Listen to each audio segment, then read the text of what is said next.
In a quiet Memphis cemetery, there's a gravestone for a respectable old woman named Frida Lincoln. But the woman buried there lived another life, under another name. 60 years before her peaceful death, she was known as Laura Bullion, the thorny rose of the Wild Bunch gang. They captured her not in a hailstorm of bullets, but in a respectable city boarding house, with a fortune in stolen banknotes hidden in her luggage. Was she a ruthless outlaw, the financial mastermind for America's most wanted criminals?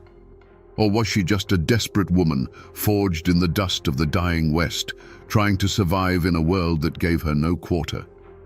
The truth, as it always is buried somewhere between the legend and the lore. Today, we're going to peel back the years, find the real woman behind the myth, and tell the ballad of Laura Bullion. Laura Bullion wasn't born in an Appalachian holler, but the world that made her was cut from the same rough cloth. Imagine West Texas in the 1870s. The Civil War had bled the country dry, and the land that was left was vast, empty, and unforgiving. This wasn't a place for quiet farmers and picket fences. It was a landscape of dust and desperation, where the line between the law and the outlaw was often just a puff of gun smoke. This was the world that welcomed Laura into it, a world where survival was the only sacrament. Her father wasn't a preacher or a politician. The whispers said he was a bank robber, a man with German roots who rode with his own small, forgotten gang. For young Laura, a life of crime wasn't a choice she made one day. It was the air she breathed. She didn't learn about honesty and hard work leading to prosperity. She learned that the straight and narrow path usually led straight to an early grave, and hard work just made you somebody else's mule. The lessons she learned at her father's knee weren't from any schoolbook. She learned the quiet language of a coded telegram. She learned the feel of a fast horse, the difference between the sound of a curious neighbor and a coming posse. Most importantly, she learned the cold, hard calculus of the outlaw world. That money, real money, wasn't something you earned by the sweat of your brow. It was something you took. There's no single documented event, no diary entry to point to, but you can feel it in the story of her life. You can imagine a young girl, no older than 10, looking a suspicious sheriff dead in the eye and lying with a placid calm that would make a saint sweat. A girl who learned to patch a bullet wound before she learned to properly mend a dress. She wasn't just taught this life, she had a talent for it. The ice in her veins ran colder than a winter creek. This is where her spirit finds its kin in the Appalachian mountains. The folks in those hills understood. They understood what it meant to be forgotten by the government, to be squeezed by the coal companies, to live by a code of family and survival that outsiders called lawless. Laura Bullion may have been a daughter of the Texas plains, but her soul was forged in that same fire of defiance. It was a fire that would soon catch the attention of the most dangerous men in the country. By the time she was a young woman, Laura Bullion was no longer just a bandit's daughter. She was a legend in the making. Her path crossed with William News Carver, a man as handsome as he was deadly, a core member of Butch Cassidy's Wild Bunch. In him, she found a partner, and in the gang, she found her calling. This was her prime. This was the time before the Pinkertons and the prison cells, a brief, glittering moment when she was the undisputed queen of the outlaw world. She wasn't just a camp follower who mended shirts and waited for the men to return. Laura was the gang's quiet genius. While men like Butch and Sundance were kicking in bank doors and blowing safes off trains, Laura was playing a far more delicate game. She was the one who could take a stack of scorched, blood-stained banknotes and make them clean. She was the expert scout, the ghost who could drift into a town, learn its rhythms, map its banks, and disappear without a trace. Her greatest skill was transformation. She could shed her identity like a snake sheds its skin. One week, she was a dusty figure in a remote Wyoming hideout. The next, a respectable cattleman's wife in a San Antonio hotel, turning stolen gold into legitimate currency. She was the calm eye in their hurricane of chaos, the cool-headed strategist who ensured their violent raids actually turned a profit. Without her, they were just thieves. With her, they were an empire. And with Will Carver, she had found her king. You can imagine them together, two dark-eyed, intelligent people who saw the world for what it was and decided to take their share. Theirs wasn't a romance of whispered poetry. It was a partnership forged in adrenaline and shared secrets, a bond of loyalty that was the only law they recognized. They were a team, moving seamlessly between the rugged outlaw underworld and the polite society they were bleeding dry. This was the world she had built for herself, a world of dangerous freedom, flush with money and devoid of rules. A life lived on her own terms, where her intelligence was her greatest weapon and her courage was her shield. She had respect, she had love, and she had a level of independence that most women of her time could only dream of. It was a life balanced on a knife's edge, but it was hers. But every legend has a crack in their armor, a single thread that, when pulled, can unravel everything. For Laura Bullion, it wasn't greed or a quick temper. It was a professional pride as cold and sharp as a honed knife. Her success wasn't just about the money. It was about proving she was smarter than the bankers she robbed, the lawmen who hunted her, and the Pinkerton agents who put her name in their ledgers. She didn't just want to win, she needed to dominate the game. For years, this pride was her greatest asset. It made her meticulous, patient. She would never rush a plan, never take an unnecessary risk.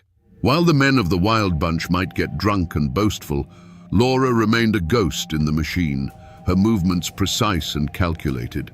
Her pride demanded perfection, and that perfection kept them all one step ahead of the gallows. It was her signature, this flawless execution. But things changed. Will Carver was killed in a shootout, a bloody end to her first great partnership. Her new man was Ben Kilpatrick, the tall Texan. Kilpatrick was a formidable outlaw, a giant of a man, but he lacked Carver's cool finesse. He was a hammer where Carver had been a scalpel. And in her relationship with him, Laura's pride began to shift. It morphed from a cautious professionalism into a dangerous overconfidence. Perhaps she believed she was smart enough for the both of them, that her intelligence could shield his recklessness. This is where the armor cracked. After the Great Northern train robbery, they were sitting on a fortune in stolen banknotes. The old Laura, the one whose pride was rooted in caution, would have known those notes were poison. She would have burned them or buried them. But the new Laura, the one who had outsmarted the law for years, saw a challenge. Passing those notes wasn't just a necessity, it was the ultimate proof of her superiority. It was a direct taunt to the entire system of law and order. Her pride had become hubris. She began to believe she was untouchable, that her will alone was enough to bend reality. She convinced herself that she could walk into a city like St. Louis and through sheer audacity make those hot banknotes spendable. This fatal pride, the very thing that had fueled her rise, was now blinding her to the simple, deadly truth of a telegraph wire and a circulated serial number. The boom of dynamite on July 3, 1901, didn't just split open a train car. It split Laura Bullion's life in two. Near Wagner, Montana, Ben Kilpatrick and the remnants of the Wild Bunch pulled off their last great score, stopping the Great Northern Express. They escaped with a fortune, over $40,000 in fresh, unsigned banknotes. When Kilpatrick brought that haul to Laura, he wasn't just bringing her money. He was bringing her a challenge that struck at the very core of her identity. Now, you have to understand, this wasn't like fencing stolen gold or laundering old bills. Unsigned banknotes from a national bank were a special kind of poison. Within hours, the Pinkerton Detective Agency, the most relentless manhunters in the country, would have telegraphed the serial numbers of every single missing bill to every major city. Every bank teller, every shopkeeper, every hotel clerk would have that list. Trying to spend one of these notes was like lighting a signal fire on a dark plain, screaming, "Here I am, Come and get me. For a woman whose entire reputation was built on being smarter, quieter, and more careful than the law, this was an intolerable situation. It was a direct affront from the system she had so long outwitted. The humming of the telegraph wires was like a personal taunt. They weren't just protecting the money, they were challenging her. They were daring the great Laura Bullion, the financial wizard of the Wild Bunch, to make a move. For a lesser criminal, the answer would be simple: bury the money and run. But Laura's pride wouldn't allow it. In that moment, faced with a mountain of toxic cash, her fatal flaw took the reins. The cautious strategist was silenced by the arrogant master. This wasn't a trap to be avoided. It was a final exam to be aced. Her mind didn't see the risk. It saw the ultimate validation of her genius. The decision was made not in a heated argument, but in a cold, quiet certainty. She and Kilpatrick would go to St. Louis, a major city teeming with police and Pinkertons, and they would pass those notes. This was her point of no return. It was a declaration of war. By choosing to launder that money, she was telling the entire world that she believed she was infallible. It was the ultimate act of professional hubris, a gamble fueled by years of success. She wasn't just trying to get rich. She was trying to prove, once and for all, that no lock was too complex, no system was too smart, and no law was a match for her mind. The train ride to St. Louis was a long, slow journey into the jaws of the trap. With every mile of track they covered, the world of the Wild Bunch, a world of open plains and hidden canyons, grew more distant. They were plunging into the modern age, a world stitched together by telegraph wires that hummed with their descriptions and serial numbers. Every newspaper they passed at a station stop felt like a wanted poster. The world itself was screaming a warning, but Laura Bullion wasn't listening. You have to believe that the ghost of her old self, the cautious strategist who had survived so long, was whispering in her ear. That voice of reason must have been pointing out the folly of it all. This isn't a cattle town where a sheriff can be bought, it would say. This is a city. They have police departments, detective bureaus, and telegraph offices on every corner.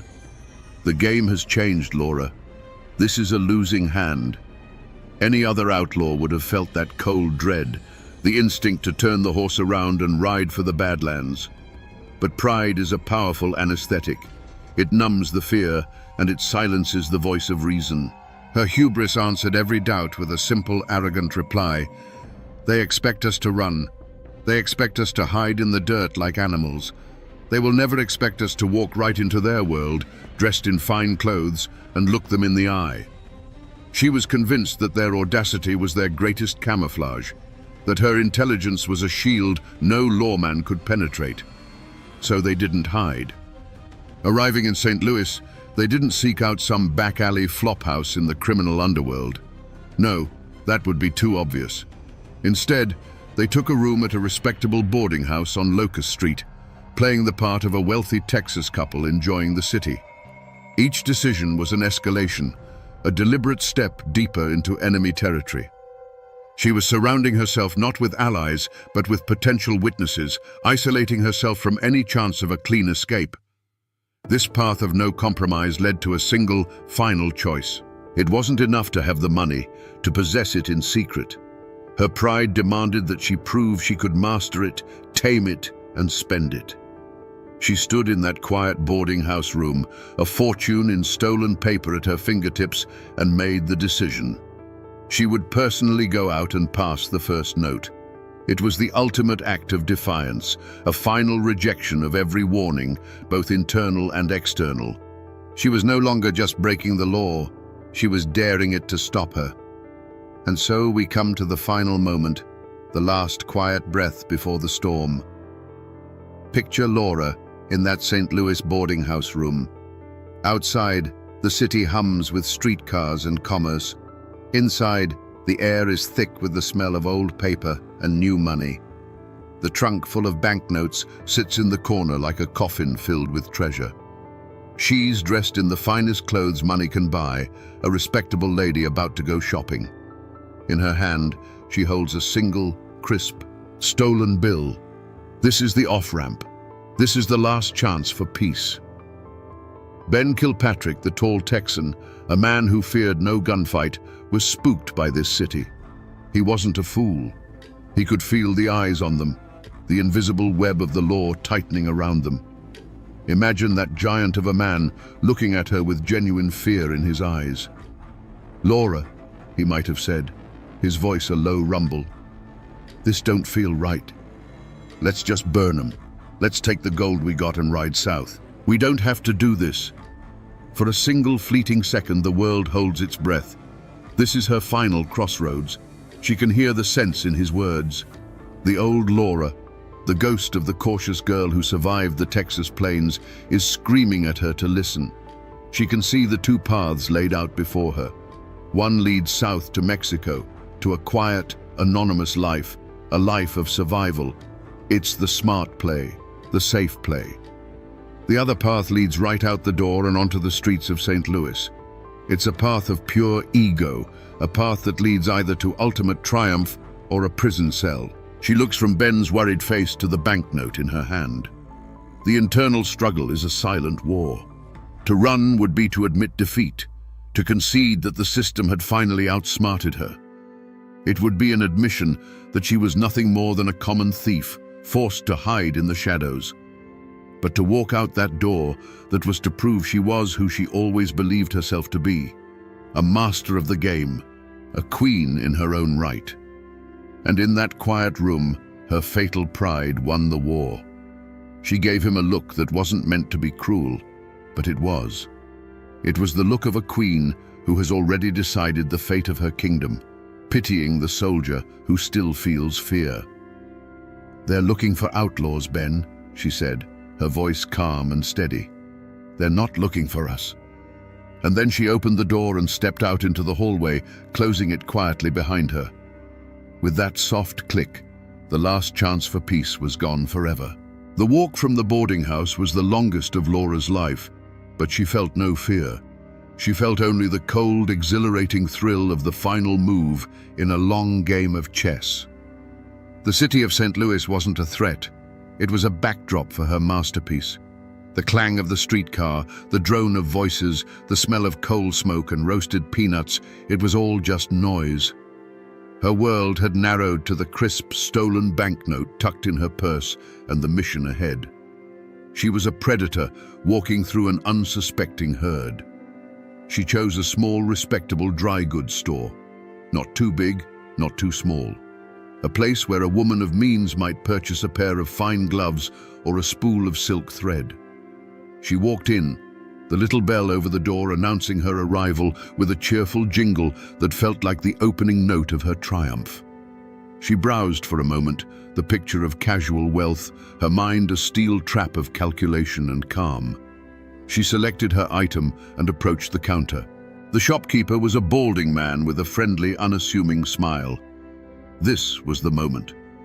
She laid the stolen banknote on the polished wood. The world seemed to hold its breath.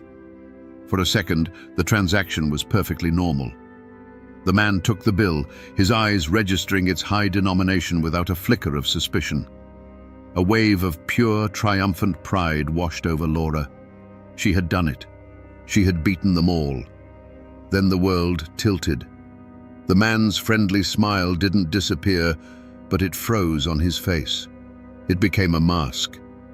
He looked from the bill to her face, and for a fraction of a second, she saw something in his eyes that wasn't there before.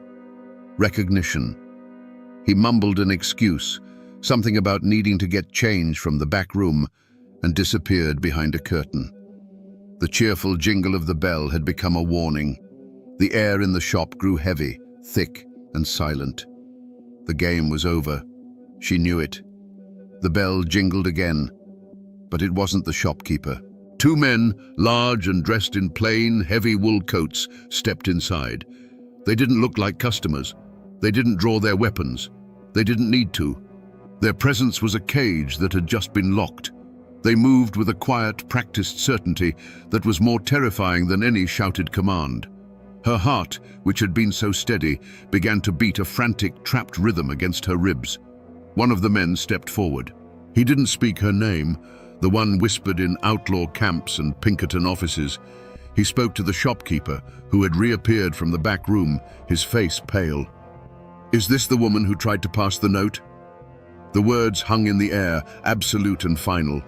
The world, which had been a vast chessboard for her to command, had shrunk to the space between her and these two men. Then came a sound, not loud, but it echoed louder than any gunshot. It was the quiet, metallic click of a pair of handcuffs being opened, then another as they closed around her wrists. The cold steel felt like a brand, a permanent declaration of her defeat. The argument she had been having with the entire world, her silent insistence that she was smarter and untouchable, was suddenly, permanently over. The thorny rose had finally been plucked. As the cold steel of the handcuffs locked around her wrists, there was no explosion of violence, no desperate struggle. There was only a cold, quiet finality.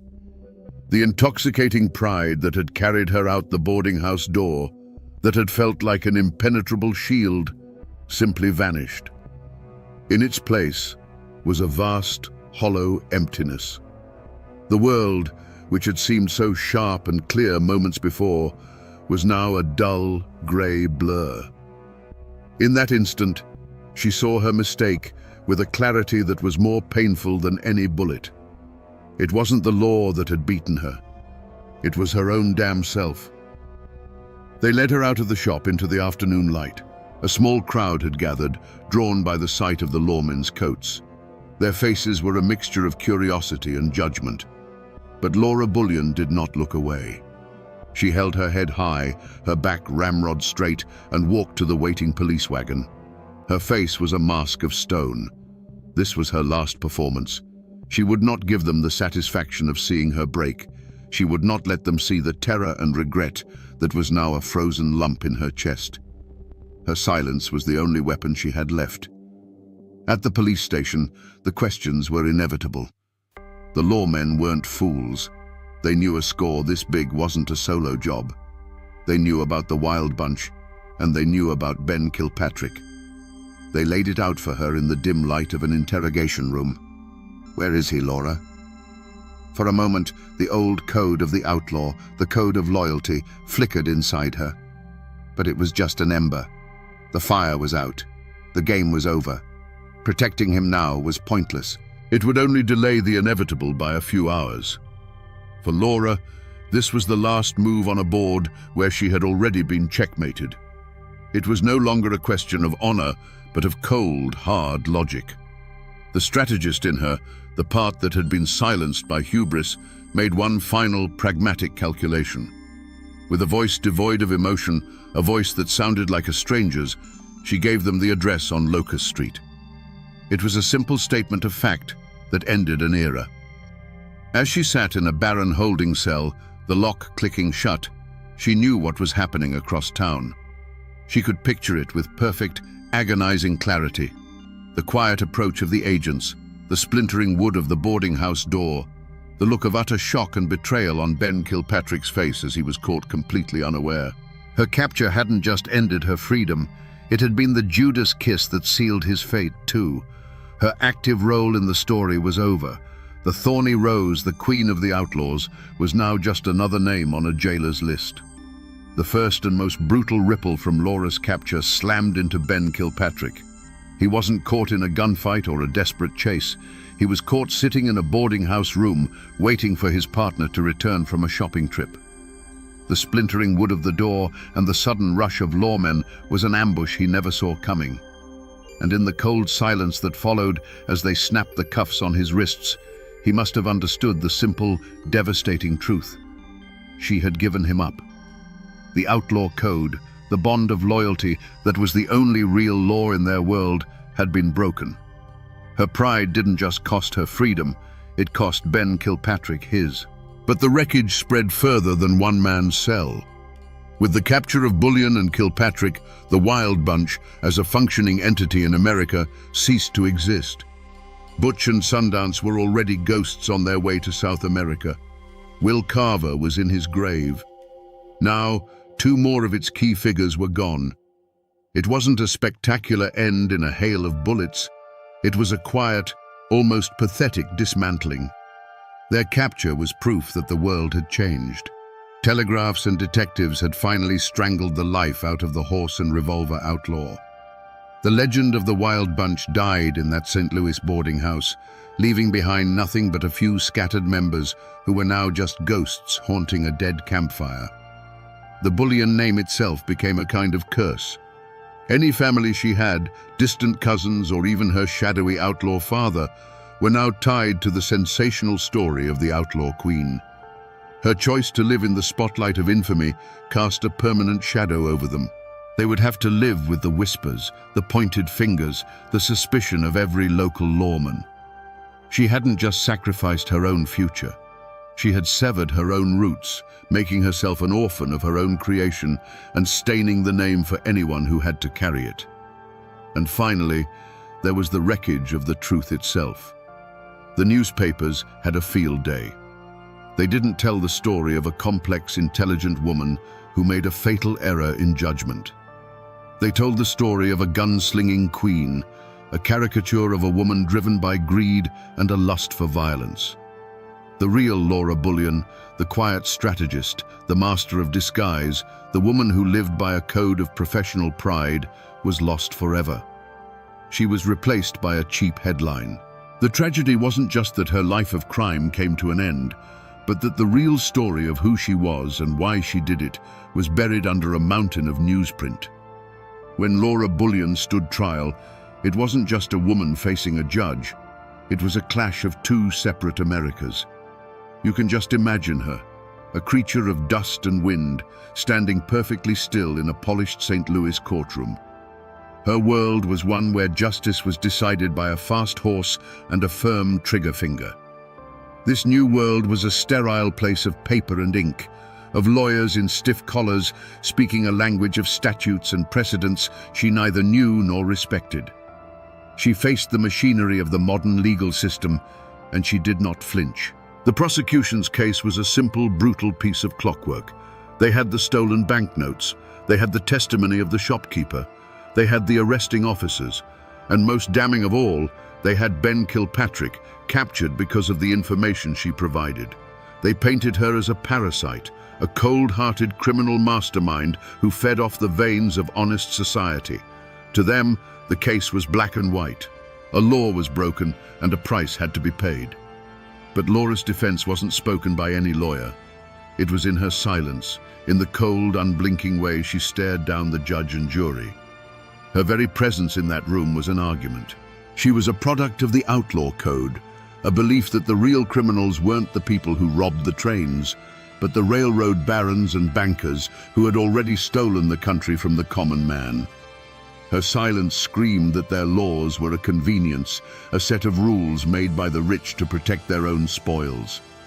She had simply played their game with a different set of tools. The press and the public couldn't get enough of it. They weren't seeing a common thief in the dock. They were seeing a legend. She was the outlaw queen, a dime novel heroine brought to life.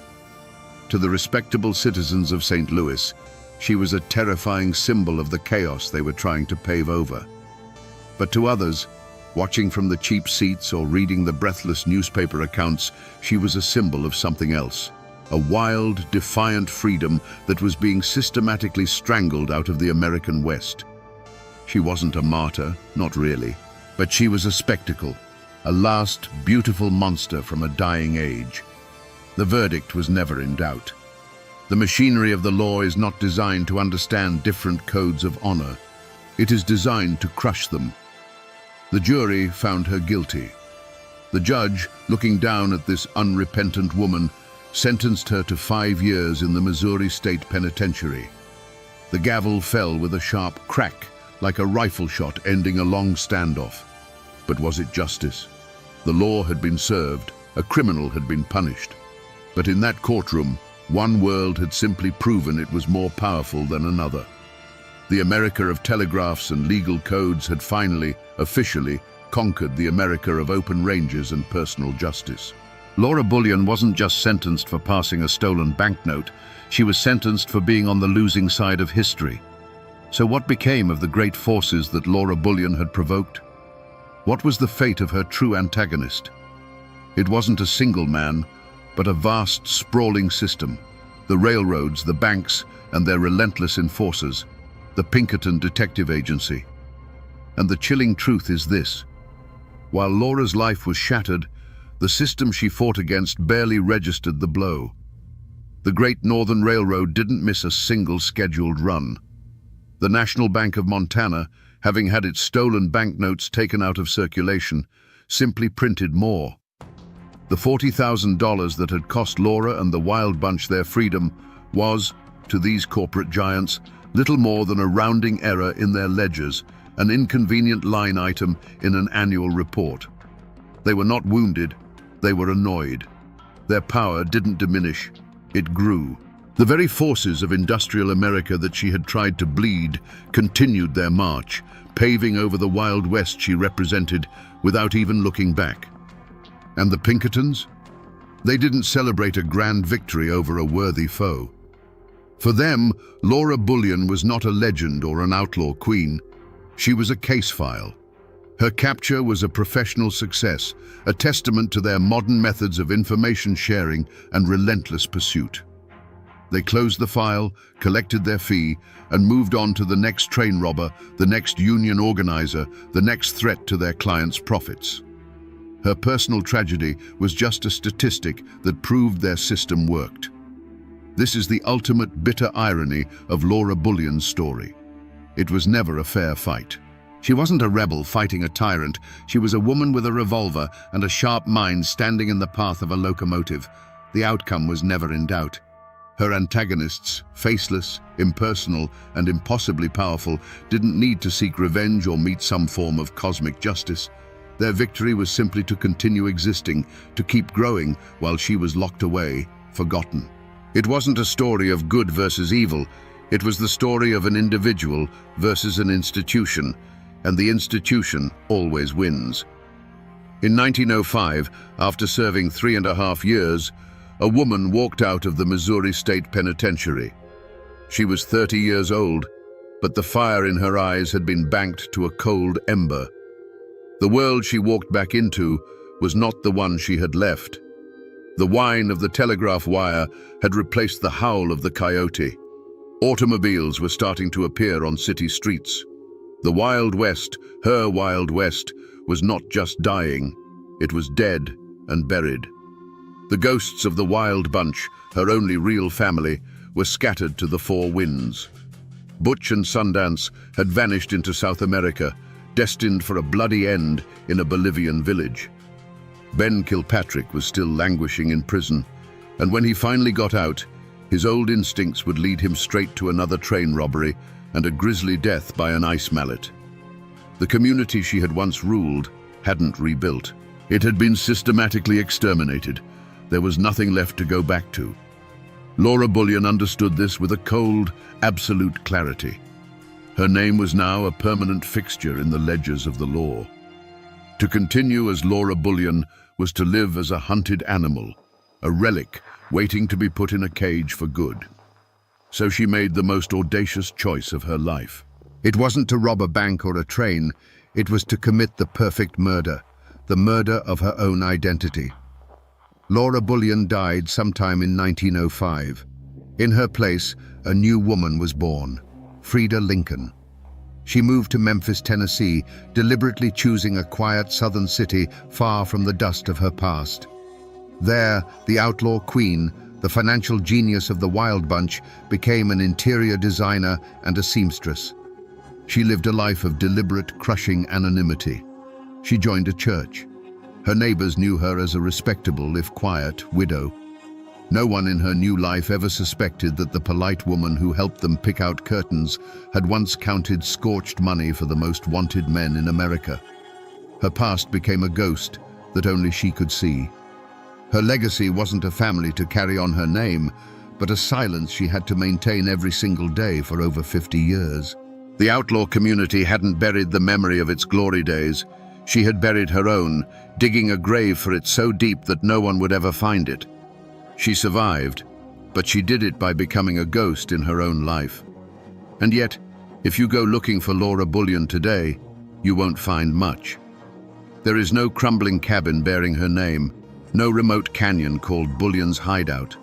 For 60 years, she worked tirelessly to erase every physical trace of herself from the American landscape. And she succeeded.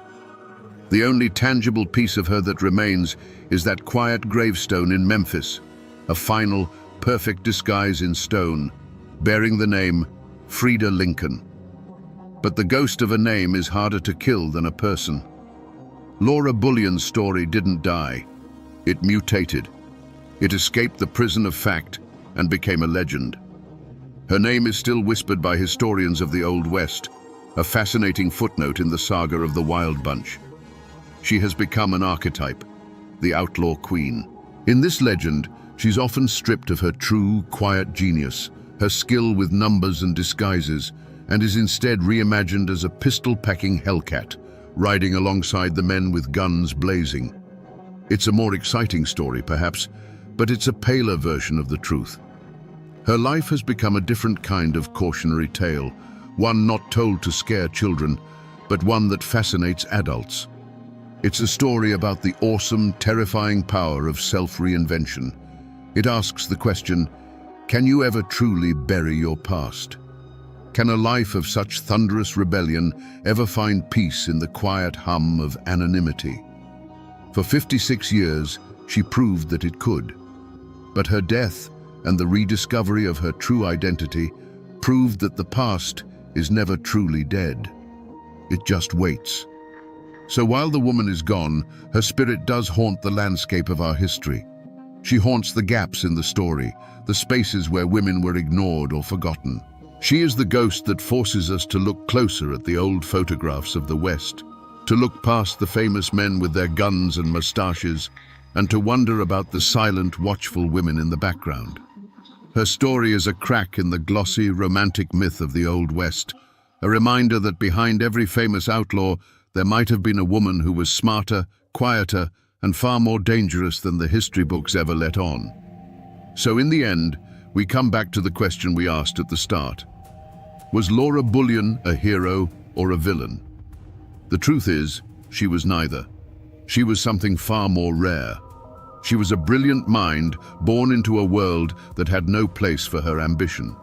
She was a queen in a kingdom of dust and gunpowder, a kingdom that was already sinking into the sea of the modern world. To call her a hero is to ignore the wreckage she left behind. But to call her a simple villain is to ignore the courage and genius it took to live the life she did. Ultimately, this isn't just a story about robberies and getaways. It's a story about pride. It's a chilling lesson in how a person's greatest strength can curdle into their most profound weakness. Laura's meticulous, arrogant pride was the engine that drove her success, allowing her to outwit and outmaneuver the entire system. But that same pride blinded her to the fact that the system was bigger than she was, and it made her believe she was infallible. She was a master strategist, brought down not by a Pinkerton's bullet, but by a fatal move of her own making. She survived, yes, but only by killing the most vibrant part of herself. She traded a life of thunderous rebellion for one of silent, lonely penance. The story of her two lives, one as an outlaw queen, the other as a quiet seamstress, is the story of a woman who was at war not just with the world, but with her own nature.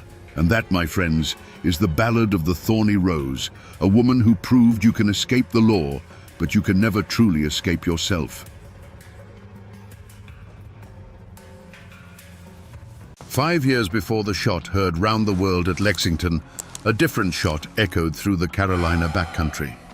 It was the sound of a cannon firing into a crowd of 2,000 farmers, men who had stood their ground against a disciplined army and roared back a phrase of pure Appalachian defiance, "Fire and be damned." They called themselves the Regulators, and their rebellion was drowned in blood. The history books often call it a riot. The locals know it was a war. What could drive God-fearing men to wage war on their own government years before America was even a dream. Today, we will dig into the blood-soaked soil of Alamance and unearth the forgotten story of America's first armed uprising. To understand the fire, you must first understand the forest. Picture the Carolina backcountry in the 1760s. This wasn't the manicured world of coastal plantations with their grand houses and ships sailing for London. This was the edge of the map. It was a land of tangled forests, where ancient oaks stood shoulder to shoulder, and the ground was a web of creeks and rivers with names like the Haw and the Eno. The air here was different, thick with the smell of pine and damp earth, and the only authority was the changing of the seasons and the word of God. The people who carved a life from this wilderness were as rugged as the terrain itself. They were mostly Scots-Irish and German immigrants, families who had fled the famines, wars, and religious persecution of the Old World. They came here not for riches, but for something far more precious, a piece of land to call their own and the right to be left alone. They were dissenters, Presbyterians and Lutherans, who held a deep and abiding suspicion of any government that smelled of the high and mighty Anglican Church they'd left behind. Their lives were a testament to pure grit. A man would build his cabin with his own 2 hands, felling the trees and notching the logs himself. He'd clear his fields one back-breaking stump at a time, his wife working right alongside him. They hunted for their meat, grew their own corn, and spun their own wool. Survival was a daily struggle against rocky soil, harsh winters, and the ever-present threat of raids. This constant hardship forged them into something tough, fiercely independent, and loyal only to their family, their clan, and their creator. In this world, money was a ghost. A farmer might go an entire year without seeing a single silver coin. The economy ran on barter and good faith. A bushel of corn might be traded for a new axe head. A day's labor might be paid with a salted ham. A man's worth wasn't measured by the gold in his pocket, but by the strength of his handshake, the straightness of his rifle shot, and the honor of his family name. But this isolated world of sweat and scripture was not its own kingdom. It was ruled from afar, from the balmy coastal cities, by a class of wealthy English gentlemen appointed by the royal governor. These men, in their powdered wigs and silk stockings, looked upon the backcountry settlers as little more than savages, crude, uneducated, and most importantly, a resource to be squeezed. A shadow was creeping west from the coast, a shadow of tax collectors and corrupt officials who spoke the language of coin and contracts. Little did the farmers know, this modern world was about to come knocking at their cabin doors, not with a friendly hand, but with a battering ram. This explosion of rage didn't come from nowhere. Its seeds were sown in the rocky soil of Scotland and the war-torn fields of Germany generations before. These families didn't come to the backcountry with land grants from a grateful king. They came as refugees. They bought their homesteads not with royal paper, but with the sharp steel of the axe and the cold lead of the long rifle. They carved their existence directly from a hostile wilderness, fighting the land, the weather, and the native tribes for every single acre. In their minds, this land wasn't given to them by a government. It was earned through a covenant of sweat, blood, and prayer. The old scars of history ran deep, carried across the Atlantic in their very bones. The Scots-Irish in particular had a long and bitter memory of English authority. For a century, they had been used as a buffer by the British Crown in the violent plantations of Ulster, only to be squeezed by the same government with crippling rents and religious persecution. When the king's new taxman, with his arrogant sneer and his stack of legal papers, showed up at their cabin door in Carolina, they didn't just see a colonial official. They saw the same old ghost of the English landlord they thought they had finally escaped. This created a division in the colony far deeper than any river or mountain range. It was a chasm of culture. On one side were the coastal elites, who saw themselves as Englishmen, loyal to the crown, the Anglican Church, and the intricate dance of colonial politics. On the other were the backcountry settlers, who felt no loyalty to a distant king or a governor who had never walked a furrow in his life. Their allegiance was to their own kind, to the Presbyterian meeting house, and to a simple, unwritten code of honor that valued a man's word over a lawyer's contract. In these mountains, a family name wasn't just a label, it was a legacy. A name like Fanning or Tryon carried the weight of unearned privilege and a history of looking down on the common man. But a backcountry name, a hunter, a husband, a Pugh, carried the heavy burden of generations of struggle. It was a quiet promise to work hard, to stand by your neighbors, and to never, ever let an outsider push you off your land. To be a backcountry farmer meant you bent the knee to God alone. To be one of the governor's men meant you expected the world to bend the knee to you. A collision was not just likely, it was inevitable. The conflict didn't begin with a gunshot. It began with a whisper. A whisper at the grist mill, a bitter complaint muttered over a fence post, an angry prayer offered in the quiet of a cabin. The ground for this rebellion was salted with years of personal insults and public humiliations, all stemming from a group of men the farmers called the Courthouse Ring. This wasn't some shadowy conspiracy, it was a cancer of corruption that operated in plain sight. At its heart was Edmund Fanning, a man who became the living symbol of everything the backcountry had come to despise. He was a Yale-educated lawyer who wore fine clothes, lived in a mansion built with stolen money, and looked at the calloused hands of a farmer with open contempt. The old wounds were everywhere, festering in nearly every family. You see, the system was designed to break a man. A farmer might ride for 2 days to register the deed to his land, only to have a clerk, Fanning's cousin perhaps, charge him a filing fee that existed in no law book. Then the sheriff, another crony, would demand the annual poll tax be paid in hard coin, knowing full well the farmer dealt in tobacco and deer hides. When the farmer couldn't produce the silver, that same sheriff would seize his plow horse or his only milk cow, selling it at a rigged auction to another member of the ring for a fraction of its worth. This venom dripped into the community through the wellspring of gossip. After the Sunday sermon, men would gather under the shade of an oak, their voices low and hard. They'd share stories of the latest outrage. One man lost 10 acres over a debt of 5 shillings that had been bloated by illegal court costs. Another had been thrown in jail for daring to question the sheriff's math. These stories spread from homestead to homestead like a fever, each telling making the injustice feel more personal, more suffocating. The courthouse ring wasn't just stealing their property, it was stealing their dignity. Slowly, the atmosphere began to change. The respectful nod once offered to the county clerk was replaced by a cold, hateful stare. A trip into the county seat of Hillsborough felt less like going to town and more like walking into a nest of snakes. Every official document, every tax notice, every court summons was now seen not as the law of the land, but as another turn of the screw. The laughter in the local tavern grew harder, edged with a bitterness that wasn't just from the corn whiskey. A land dispute between neighbors was no longer just about a misplaced fence. It was interpreted as one side currying favor with the corrupt judges. A simple fistfight at a market fair became an act of class warfare.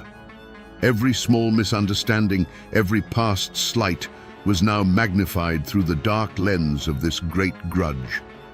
The air itself grew thick with suspicion and resentment, turning old friends into potential enemies and transforming the quiet valleys of Carolina into a powder keg, just waiting for a single, careless spark. Before the storm breaks, the air always goes dead still.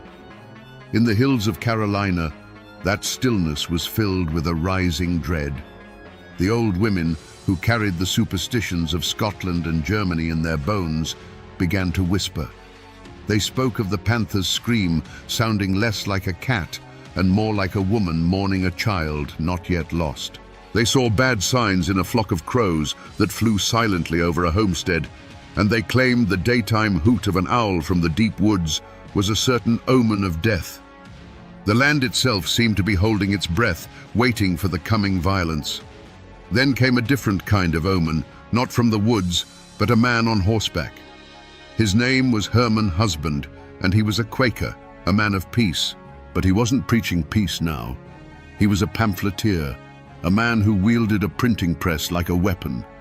His fiery, biblically charged words began to circulate through the backcountry, passed from one calloused hand to the next, read by flickering candlelight in hushed cabins. He gave their anger a voice, framing their struggle not as a squabble over taxes, but as a holy war against the forces of greed and tyranny. His pamphlets were prophecies, laying out two clear paths. One led to liberty, the other to a life of perpetual slavery to the corrupt coastal elites. This sense of impending doom settled on the men like a shroud. You can just imagine a farmer sitting on his porch at dusk, cleaning his long rifle, the familiar weight of it in his hands. The evening is quiet. The crickets are chirping their usual song, but he feels a coldness creep into his gut that has nothing to do with the evening air. He looks at his wife and children through the cabin window, bathed in the warm glow of the hearth, and then he looks out at the dark, looming tree line. For the first time, he doesn't see a source of firewood and game. He sees a place to hide, a place to fight, a place to die. It was a premonition, a gut-wrenching certainty that the time for petitions and prayers was over, and the time for powder and shot was drawing terrifyingly near.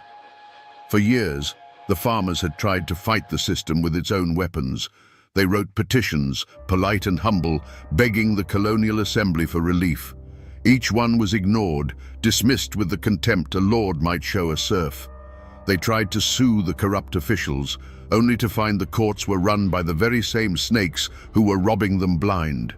Every legal door was slammed in their faces.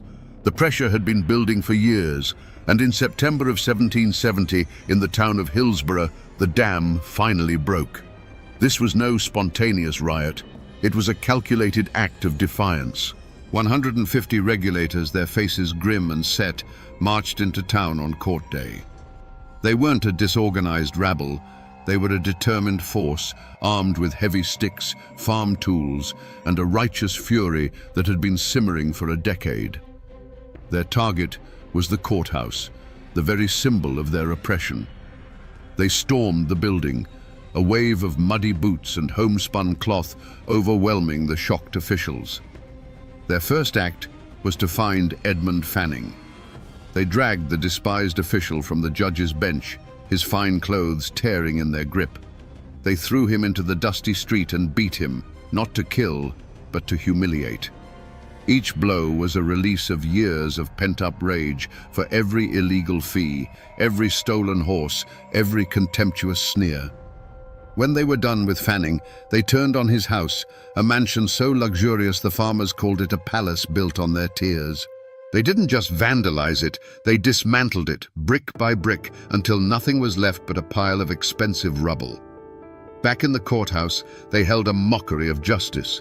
They dragged the judge from his seat and put one of their own in his place, going through the court docket and striking down the cases against their fellow farmers.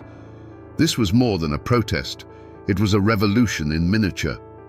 They weren't just attacking a man, they were attacking the entire legal and political authority of the royal governor. When news of the Hillsborough riot reached the coast, it was seen as a declaration of war. Governor William Tryon, an arrogant and ambitious military man, could not let this stand. This was a direct challenge to his power and, by extension, the power of the king. The line had been crossed. There would be no more petitions. There would be no more negotiations. The only answer now would come from the barrel of a gun. The first drops of blood had been metaphorical, spilled in the beating of a corrupt official and the destruction of his home. The next would be real. On the morning of May 16, 1771, two armies faced each other across a quiet field bordering Alamont's Creek. On one side stood Governor Tryon's militia, over 1,000 men in disciplined lines, their bayonets glinting in the spring sunlight. Before them sat the dark, menacing mouths of several cannon. On the other side, scattered amongst the trees and rocks, were 2,000 regulators. They were not an army. They were a gathering of fathers and sons, armed with the old hunting rifles and farm tools they used to feed their families. When the governor's final demand for surrender was met with that thunderous cry, "Fire and be damned," the fate of them all was sealed. There was no warning shot. The first sound was a deafening physical blow that seemed to tear the very fabric of the sky. The cannon spoke, and the world dissolved into smoke and a hellish roar. For the farmers, who had only ever known the sharp crack of a squirrel rifle, it was the sound of the apocalypse. The ground shook beneath their feet, and the air, which moments before had carried the scent of honeysuckle, was instantly choked with the bitter, sulphurous stink of black powder. Through the eyes of a young boy hiding behind a wagon, the battle was not a series of heroic charges, but a terrifying blur of chaos. He saw the man who had been his neighbor, a man he'd known his whole life, suddenly stagger and fall as if tripped by an invisible hand. There was no dramatic cry, just a quiet, heavy collapse into the grass. He heard the pop, pop, pop of the regulator rifles, a desperate and scattered sound, answered by the terrifying, unified crash of hundreds of militia muskets firing as one. It was the sound of a handful of pebbles thrown against a stone wall. The air itself became a lethal thing, filled with a constant, high-pitched whine. Leaves and twigs were clipped from the trees as if by an unseen scythe. Men would duck behind an ancient oak for cover, only to have the bark explode into splinters beside their head. The orderly commands of Tryon's officers were a distant, chilling murmur, while the sounds on the regulator side were a desperate chorus of individual shouts, screams of pain, and cries of encouragement that were swallowed by the unending noise. When the smoke momentarily cleared, the field was a landscape of surreal and terrible images. A farmer's broad-brimmed hat lay upside down in the grass, a small dark hole punched through its crown. A heavy iron pitchfork stood upright, its tines buried in the soft earth, its owner nowhere to be seen. The disciplined red lines of the militia advanced slowly, relentlessly, a machine of death that seemed unstoppable, firing and reloading with a terrifying, practiced rhythm. After 2 agonizing hours, the sporadic resistance finally broke. The farmers, their courage no match for cannons and disciplined volleys, fled. They melted back into the deep woods from which they had come, their retreat covered by the smoke and confusion. And then, an even more terrifying sound descended upon the field: silence. Not the peaceful silence of the morning, but a heavy, profound stillness, broken only by the low moans of those who could not run. The battle was over. The rebellion was crushed. The spring grasses of Alamont's field were trampled and stained, littered with the abandoned tools and weapons of men who had gambled everything for justice and lost. The smoke slowly drifted away, revealing not a field of victory, but a scene of profound and brutal sorrow. The first American Revolution had ended not with a declaration, but with a slaughter. To understand a man like Governor William Tryon, you must understand that he never once saw the regulators as aggrieved citizens. In his mind, they were simply an infection. He was not a governor responding to a protest. He was a surgeon cutting out a tumor from the body of the colony. His entire career was built on the rigid structure of the British military, a world where orders were given and followed without question. To him, the farmer's defiance was not a plea for justice. It was a breakdown in the fundamental order of civilization itself, a direct and personal insult to his authority and the king's. Tryon's logic was cold, sharp, and utterly devoid of empathy. These were not men who had lost their farms. They were traitors who had defied the law. They were not fathers trying to feed their children. They were a rabble who had assaulted an officer of the crown. In his dispatches, he referred to them as banditti and insurgents. He believed, with an unshakable conviction, that the only way to deal with such a chaotic force was with overwhelming, brutal, and public displays of power. Mercy, in his view, would be interpreted as weakness, and weakness would only invite more chaos. The switch likely flipped in his mind the moment he heard the details of the Hillsborough riot. The image of Edmund Fanning, a man of his class, a Yale-educated official, being dragged from a judge's bench and beaten in the street by a mob of coarse, uneducated frontiersmen must have been horrifying to him. It was a vision of the world turned upside down. It was the peasants storming the castle. From that moment on, his response was not a political calculation, but a visceral, almost aristocratic rage. He wasn't just marching to restore order, he was marching to put these people back in their proper place. After the cannons fell silent at Alamance and the farmers had fled, Tryon likely felt not a shred of remorse, but a grim sense of satisfaction. The feeling would have been one of triumph, of order restored. As he rode across the silent, blood-soaked field, he wouldn't have seen the bodies of his fellow countrymen. He would have seen the evidence of a necessary and successful operation.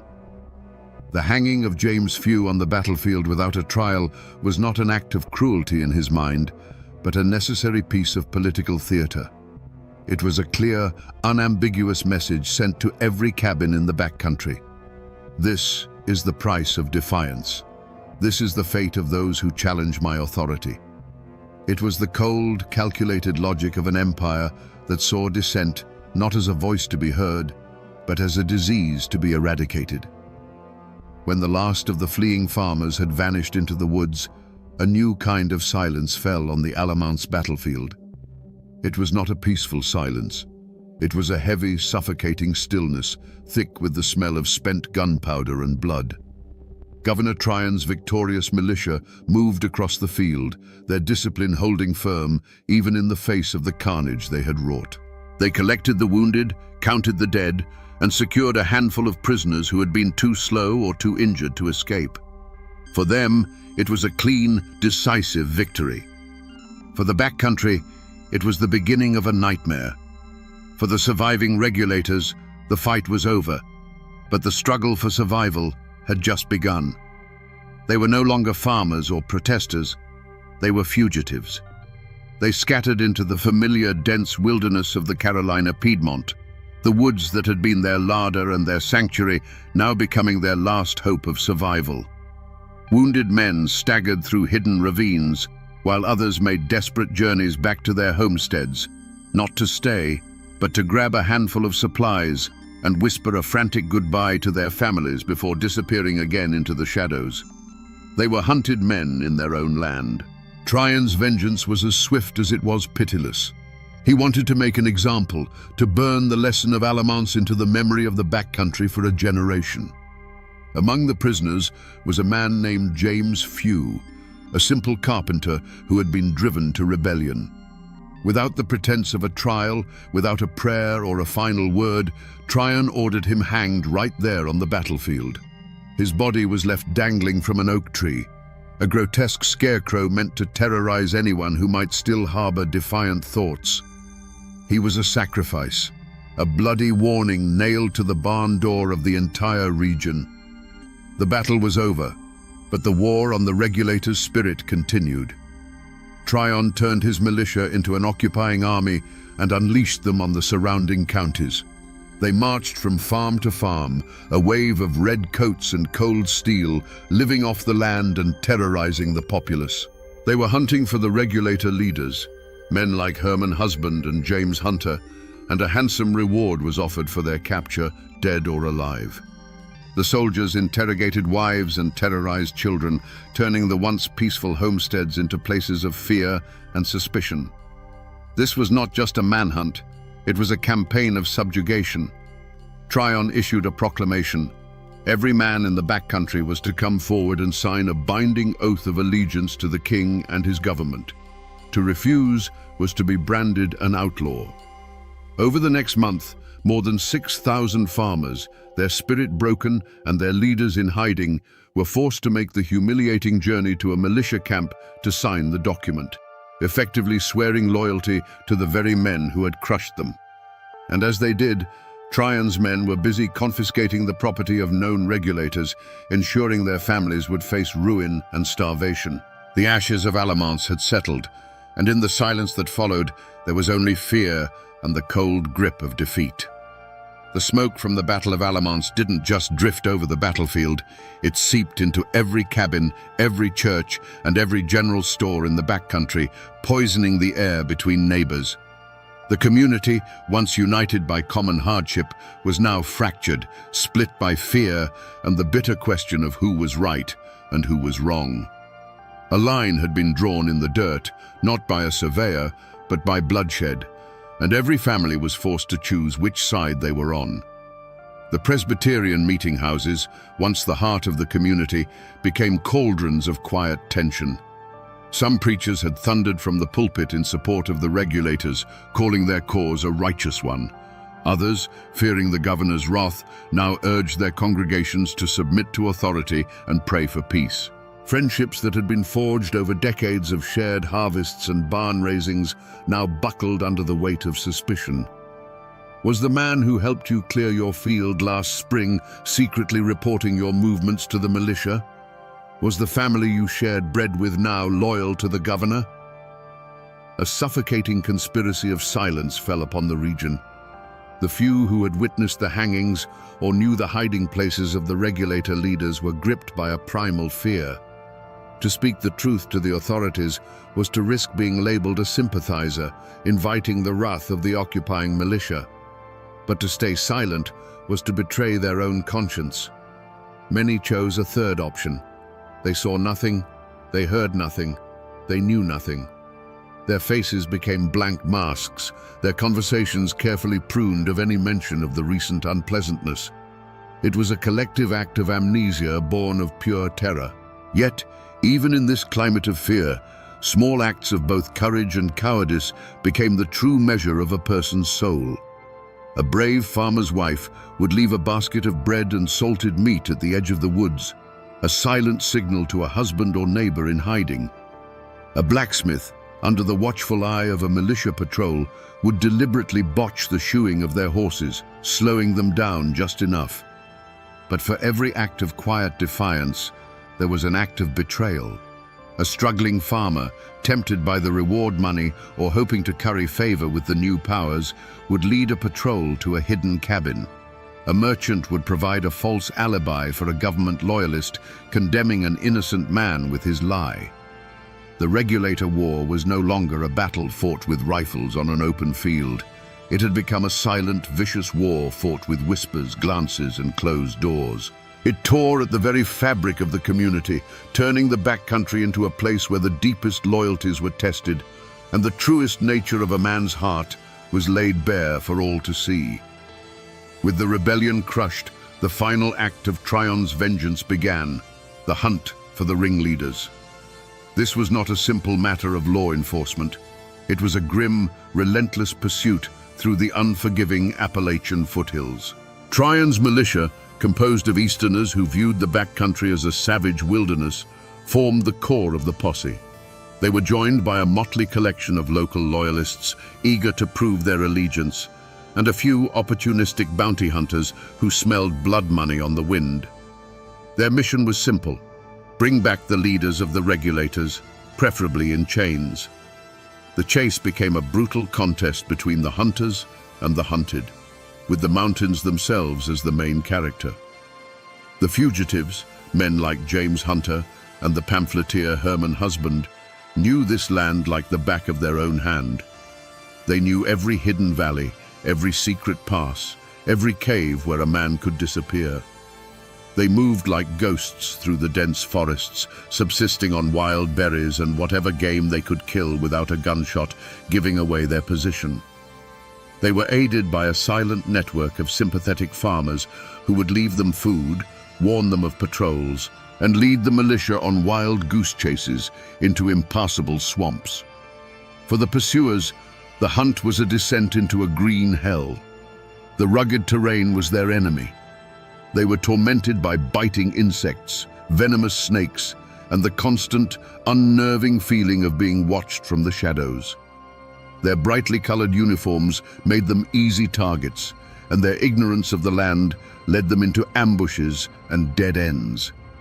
More than one militia patrol found themselves hopelessly lost, forced to abandon the chase and struggle back to camp, humiliated and exhausted. The mountains, which had nurtured the regulators' independence, now served as their greatest fortress. Despite the difficulties, the net slowly tightened. Herman Husband, The intellectual soul of the movement was a writer, not a woodsman. He was captured relatively quickly, his spirit broken. Others, however, were harder to corner. The general of the regulators, James Hunter, remained at large, a phantom who seemed to be everywhere and nowhere at once. The final moment of capture for most of the key leaders wasn't a dramatic firefight in a mountain pass. It was a slow, grinding process of attrition. Exhausted, starving, and betrayed by informants, they were picked off one by one. Often, they were found not in a heroic last stand, but sleeping in a barn or accepting a meal from someone they mistakenly trusted, too worn down to run any longer. The hunt in the shadows was over, and the stage was set for the governor's final act of justice. The captured regulator leaders were dragged back to Hillsborough, the very town they had once triumphantly seized. But now, it was an armed camp.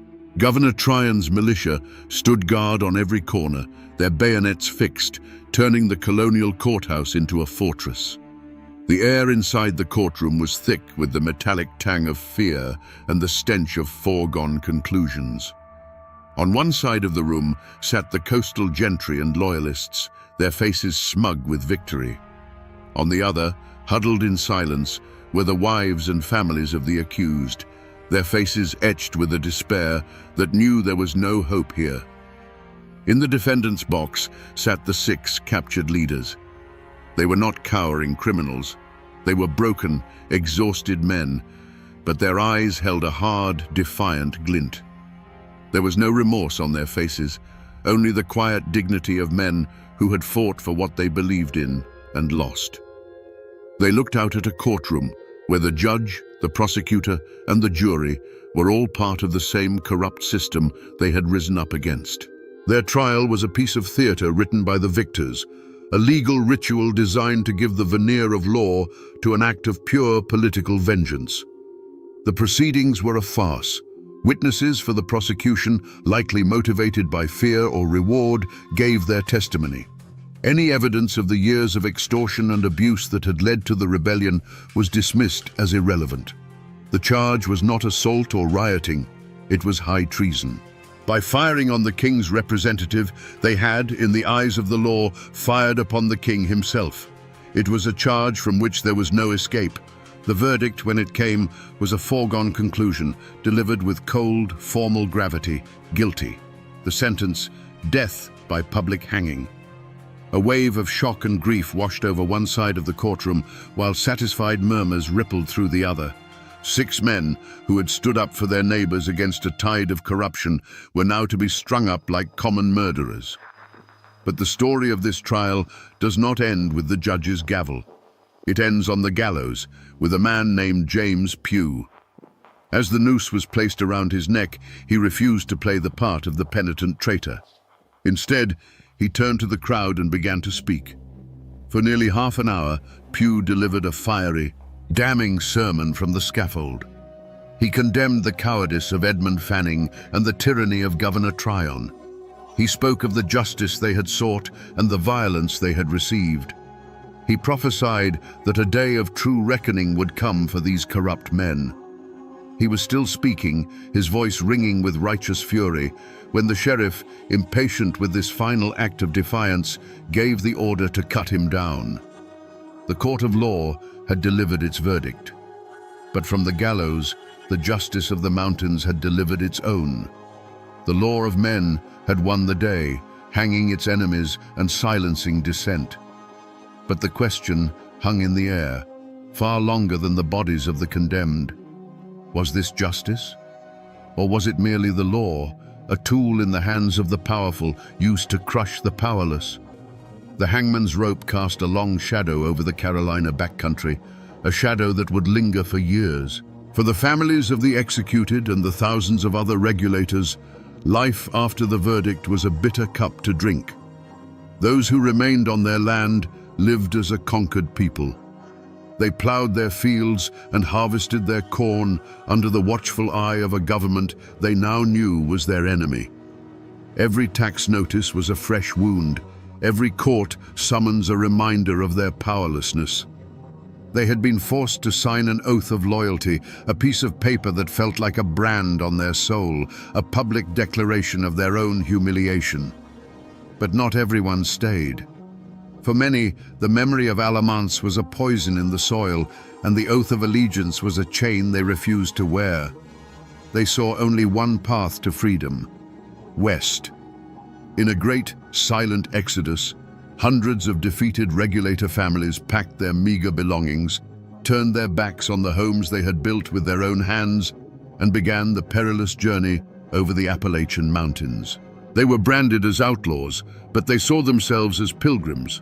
They illegally settled in the river valleys of what would one day become Tennessee, forming a new society called the Watauga Association. Here, beyond the reach of Governor Tryon and his corrupt courts, they created one of America's first independent, self-governing communities, a place where the law would be their own. The spirit of the regulators was not dead, it had simply moved over the mountain. And what of the men who had crushed them? Did they face a curse, an atonement for the blood on their hands? Not at all. In the world of colonial politics, brutality was often rewarded. Governor William Tryon, his reputation enhanced by his decisive victory over the traitors, was soon promoted to the prestigious post of Governor of New York. Edmund Fanning, the architect of the farmer's misery, also left Carolina, continuing his career as a loyal servant of the crown. They faced no justice, no ostracism, no reckoning. They simply moved on, leaving a broken land behind them. Their only curse would come years later, when the fires of revolution they had helped to stoke would finally consume the entire British system they served. Back in Carolina, the community tried to heal by forgetting. The story of the Regulator War became a dangerous and painful memory, a ghost to be locked away. The word regulator itself became a whisper, a name associated with defeat and treason. People got back to the hard work of survival, focusing on the seasons and the soil, burying the trauma of Alamance under a blanket of collective silence. They tried to move on, to pretend it never happened. But a wound that deep doesn't heal just because you stop talking about it. It festers in the darkness, waiting for a chance to break open once more. Decades pass. The powdered wigs and red coats are gone, but the echoes of Alamance never truly faded. They can be found in the bloodlines of the families who fought there. Many of the sons of the regulators, raised on bitter stories of Tryon's tyranny, picked up their rifles again just 4 years later. The British made the fatal mistake of assuming these backcountry men, once crushed by a royal governor, would be loyal to the crown. They couldn't have been more wrong. The men who fled over the mountains to Watauga became the legendary Over-Mountain Men, and at the Battle of Kings Mountain, they unleashed a frontier fury that annihilated a British army and helped turn the tide of the entire Revolutionary War. It was the regulators' final, posthumous revenge. Today, if you visit the Alamance battlefield, you won't find an army. You'll find a quiet state park, a peaceful expanse of green grass where children fly kites and families have picnics. But if you stand there as the sun sets and listen to the wind in the tall oaks, you can almost hear it, the ghostly roar of cannon fire, the defiant shouts of dying farmers. Monuments now stand on that field, naming the men who were once condemned as traitors and honoring them as patriots who bled for liberty, a testament to how the truth, buried for so long, can eventually rise from the earth. The memory also clings to the land in the form of legend. For generations, people in Hillsborough would point to the spot where James Pugh and his fellow regulators were hanged. They swore that on that patch of ground, cursed by Pugh's final defiant words, no grass would ever grow. It was a physical scar on the landscape, a constant, eerie reminder kept alive not by historians, but by the folk memory of a people who refused to let the story die completely. And while the names and dates may have faded from the nation's memory, the spirit of the regulators has soaked into the very soul of Appalachia. That fierce independence, that deep and abiding distrust of distant, powerful governments, that unshakable belief that a man has the right to stand his ground against injustice, that is the true living legacy of Alamance. The textbooks might forget, the politicians may never learn, but the mountains remember everything. So we return to the question that started our journey, the question that hangs in the smoke of the Alamance battlefield. What could drive God-fearing men to wage war on their own government? The answer, we now see, is both simple and profound. They didn't fight to create a new nation or to overthrow a distant king. They fought because the boot of a corrupt and arrogant power was pressing down on their necks. And they believed, with every fiber of their being, that a free man does not endure such a thing without fighting back. They fought for the most fundamental of all rights, the right to enjoy the fruits of their own labor and to be treated with dignity. This is a story that teaches a hard lesson about the price of liberty. It reminds us that the first people to stand up are often the first to be cut down. The regulators lost their battle, their property, and in some cases, their lives.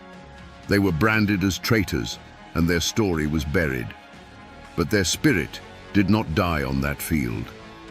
The blood they shed at Alamance was not wasted. It seeped into the ground and watered the roots of a tree of liberty that would burst into full revolutionary bloom just a few short years later. Their defiance became a legacy, a fierce whisper of warning passed down through generations of mountain folk that the law and justice are not always the same thing. Their struggle is a testament to the indomitable Appalachian spirit, a spirit that bends for no man and bows only to God.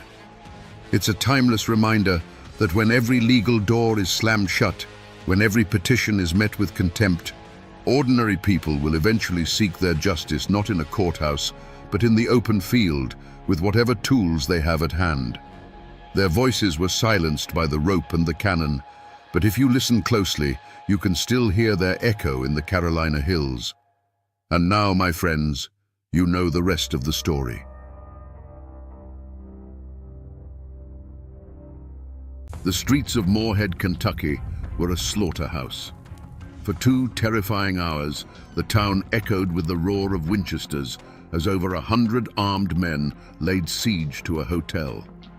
When the gun smoke finally cleared, the most powerful man in the county, Craig Tolliver, lay dead in the dirt, his body riddled with bullets. The newspapers called it the end of a brutal feud. But what if it wasn't a feud at all? What if it was the final bloody battle of a war fought over politics, power, and the very soul of a county? Today, we separate the folklore from the facts and uncover the story of the Rowan County War. Before the gunfire and the blood, Rowan County was a world of 2 halves, held together by a fragile peace. Out in the hollows and on the ridges, life moved to the rhythm of the seasons. Men like Floyd Martin woke with the sun and knew their land not by deeds and property lines, but by the feel of the soil in their hands. They were farmers, patriarchs of large families, their wealth measured in livestock, healthy children, and the respect of their neighbors. Their world was one of hard work, self-reliance, and a fierce independence born from the isolation of the mountains. To them, the law wasn't written in a book down at the courthouse. It was a code of honor passed down through generations. Then there was the town of Morehead. It was the county's beating heart, and its pulse was controlled by one man, Craig Tolliver. His kingdom wasn't made of dirt and timber, but of influence and fear. From the bar of his Monarch saloon or a suite in his Galt House hotel, he orchestrated the county's politics. He was handsome, always dressed in fine clothes that stood out against the town's mud and dust, but his smile never quite reached his eyes. He was the democratic boss, the man who could make another man rich with a handshake or ruin him with a whisper. He saw Morehead not as a home, but as a chessboard, and every person in it was a pawn. These 2 worlds brushed against each other on market days. The Martin clan and their Republican allies would ride into town, their faces weathered by the sun, their conversations quiet and watchful. They'd trade their crops, buy supplies, and endure the smirks of Tolliver's men who ran the town. In the saloons, Democrats and Republicans drank at separate tables, the air thick with an unspoken history. Everyone knew who had worn the blue and who had worn the grey, or whose father had. It was a peace, but it was the kind of quiet you get in the woods just before a storm breaks. Every handshake was a calculation. Every glance held a question. The people of Rowan County were living on a fault line, a deep crack in the earth left by the Civil War, and everyone could feel the ground trembling beneath their feet. They were proud people, both in the town and in the hills, and pride in Appalachia is a dangerous thing. It can build a home, but it can also burn one to the ground with everyone still inside it. And on the horizon, an election was coming. It was August of 1884. To the rest of America, it was just another local vote. But in Rowan County, it wasn't about choosing a representative. It was a referendum on power itself. It was the spark falling toward a powder keg that had been filling for 20 years. Little did they know, this day of voting would not be settled with ballots, but with blood, and the world they knew was about to be lost forever in a haze of gun smoke. The hatred that fueled the Rowan County War wasn't born in a saloon brawl in 1884. Its seeds were sown 20 years earlier in the blood and fire of the Civil War. Kentucky was a state torn in half, a borderland where loyalties were not to a flag, but to family and to the ground beneath one's feet. Brother fought against brother, and neighbor took up arms against neighbor. When the war ended, the soldiers returned to their farms and towns, but they brought the conflict back with them. They laid down their rifles, but they never truly laid down the fight. In the rugged hills of Rowan County, these old battle lines hardened into political identities. To be a Republican, like the Martins, was to align with the Union, with the federal government that had preserved the nation. It was the party of Lincoln, a symbol of victory and order to some, but of occupation and overreach to others. To be a Democrat, like Craig Tolliver and his faction, was to carry the banner of the old Confederacy, of states' rights and resistance to that same federal power. It was a politics of pride and grievance, a burning resentment that the world had been turned upside down. This wasn't about policy debates, it was about memory. It was about which side your father fought on at Perryville or Shiloh. It was about remembering the Union patrols or the Confederate raiders who had passed through these very hollows. The land itself held these memories. For the Martins and their allies, their farms were a testament to their own hard work and independence, a legacy carved from the wilderness. For Tolliver, the town of Moorhead was a different kind of territory, a center of power to be controlled, its commerce and law to be bent to the will of his party, his faction, his cause. In these mountains, a family name is a heavy thing. It's a coat of arms and a burden, all at once. The name Martin became a rallying cry for every Republican farmer who felt choked by the town's political machine. It stood for the country, for the hills, for the men who answered to no one but God. And the name Tolliver became the symbol of absolute democratic control, of the saloons, the courthouse, and the money that made the town run. It was a feud of ideas long before it was a feud of men. The blood of the Civil War had never truly dried. It had just soaked into the soil, waiting for a single spark to turn the ground red once more. The conflict in Rowan County didn't live in grand declarations, but in the quiet, poisonous whispers that spread from house to house. Craig Tolliver's Monarch Saloon wasn't just a place to drink. It was a spider's parlor where the web of rumor was spun. Here, his lieutenants, men who owed him their jobs or their freedom, would gather. They were the town's deputies, clerks, and business owners, all bound to Tolliver by loyalty or fear.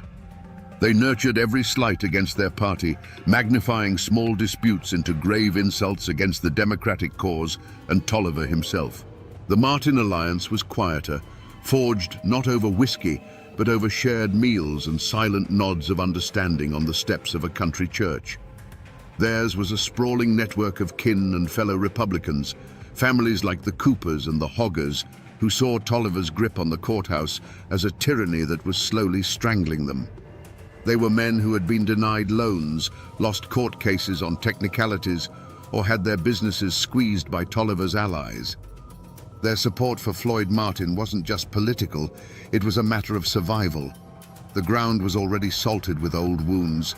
Just a few years prior, a sheriff's election had been decided by a handful of questionable ballots, installing a Tolliver man and leaving the Martins and their supporters feeling cheated and disenfranchised. There was the bitter memory of a land dispute between a Tolliver ally and a Republican farmer, a case settled in a court controlled by Tolliver's friends. These weren't isolated incidents, they were a pattern. Each one was a fresh layer of resentment, a reminder that the law in Rowan County bent to the will of the town boss. Gossip became a weapon, as dangerous as any pistol. A drunken argument at the general store was retold in the Monarch Saloon as a deliberate Republican provocation. A Martin supporter speaking too loudly about his rights was marked as a troublemaker. The air grew thick with suspicion. Men started carrying guns, not just for hunting, but for a trip into town. Friendships that had crossed party lines began to fray. The community wasn't just divided, it was curdling, turning sour with paranoia and hate. The stage was being set for a tragedy, and every rumor, every old grudge, was another nail being hammered into the coffin of peace. In the long, sweltering weeks leading up to the August election of 1884, a heavy stillness settled over Rowan County. The summer had been brutally hot and dry, cracking the creek beds and turning the dirt roads into a fine, choking powder that coated every leaf and fence post. Old-timers whispered that it was a bad sign when the katydids fell silent in the heat of the day. It was as if the land itself was holding its breath, waiting for the coming violence. The usual sounds of the mountains, the birds, the rustle of game in the undergrowth seemed to have faded, replaced by an oppressive quiet that felt more menacing than any storm. The true omen, however, wasn't in the sky or the trees. It was in the faces of the men gathering in Moorhead. Election day was approaching, and it felt less like a civic duty and more like a muster for war. The flow of whiskey, always a tool of political persuasion in those days, began to run more freely than usual, loosening tongues and sharpening tempers. Craig Tolliver's men walked the town's boardwalks with a certain swagger, their hands resting near their hips, while the Martin men who rode in from the country were grim-faced and watchful, their eyes scanning every alley and doorway. A deep sense of dread, a cold knot in the gut, became a shared secret among the people of Rowan. Wives watched their husbands clean rifles that hadn't been fired since the last deer season, a silent question hanging in the air between them. Men who had been neighbors their whole lives now passed each other on the road with a curt nod, the old bonds of community straining under the weight of political hatred. This wasn't just another election, it felt like a final reckoning was at hand. They couldn't have known what was coming, not exactly, but they could feel the pressure building, a charge in the air that promised not rain, but lightning. Election day, August 4th, 1884, dawned hot and suffocating. At a polling place just outside Moorhead, the air was thick with more than just summer humidity. It was charged with whiskey and years of bottled-up hatred. Men from both factions gathered, their political affiliations worn like uniforms. Votes were being bought with liquor, and every conversation was a low growl of intimidation or defiance. This wasn't democracy in action. It was a standoff, a test of nerve where everyone was waiting for the first man to flinch. The spark came in the form of a drunken slur. John Martin, Floyd Martin's own son, got into a heated argument with a fervent Tolliver supporter named Solomon Bradley. The exact words were swallowed by the noise and the heat, but they were likely the same insults that had been traded for years. Taunts about the war, about family, about honor. But this time, fueled by cheap whiskey and the tension of the day, words were not enough. Shouts turned to shoves, and shoves exploded into a vicious, desperate brawl. It was over in a flash of chaotic violence. The crowd surged, men yelled, but no one dared to intervene. In the midst of the scuffle, in the dust and the confusion, Solomon Bradley fell to the ground, mortally wounded.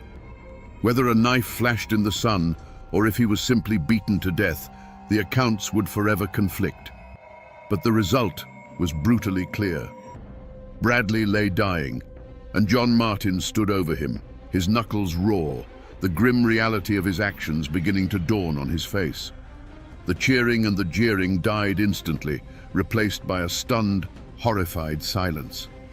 The news ripped through the county faster than a telegram. For the Martin clan, it was a tragedy, but a defensible one. They called it a fair fight, a drunken brawl that went too far, provoked by Tolliver's men and their liquor. John Martin was arrested, and his family prepared for a legal battle. But for Craig Tolliver and his faction, this was no accident. This was a declaration of war. It was the son of their political enemy striking down one of their own on election day. They saw it as a calculated act of aggression, an assassination meant to send a message. The law might have had John Martin in a cell, but the code of the mountains now demanded a different kind of justice. The political quarrel had been baptized in blood. It was no longer about who would control the courthouse, it was about vengeance. The first drop of blood had hit the dry Kentucky dirt, and a war was about to bloom from it. There was no going back now. What followed was not an open war, but a slow, creeping plague of violence that lasted for 3 years. The law of the gun replaced the law of the land, and Rowan County became a place of shadows and fear. Death could come from anywhere, at any time. A man might be plowing his field, the only sound the harness creaking and the birds singing, when the tree line would suddenly erupt with a volley of gunfire. He would simply fall, another life erased without a word. A riderless horse returning to a barn at dusk became a common and dreaded sight, a silent messenger of another ambush. The first major act of retribution was aimed directly at the head of the Martin clan. As Floyd Martin rode along a quiet country road, a section of woods he'd passed 1,000 times before, the trees themselves seemed to explode. A hail of lead tore through the air, and Martin was thrown from his horse. He lay grievously wounded, but by some miracle, he survived. The message, however, had been delivered in smoke and lead. No one was safe, no place was sacred. The war of assassination had begun. This shadow war culminated on a blistering summer morning, June 22nd, 1887. The Martin faction, now an army of over 100 determined men, descended from the hills and laid siege to Moorhead. The morning calm was shattered by a sound like rolling thunder, a sound that sent townspeople scrambling for their lives, diving into cellars or hiding behind anything that could stop a bullet. For hours, the air was filled with a constant, deafening roar as hundreds of rounds were fired. It was a storm of lead. The high-pitched whine of bullets was everywhere. Wooden storefronts splintered, sending shards of timber flying through the air. The windows of the Galt House Hotel, where Craig Tolliver and his men were cornered, shattered one by one. Through the thick haze of gunsmoke, you could see the muzzle flashes from doorways, from rooftops, from behind wagons. The Martin men weren't brawling. They were conducting a methodical extermination, tightening a noose of rifle fire around the heart of Tolliver's power. Then came the final, desperate act. Trapped, his men falling around him, Craig Tolliver made a run for it. He burst from the hotel, a flash of motion against the chaos. It wasn't a single shot that answered him, but a deafening, instantaneous chorus of rifles firing as one. The unstoppable town boss, the man who had ruled Rowan County with an iron fist, simply collapsed in the middle of the street. And in the moment his body hit the dirt, the thunder of the guns stopped. A deafening silence fell over Moorhead, broken only by the ringing in men's ears and the sight of the dead man lying in the dust. The war was over. To understand the 3 years of terror that followed, we must try to look at the world through Craig Tolliver's cold, calculating eyes. In his own mind, he was no villain, He was a king, and Moorhead was his kingdom. The Galthouse Hotel was his castle, the Monarch Saloon his throne room. He believed in order, but it was his order. He provided jobs, settled disputes, and kept the peace, all so long as his authority was never questioned. He didn't see the Martins and their allies as a political opposition. He saw them as rebels, as a disease threatening the body of his carefully controlled world. When Solomon Bradley was killed on election day, Craig Tolliver didn't see a drunken brawl gone wrong. He saw an assassination. He saw the son of his chief rival striking down one of his loyalists in a blatant act of defiance. To him, this was an insurrection, a declaration of war against his rule. A king cannot allow such a challenge to go unanswered, or the throne itself will crumble. The moment he heard the news, a switch didn't flip from anger to rage. It flipped from political maneuvering to calculated extermination. The Martins had chosen the weapon, and he would simply prove he was a master of it. The decision to ambush Floyd Martin wasn't made in a fit of passion. It was a cold, strategic move, a piece being moved on a chessboard. Tolliver would have seen it as a regrettable but necessary act of statecraft. In his logic, removing the head of the rebellion would cause the movement to collapse. After the ambush failed, he wouldn't have felt frustration or panic, but a grim resolve. It was simply a problem that now required a more thorough solution. For 3 years, as the bodies fell on both sides, it's unlikely Tolliver felt guilt. Each report of another Martin supporter shot from ambush would have been received not with glee, but with a sense of grim satisfaction. It wasn't murder, it was management. It was the slow, methodical process of cutting a cancer out of his county. He was the only man, in his own view, strong enough to do what needed to be done. This is what makes his evil so chilling. It was not the product of madness, but of a terrible, unwavering certainty that he was the hero of his own story. When the final volley of shots faded, a silence fell over Moorhead. It was a silence so deep and heavy, it felt louder than the gunfire that had preceded it. A thick, acrid haze of gun smoke hung in the humid summer air, burning the eyes and throat. For a long moment, nothing moved. The only sign that the world hadn't ended was the sight of Craig Tolliver's lifeless body lying in the dusty street, a final stark punctuation mark at the end of a bloody 3-year sentence. Slowly, cautiously, the town began to emerge from its hiding places. Cellar doors creaked open. Shopkeepers peered out from behind barricaded windows. The faces of the townspeople were pale with shock, their eyes wide as they took in the scene. The main street looked like a battlefield. Bullet holes pocked nearly every building. Windows were shattered, and the ground was littered with spent shell casings. The bodies of Tolliver and his lieutenants lay where they had fallen, silent testament to the terrible finality of the fight. The Martin faction, victorious, did not flee back to their hollows. They were no longer an invading army. They were the new power in Rowan County. They stood in the open, rifles held loosely in their hands, their faces grim and streaked with sweat and gunpowder. They had come to Moorhead to kill a king, and they had succeeded. With Tolliver and his closest men dead, their political machine, built on years of intimidation and control, had vanished in the space of a single morning. The reign was over, but news of a private war travels fast.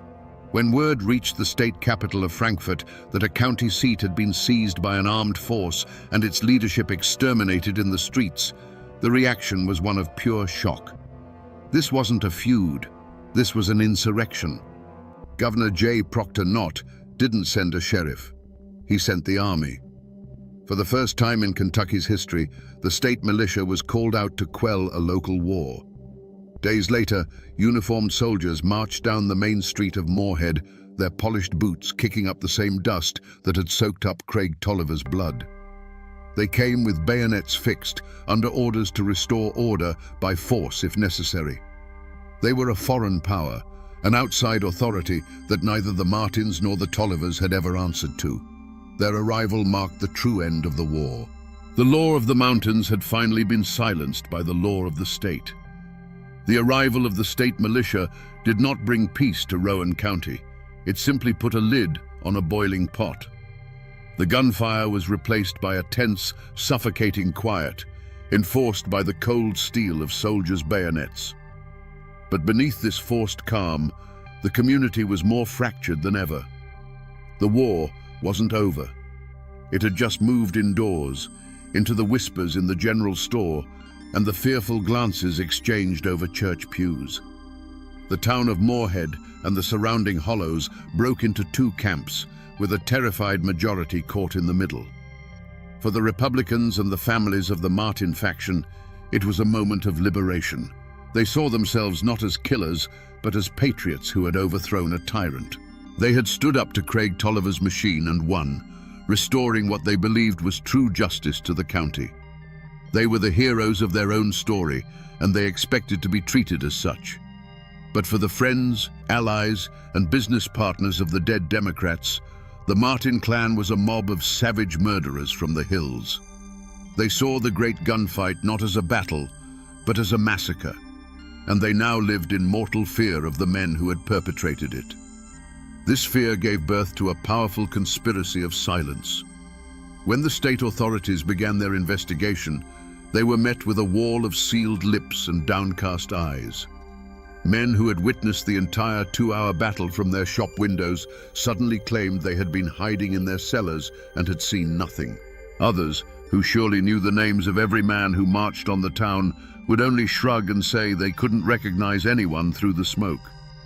To speak the truth was to choose a side, and in the shadow of such violence, choosing a side was a potential death sentence. Fear of Martin retribution was a more immediate threat than a distant state court. Yet, in this atmosphere of terror, small acts of courage and cowardice defined the true character of the people. A former Tolliver deputy who once walked with a confident swagger would now cross the street to avoid meeting the gaze of a Martin man. But a doctor who had been a friend of Tolliver's would still ride out to a Martin farm to tend to a sick child, his oath as a healer overriding the politics of hate. A widow of a slain Tolliver man might find a sack of flour left on her porch in the dead of night, a silent offering from a neighbor who dared not show support in the daylight. The war had moved from the streets into the hearts of the people, and every small decision, who to trade with, who to talk to, who to help, became a declaration of allegiance in a conflict that was far from over. The hunt for the killers of Craig Tolliver was not a chase with hounds and rifles through the dark hollows. The killers weren't hiding. They were walking the streets of Moorhead in broad daylight, confident and victorious. The hunt that followed was a different kind of pursuit altogether, a methodical and dangerous game of wits waged by outsiders in a land that guarded its secrets jealously. The posse was not made of vengeful neighbors, but of state prosecutors and detectives from Frankfurt, city men who wore stiff collars and carried law books instead of Winchesters. Their prey was an entire faction, over 100 men bound by blood, politics, and the shared secret of the final gunfight. The mountains that had once hidden Tolliver's ambushes now served a new purpose. They hid the truth. The state's men rode from one isolated farm to the next, asking questions that were met with blank stares, convenient memory loss, and a steadfast, unnerving silence. The people of the hills, loyal to the Martins or simply terrified of them, created a fortress of ignorance. The investigators found themselves lost not in the woods, but in a fog of fear and clan loyalty. But the state had a power that Tolliver never did: the full weight of the law and the endless patience of bureaucracy. Slowly, painstakingly, they pieced together a list of names. Whispers were gathered, deals were offered, and cracks began to appear in the wall of silence. Finally, the state felt it had enough. Indictments were issued for the leaders of the Martin faction, charging them with murder and insurrection. The question that hung over the entire county was, would they come peacefully? Or would the state's lawmen have to fight a second war to bring them in? The moment of capture was not a bloody firefight, but a scene of quiet, surreal drama. Faced with warrants from the state, the very authority they claimed to respect, the Martin leaders made a calculated choice. One by one, they came down from their hill farms, met the lawmen, and surrendered their rifles. There was no resistance, no desperate last stand. They walked into custody with their heads held high, not as cornered fugitives, but as men who believed utterly in their own righteousness. They were confident that any jury of their peers would see them not as criminals, but as liberators who had done the county a necessary, if brutal, service. Their war was not over. It was simply moving from the battlefield to the courtroom. The courthouse in Moorhead was not a hall of justice, it was a fortress. State militia, with bayonets fixed, stood guard at every entrance and lined the courtroom walls. The room was packed to suffocation, split down the middle as if by an invisible wall. On one side sat the grim-faced farmers and families of the Martin faction, their expressions hard and unyielding. On the other, the remaining allies of Craig Tolliver, their faces a mixture of grief, fear, and a desperate hope for vengeance. Every person in that room understood this was not just a trial. It was the final battle of the Rowan County War, fought not with rifles, but with words and law books. The prosecution, sent from the state capital, laid out a clear and brutal case. This was murder, plain and simple. A conspiracy of over 100 men who had taken the law into their own hands, sieged a town, and executed their political rivals in the street. They painted the Martin faction as a lawless mob, a threat to the very fabric of civilized society. But the defense lawyers, shrewd men who understood the ways of the mountains, told a different story. They portrayed Craig Tolliver as a ruthless tyrant who ruled Rowan County through fear and corruption. The Martin men, they argued, were not murderers. They were patriots, Minutemen, who had risen up to liberate their community from a despot when the law itself had failed them. The trial became a spectacle of fear. One by one, witnesses were called to the stand. Men who had seen the whole bloody affair unfold would stare at the floor, their hands trembling, and mumble that they couldn't be sure of any faces they saw that day. The smoke, they'd say, was too thick. The chaos was too great. And you can imagine, my friends, the pressure in that room. You can imagine the silent, heavy gazes from the Martin supporters, a non-verbal promise of a long memory. The conspiracy of silence that had protected the killers in the hills now followed them right into the courthouse. Throughout the proceedings, the accused leaders of the Martin clan sat in their chairs with a quiet, unshakable dignity. There was no remorse in their eyes, no plea for mercy. They listened to the testimony with the stoicism of men who had made their peace with their actions long ago. They had done what they believed was necessary, and they put their faith not in clever lawyers, but in a jury of their peers, men who knew the land, who understood the grievances, and who had lived under the shadow of Craig Tolliver's rule. Finally, the day of the verdict arrived.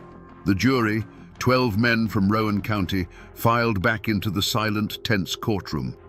They avoided the eyes of everyone, their faces pale and unreadable. The foreman stood, a single piece of paper trembling in his hand.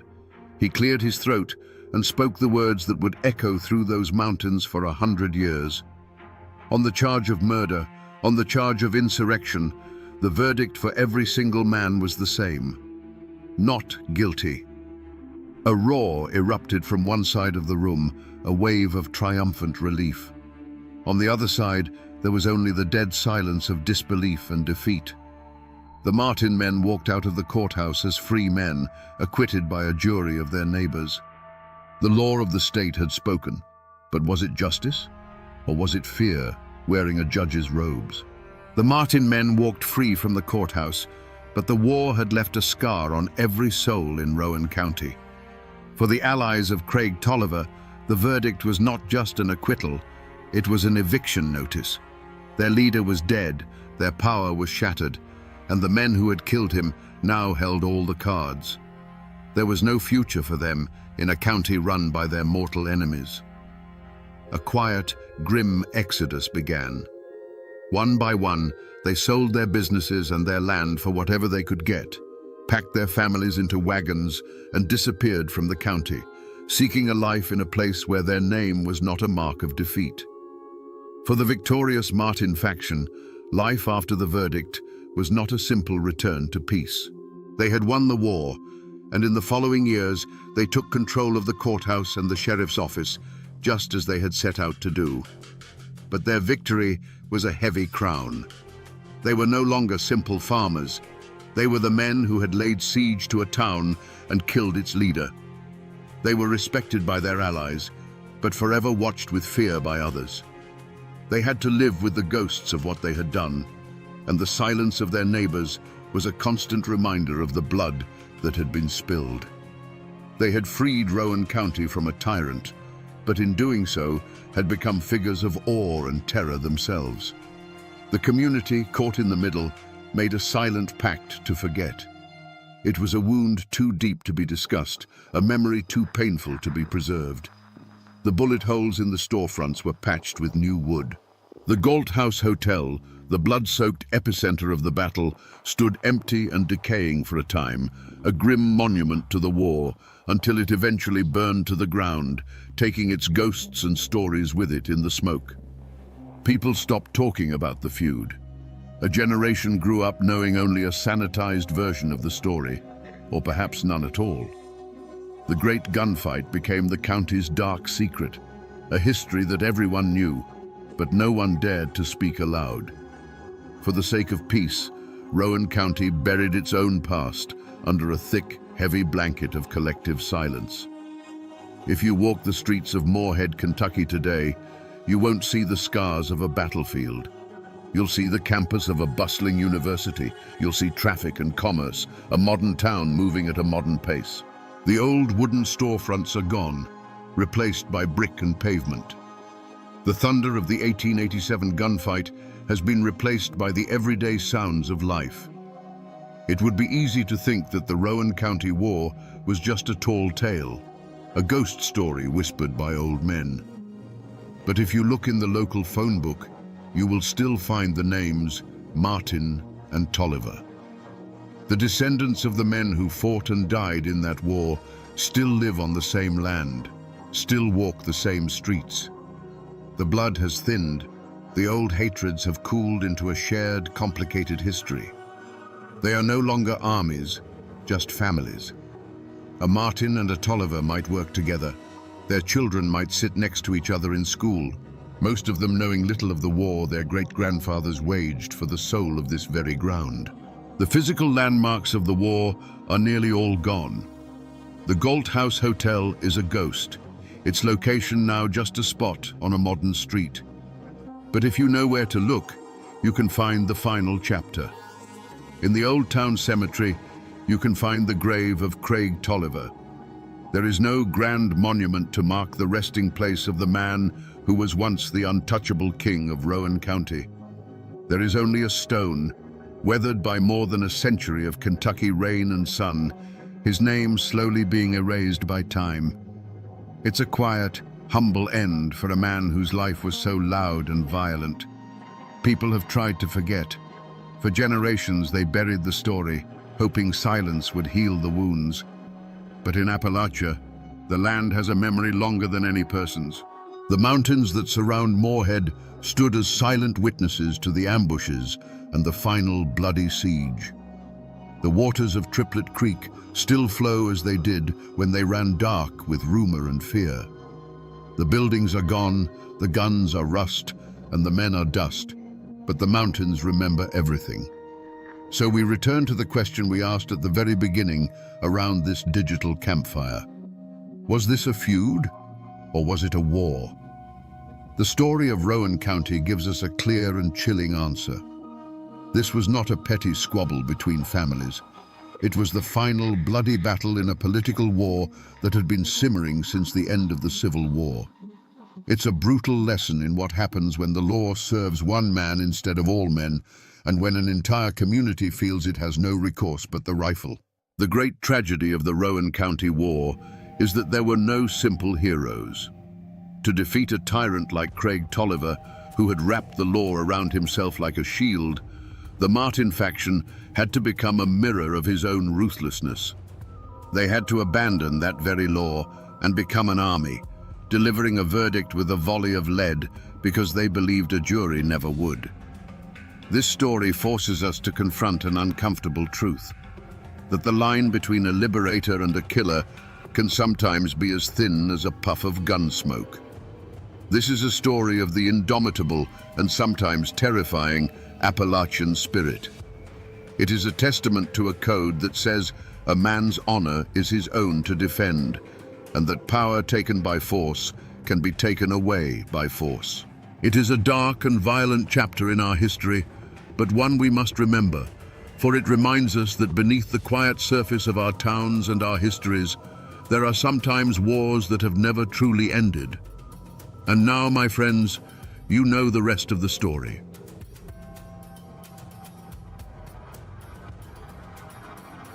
The last gunshot echoed through the Hillsville courthouse, and then a silence fell, a silence heavier and more terrible than any sound before it. Through the thick gray smoke of black powder, the afternoon light struggled to reveal a scene of absolute carnage. The judge, the sheriff, the prosecutor, the very pillars of the law lay bleeding onto the floorboards. The assassins, the notorious Allen clan, had already vanished back into the mists of the Blue Ridge Mountains. This wasn't just murder. It was a declaration of war against the 20th century itself.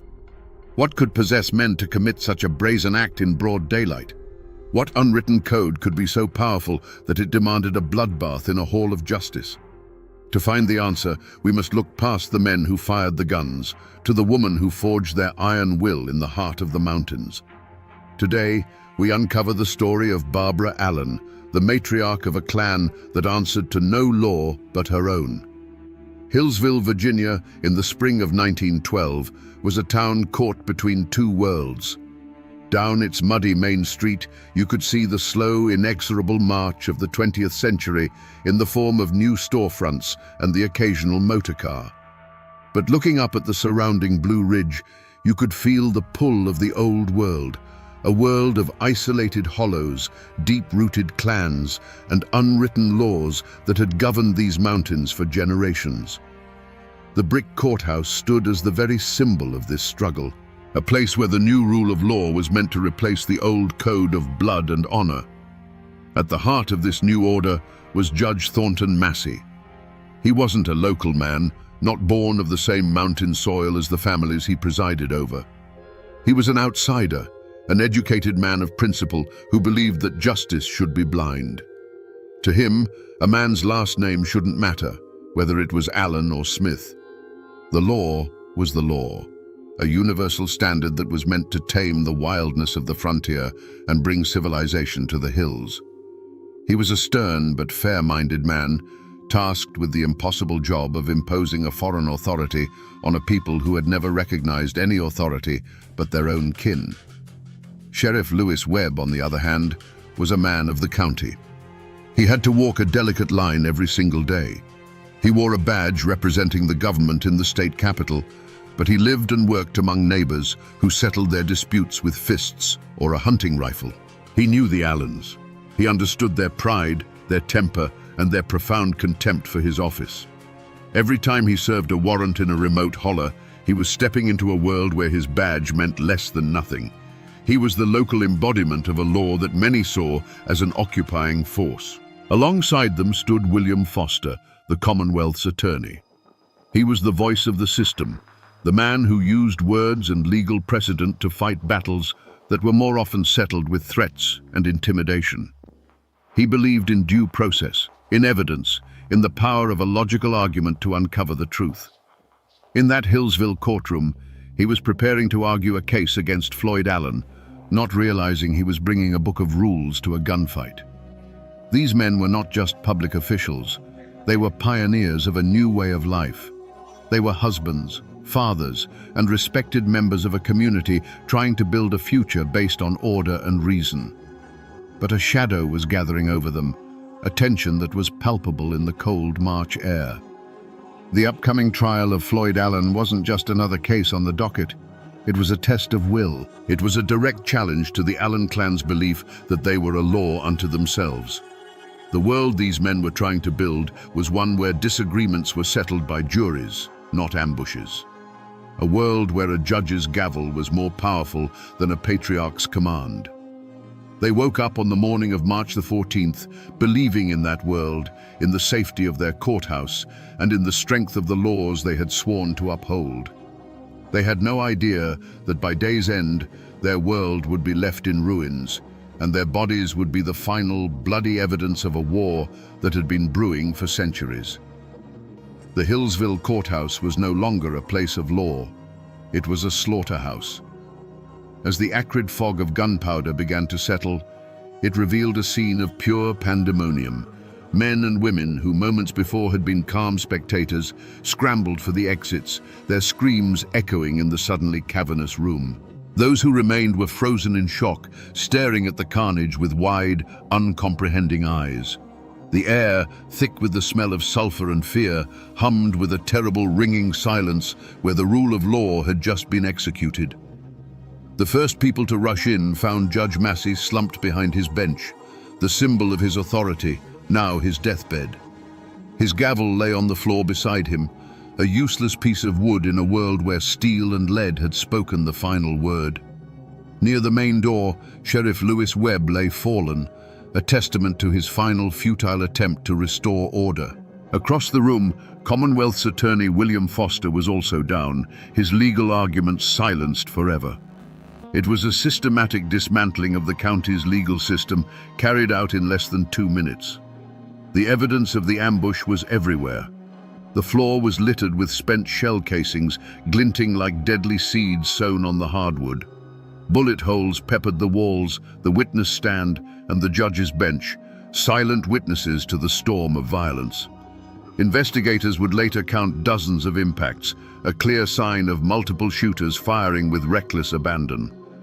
The Allens' chairs were empty. They had simply stood up, unleashed hell, and melted back into the mountains that had raised them, leaving only chaos and death in their wake.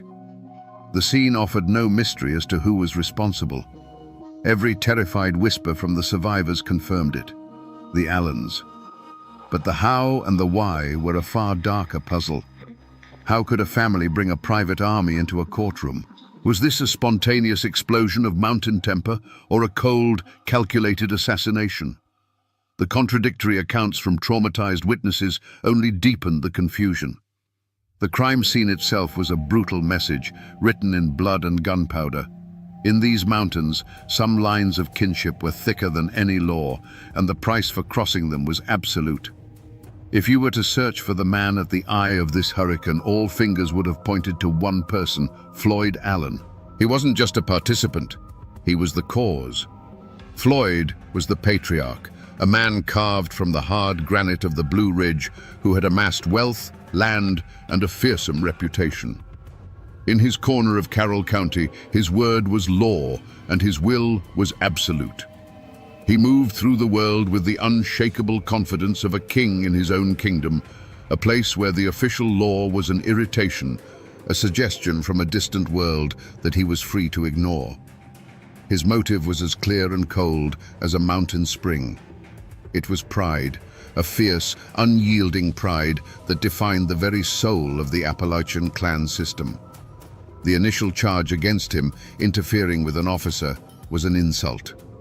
But the verdict, a year of hard time in the state penitentiary, was an intolerable humiliation. For a man like Floyd, a year in a prison uniform was not a punishment. It was an execution of his honor. It was the state declaring that he, Floyd Allen, was no better than any other man, that his power and his name meant nothing within the walls of their courthouse. The evidence was immediate and overwhelming. The shooting began the very second after Judge Massey pronounced the sentence. Witnesses recounted Floyd standing up, his face a mask of cold fury, and uttering the words that became the spark in the powder room, "I ain't a-goin'."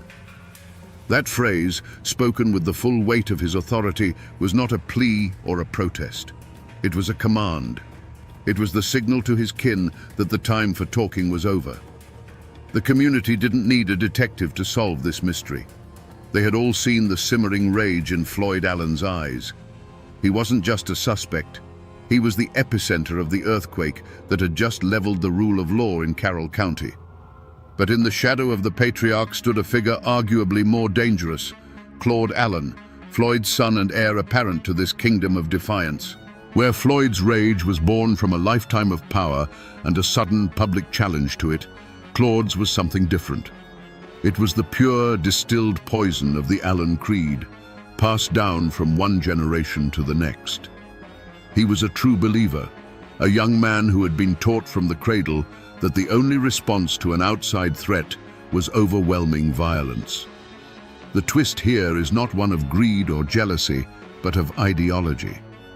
Claude's motive was not simply to protect his father, it was to prove himself the worthy inheritor of the Allen legacy. For him, his father's conviction was a stain on his own honor. A year in prison for Floyd meant a lifetime of shame for Claude. He couldn't allow the world to see the Allens as a clan that could be tamed, caged, and broken by Flatlander laws. He was there not just to prevent a sentence, but to make a statement that would echo through the mountains for 100 years. When we re-examine the chaos of that day, one terrible detail rises to the surface. Most historical accounts and eyewitness testimonies agree. Claude Allen fired the first shot. He didn't wait for his father's signal. He didn't hesitate. As the judge pronounced the sentence, Claude drew his pistol and shot Judge Massey point blank. This was not the act of a man caught up in the heat of the moment. It was the act of an executioner. He didn't just join the fight, he started the war. In that single irrevocable moment, he betrayed any possibility of a non-violent outcome and sealed the fate of everyone in that room, turning a family's defiance into a public massacre. But to truly understand the firestorm at Hillsville, you have to look beyond the men and their motives to the larger war being waged. The true external threat wasn't a single person, but an entire century. The 20th century was coming for the Blue Ridge Mountains, not with a friendly handshake, but with the cold, calculating ambition of industry and centralized government. Railroads were cutting through ancient hills, timber barons were eyeing the vast virgin forests, and land speculators were using complex laws to divest mountain families of the very ground their ancestors had settled. This encroaching world saw the old ways of the mountains, the clan loyalty, the self-reliance, the deep suspicion of outsiders as a barrier to progress and profit. And the local instrument of this new world was the courthouse. Judge Massey, Sheriff Webb, and Prosecutor Foster were not just men doing their jobs, they were the local agents of this powerful external force. They represented a system that valued deeds and statutes over blood loyalty and tradition, a system that sought to replace the unwritten code of the mountains with the codified law of the state capital. From the Allens' perspective, this wasn't justice, it was a hostile takeover. Every new law, every tax, every court summons was another tightening of a noose around their way of life and their sovereignty.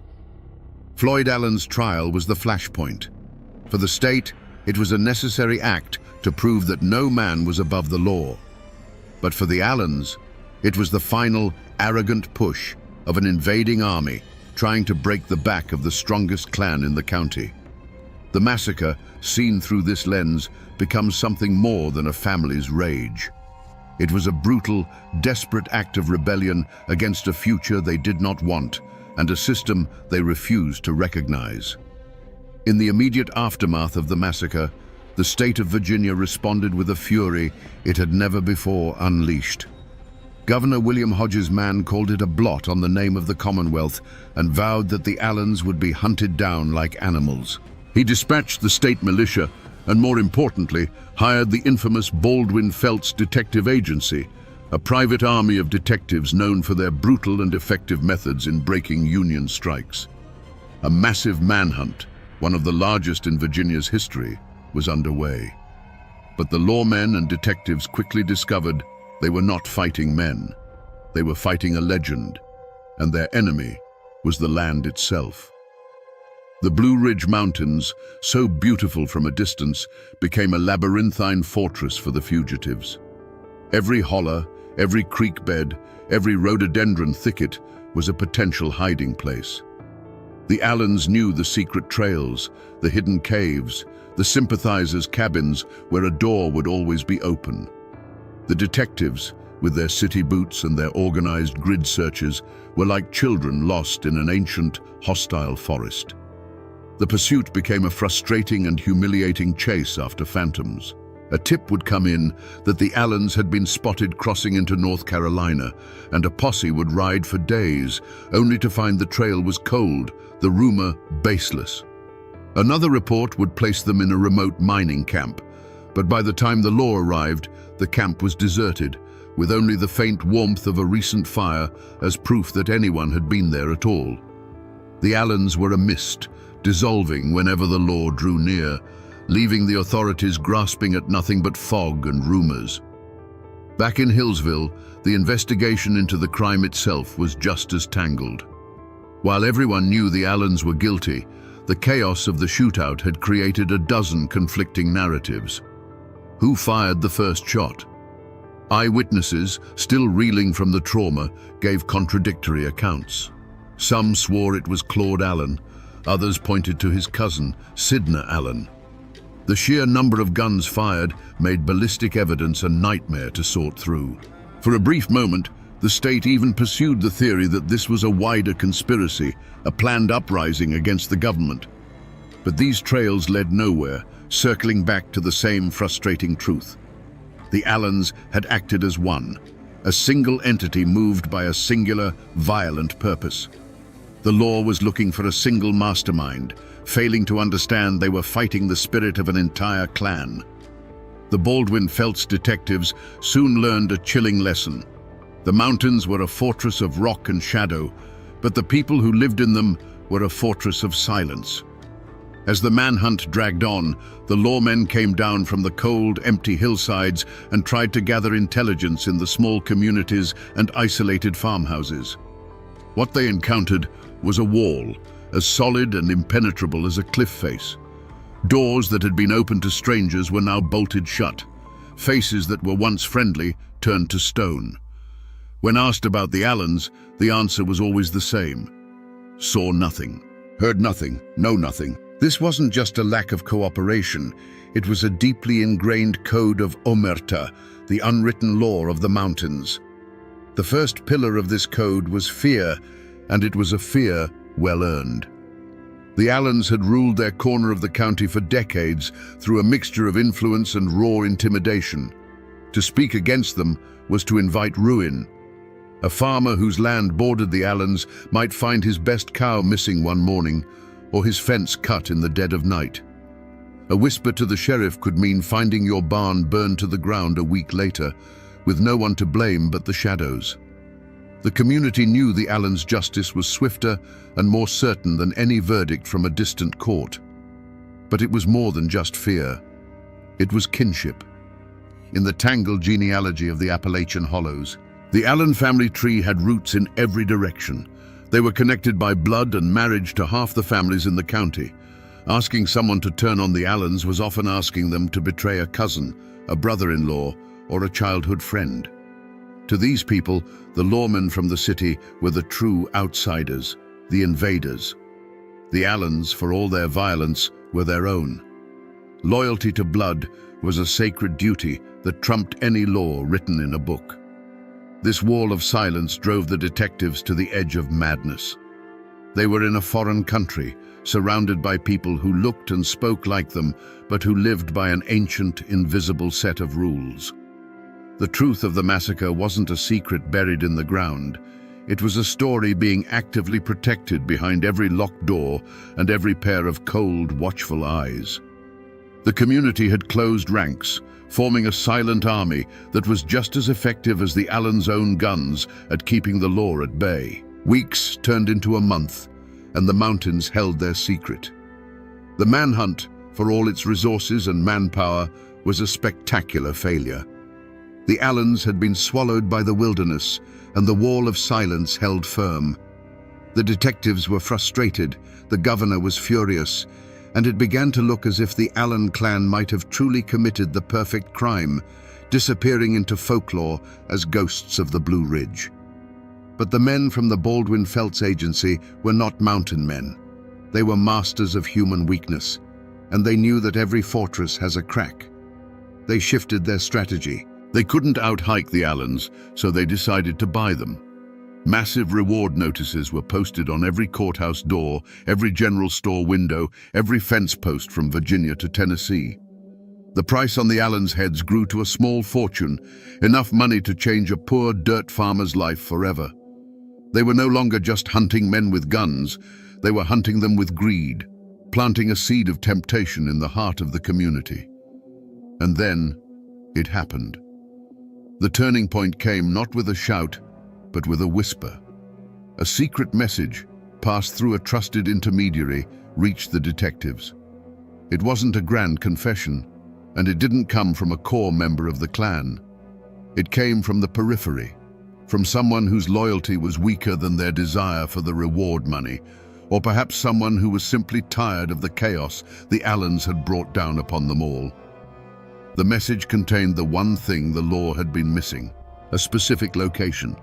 A small farmhouse, a known sympathizer's home, where Floyd and Claude Allen were believed to be hiding. This was the forgotten clue they had been searching for.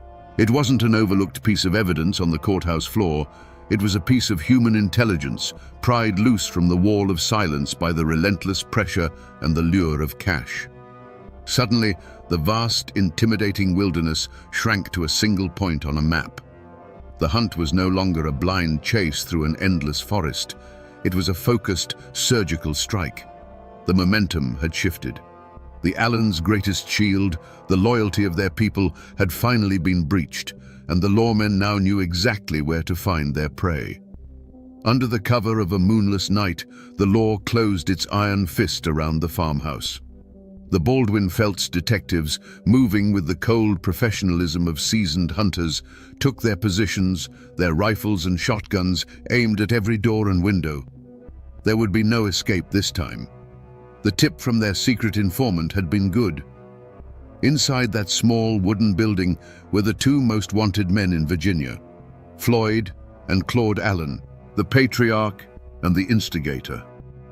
The air was thick with a silence that felt heavier than any sound, the calm before a final bloody storm. As the first light of dawn began to bleed over the mountain ridges, the call for surrender was issued. It was met not with words, but with the bright orange flash of a rifle from a darkened window, the sharp crack echoing across the valley. The farmhouse erupted in a blaze of gunfire. The Allens were not surrendering. They were making their last stand, turning a simple farmhouse into a fort and choosing to die in a blaze of glory rather than be taken alive. For hours, the siege raged, a furious exchange of lead that tore the small building to splinters. But the fight was hopeless. Surrounded and outgunned, the end came swiftly. In a final desperate rush, the detectives stormed the house. And then the legends were made of flesh and blood. Floyd Allen, the powerful patriarch, was found wounded. His fight bled out of him. The aura of invincibility shattered.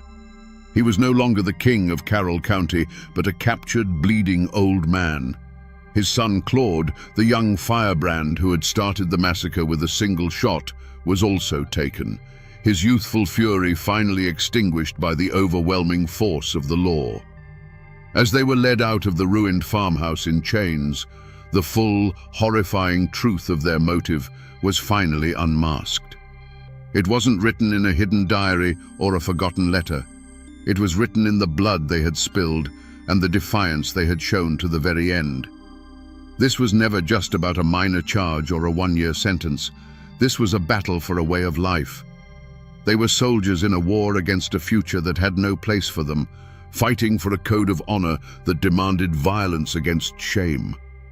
The true culprit, the force that had driven them, was the unwritten law of the mountains, the creed that had been hammered into them since birth.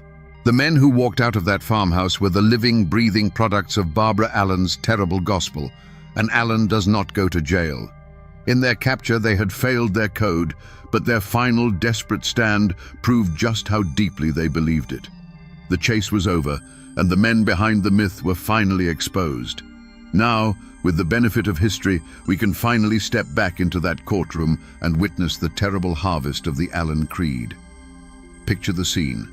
The room is packed, the air thick with tension. Judge Thornton Massey, a man of the law, looks down from his bench. Below him stands Floyd Allen, a man of the mountains, surrounded by his kin. It is a standoff between two worlds, and the wooden walls of the courthouse have become the frontier. The judge's voice cuts through the silence, clear and firm, as he delivers the sentence, 1 year in the state penitentiary. The words hang in the air for a heartbeat, an intolerable insult. Floyd Allen draws himself up to his full height, his face like carved stone. He looks not at the judge, but at his own clan, and makes his declaration, a phrase that will become his epitaph. "I ain't a-goin'." Before the last syllable has faded, the room explodes. The first shot cracks like a whip, a sound so sharp and final it seems to suck all the air from the room. Judge Massey jerks backward, a look of stunned disbelief on his face, and then slumps forward over his bench. His gavel, the symbol of his authority, slides from his hand and clatters onto the floor below. That single sound breaks the spell, and hell is unleashed. The courtroom becomes a roaring, blinding vortex of chaos. Muzzle flashes from the Allen's pistols create strobing, hellish images in the suddenly dark, smoke-filled room. The noise is deafening, a continuous thunder that rattles the windows and shakes the floorboards. Men and women scream and dive for cover, crawling under heavy wooden benches as bullets splinter the wood just above their heads. Papers from the prosecutor's table are thrown into the air by the concussions, fluttering down through the haze like pale, terrified birds. Sheriff Webb, reacting on pure instinct, draws his revolver. He takes but a single step towards the Allens before he is thrown backward, falling near the doorway he was sworn to protect. Across the room, Commonwealth's Attorney Foster rises from his chair, his mouth open as if to object, but his argument is silenced forever as he too collapses to the floor. It is not a gunfight, it is an execution. Then, as suddenly as it began, the shooting stops. An unnatural ringing silence descends, broken only by the choked sobs of the survivors. The thick, acrid smoke of black powder hangs in the air, a suffocating fog that obscures everything. As it slowly begins to clear, the full horror is revealed. The chairs where the Allens had been sitting are empty, and on the walls, on the judge's bench, on the witness stand, are dozens of dark, round marks, the 57 silent witnesses to 90 seconds of absolute carnage. The Allen clan was gone, leaving behind only blood, smoke, and the shattered ruins of the law. The trial of Floyd and Claude Allen was not a legal proceeding, it was a public reckoning. The state of Virginia, its authority profoundly wounded, put the full weight of its power on display. The small town of Wytheville, where the trial was moved to ensure a less biased jury, became the center of a national media circus. Reporters from as far away as New York and Chicago descended, eager to capture every detail of what they called the Savage Mountain Feud. For the state, this was a show trial in the truest sense, a chance to prove, once and for all, that the law of the Commonwealth was stronger than any clan's code of honor. In the defendant's box, Floyd and Claude Allen were not broken men begging for mercy. They were defiant to the last. Floyd sat with the stoic, quiet dignity of a fallen king, his gaze steady, his contempt for the proceedings clear in every line of his weathered face. He listened to the testimony against him not as a criminal, but as a captured enemy general forced to endure the rituals of his conquerors. Beside him, his son Claude was a caged wolf, his eyes burning with an unrepentant fire. They offered no apologies, no explanations. They had lived by their code, and they would die by it. The prosecution's case was simple and brutal. This was a premeditated assassination of the law itself. They painted the Allens as a lawless tribe, a cancerous growth on the body of civilized society that had to be cut out. The defense, in a nearly impossible task, tried to argue that this was a tragedy of culture, a spontaneous eruption of violence born from the unique and volatile honor code of the mountains.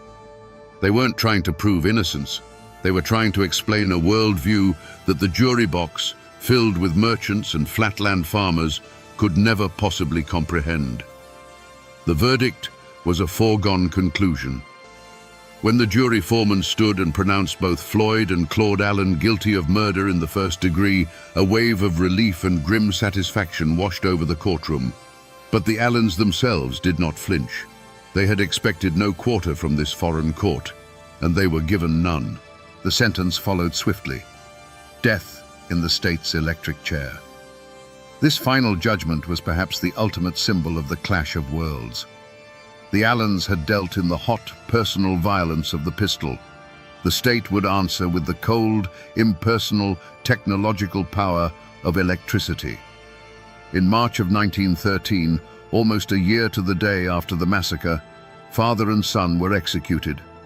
For the newspapers and the world outside, justice had been served. But back in the hollows of Carroll County, the story was far from over. The executions didn't end the legend. They cemented it. Floyd and Claude became martyrs, their deaths a final, terrible proof to many that the government's justice was just a more organized form of killing, a verdict that still sparks arguments in these hills to this day. The executions of Floyd and Claude Allen were not an end, but the beginning of a long, painful reckoning. The Allen clan, once a formidable power in the Blue Ridge, was shattered. Their name, once spoken with a mixture of respect and fear, now became a synonym for senseless murder. The clan's other key figures were systematically hunted down and brought to justice. Sidney Allen, Barbara's own son, was wounded in a shootout and captured. He, along with his uncle Sidney Allen, was sentenced to decades in the state penitentiary, a fate that, for men raised on a doctrine of absolute freedom, was a kind of living death. The Allens' land holdings diminished, their political influence evaporated, and their aura of invincibility was gone forever, replaced by a legacy of infamy. At the heart of this ruin sat Barbara Graham Allen, the matriarch who had planted the seeds of this destruction. She lived to see the catastrophic harvest of her teachings. She saw her brother-in-law and nephew sent to the electric chair. She saw her own son, Sidney, locked away in a cage. The central commandment of her life, Allens don't go to jail, had become a bitter, ironic prophecy. Her family had either been sent to their graves or to a prison cell, the ultimate humiliation she had raised them to avoid. She died in 1920, a lonely, unyielding woman surrounded by the ghosts of the men she had forged, her final years spent in the quiet desolation of a kingdom turned to ash. The scars on the community of Hillsville ran just as deep. The families of Judge Massey, Sheriff Webb, William Foster, and the others were left with an unfillable void. They were not just statistics in a famous crime, they were husbands, fathers, and brothers whose absence left a permanent wound on the town. For decades, the massacre was a shadow that hung over Carroll County, a topic spoken of in hushed tones. The event divided neighbors and created a legacy of bitterness and distrust that would take generations to heal.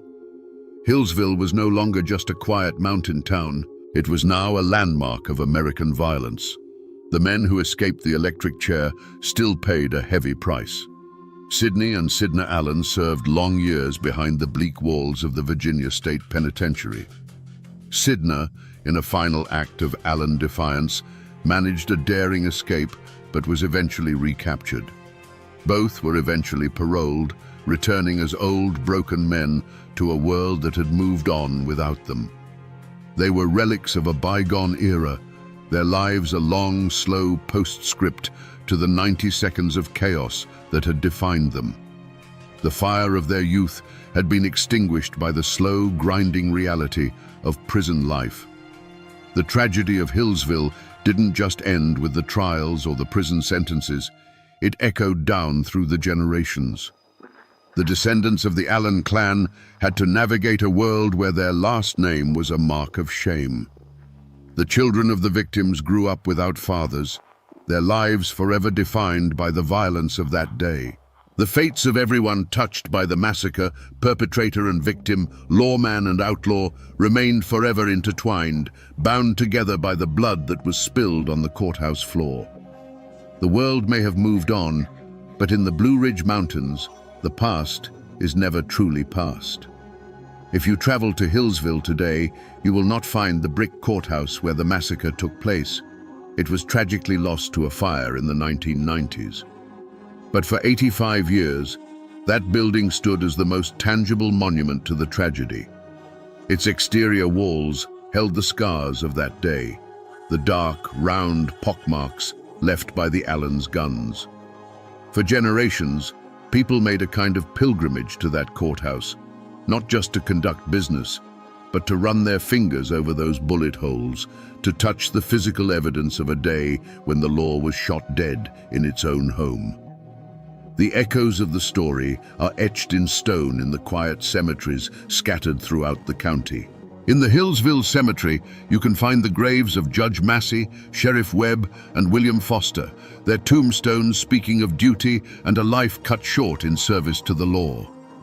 Miles away, in a family plot, lie the bodies of Floyd and Claude Allen, executed and buried back in the mountain soil that they fought and died for. Their graves, too, draw visitors, those who see them not as murderers, but as symbols of a fierce bygone independence. But the story's most enduring life is in the telling. The Hillsville Massacre seeped into the very soil of Appalachia and grew into folklore. For 100 years, it has been a cautionary tale told on front porches, a ghost story whispered around campfires. Local bards and balladeers captured the tragedy in song, and if you listen closely in the old-time music circles of the Blue Ridge, you might still hear the mournful tune of the Ballad of Floyd Allen, a song that turns the bloody tale into a timeless legend of pride and rebellion. More than anything, the mountains themselves remember. They were the silent witnesses to the Allens' flight, to the manhunt, and to the final, desperate siege. The wind that whispers through the pines on a cold night seems to carry the echoes of the gunshots. The old roads that twist through the hollows still feel as though they carry the memory of the posse's hoofbeats. History in these hills isn't just written in books or carved on monuments. It's a living presence in the landscape, a story the mountains will never let go of. So we return to the question that hung in the gunpowder smoke of that Hillsville courtroom. What could possess men to commit such an act? The easy answer is pride, or anger, or a primitive sense of justice. But the truth is that the most dangerous force in that room was not a man with a gun, but an idea. The idea that a family's honor was worth more than the law, worth more than another man's life, worth more than their own. This was the gospel according to Barbara Allen, a creed so powerful that it turned sons and nephews into soldiers in a war only they believed they were fighting. This is a story not just of a crime, but of a collision between two worlds. The Hillsville Massacre was the sound of an old world breaking against the shores of a new one. It is a brutal lesson in how a code of honor, once necessary for survival in a lawless frontier, can become a death sentence when the world changes. The Allens' fierce loyalty and unyielding pride were the very virtues that had made their ancestors strong. But in the 20th century, those same virtues led directly to the electric chair and the prison cell. Their story is a chilling reminder that the deadliest prisons are not always made of stone and steel, but are sometimes built from the unshakable beliefs passed down from one generation to the next. In the end, this is the tragedy of Barbara Allen. She was the unindicted architect of the massacre, a matriarch whose fierce love for her family's pride was so absolute that it demanded its utter ruin. She was not in the courtroom that day, but her spirit pulled every trigger. She won her battle. Floyd Allen never wore prison stripes, but in doing so, she lost everything. And now, my friends, you know the rest of the story, or at least as much of it as the mountains are willing to give up.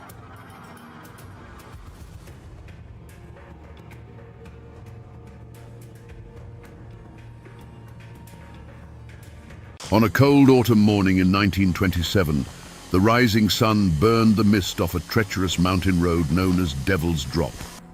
It revealed a scene of brutal final silence. A Ford V8, its metal skin peppered with bullet holes, sat angled against a fallen tree. Beside it, his life staining the dark Carolina soil, lay William Bill Young, the undisputed king of the region's white lightning trade. His cargo of whiskey was gone. His life was gone. The mountains don't give up their secrets easily. The official law called it a bootlegger's quarrel and looked the other way. But this single act of violence didn't just end a man's life. It started a legend. It gave birth to a story of a love so powerful it refused to die, and a ghost that walks these hills to this very day. Today, we're going to peel back the layers of myth and memory to find the truth behind the haunting of Silver Creek Cemetery. To understand the ghost, you must first understand the man she mourned and the world he ruled. The 1920s in the Blue Ridge Mountains were a time of quiet defiance. For generations, turning corn into whiskey was a way of life, a craft that put food on the table when cash was a stranger in these parts. Prohibition wasn't a law to these people. It was a declaration of war from a distant government that neither knew nor cared about their struggles. In this world, William Bill Young was not just a criminal. He was royalty. He was the Prince of White Lightning. His stills were tucked away in rhododendron hells, so thick and tangled, no federal agent could ever hope to find them. And his product wasn't the harsh, blinding moonshine of cheap renown. It was smooth, clean, and powerful, a spirit sought by name in the fine parlors of Charlotte and Asheville. He was a folk hero, a handsome and charismatic figure who drove a Ford V8 modified to outrun any lawman on the twisting mountain roads. But Bill Young's greatest treasure wasn't his reputation or his souped-up engine. It was his wife, Eleanora. She was said to be a preacher's daughter from a neighboring valley, a woman with a gentle soul and hair the color of dark honey. Her quiet grace was the perfect counterpoint to his dangerous life. She was the calm at the center of his storm, the one person who saw the husband and the father, not the outlaw. Their love was a local legend in itself, as fierce and untamed as the landscape around them. In a life defined by risk, by late-night runs with no headlights, by the constant threat of the law and jealous rivals, Eleanora was his one safe harbor. She was the reason he came home. The small cabin they shared was a world away from the stills and the chases, a sanctuary filled with a love that felt unshakable. Yet, in those mountains, success casts a long and hungry shadow. Bill's legend grew, and so did the jealousy of other men. Whispers began to circulate about a new outfit, ruthless men from over the state line in Tennessee. They didn't follow the old codes of honor among moonshiners. They were profiteers who saw Bill's territory not as something earned, but as something to be taken. This was the unspoken vulnerability in their lives, the gathering storm on the edge of their perfect world, a threat that was closer than either of them knew. It was a local farmer on his way to market who found him, his mule stopping dead in the road, ears twitching at a scene that was deeply, horribly wrong. The unnatural silence was the first thing he noticed. No birdsong, no rustle of squirrels, just the quiet hum of a world holding its breath. Bill Young's Ford V8 was a monument to the violence. Its shattered headlights stared blindly at the sky, and its dark paint was marred by a dozen jagged holes. The driver's side door was open, swinging slightly in the morning breeze. The county sheriff, a man who knew these hills and its people, arrived an hour later. He meticulously walked the scene, his eyes missing nothing. The evidence told a story, but it was a fragmented one. The large oak tree blocking the road hadn't fallen by chance. He could see the fresh, clean cuts of an axe at its base. It was a classic ambush. He found spent rifle casings glinting in the dirt on the high bank of the road, suggesting the attackers had the advantage of cover and elevation. Bill's own pistol was clutched in his cold hand, all 6 rounds fired. He hadn't gone down without a fight. The ground itself held the most telling clues. In the damp earth, the sheriff could make out at least 3, maybe 4, distinct sets of boot prints, none of which belonged to Bill. They were heavy, purposeful tracks that spoke of men who moved with confidence.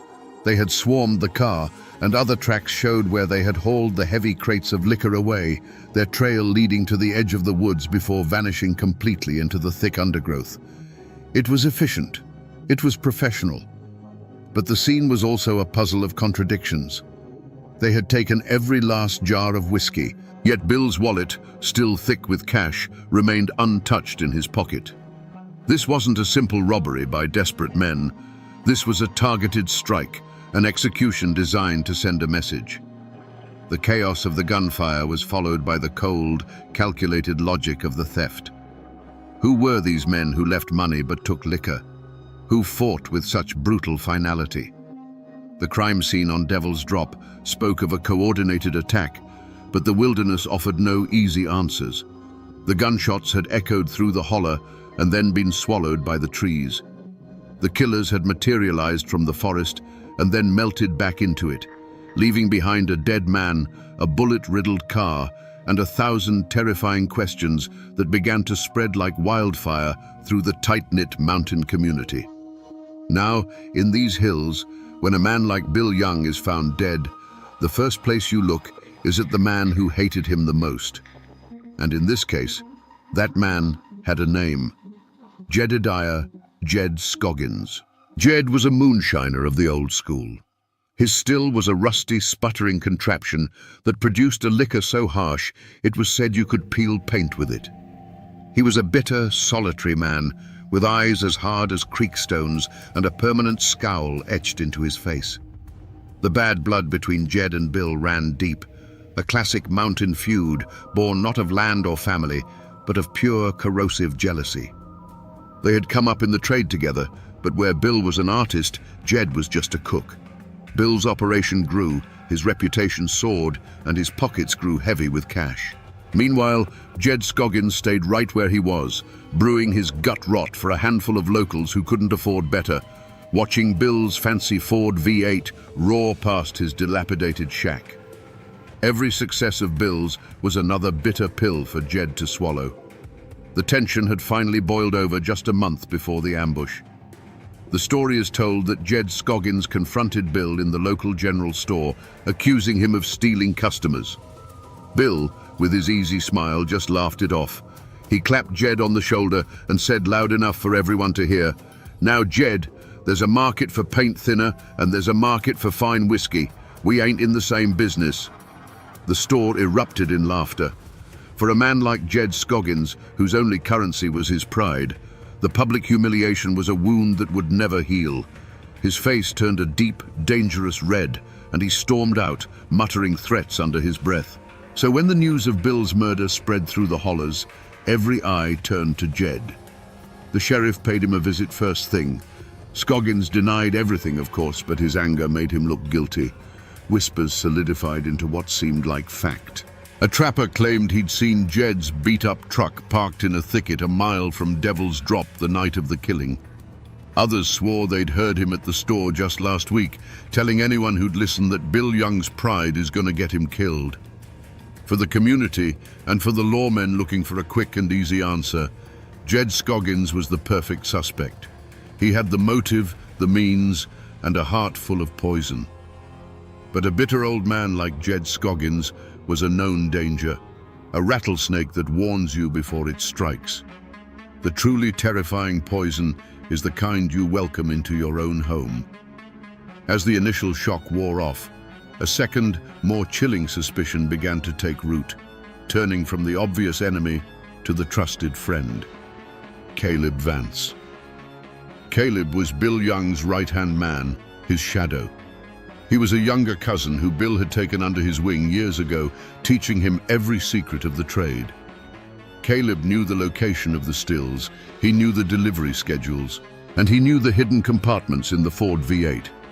He was the one man on earth Bill trusted with his business, his life, and the safety of his wife, Eleonora.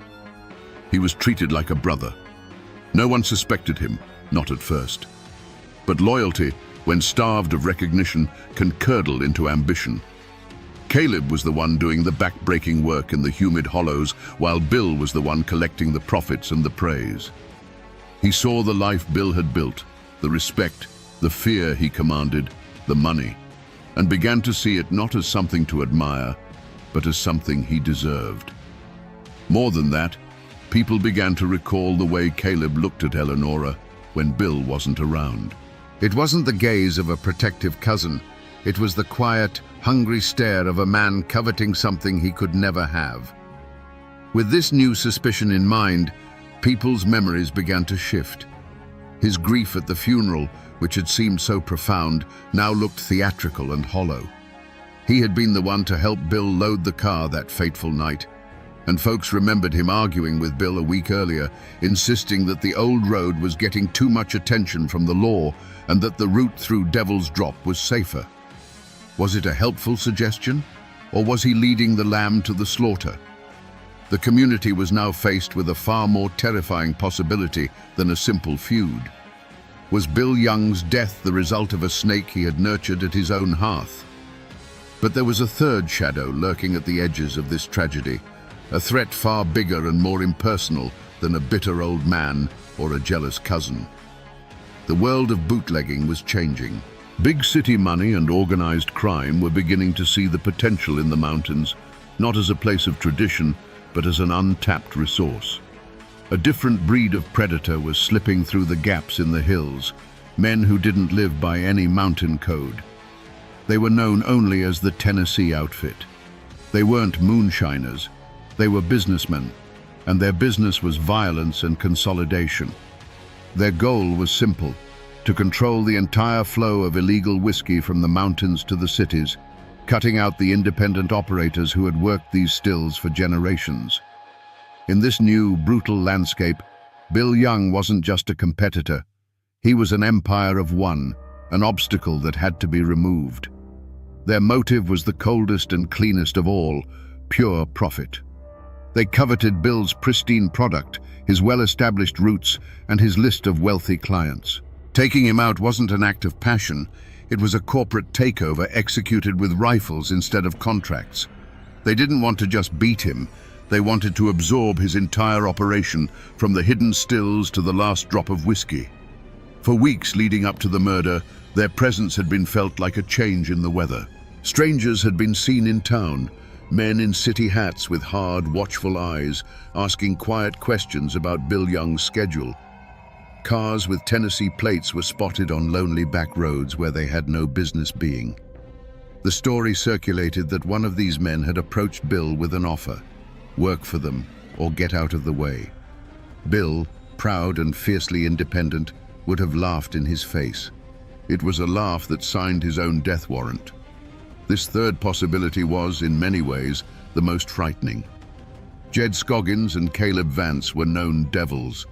The Tennessee outfit was a faceless, nameless force, a killing machine that operated on the cold arithmetic of profit and loss. The sheriff, a man who trusted his gut, put all his energy into the clearest path.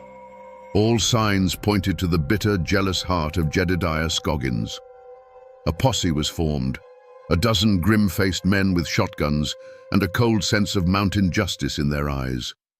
For 3 days, they combed the unforgiving slopes of Scoggins' territory, fueled by the trapper's claim of seeing Jed's truck near the ambush site.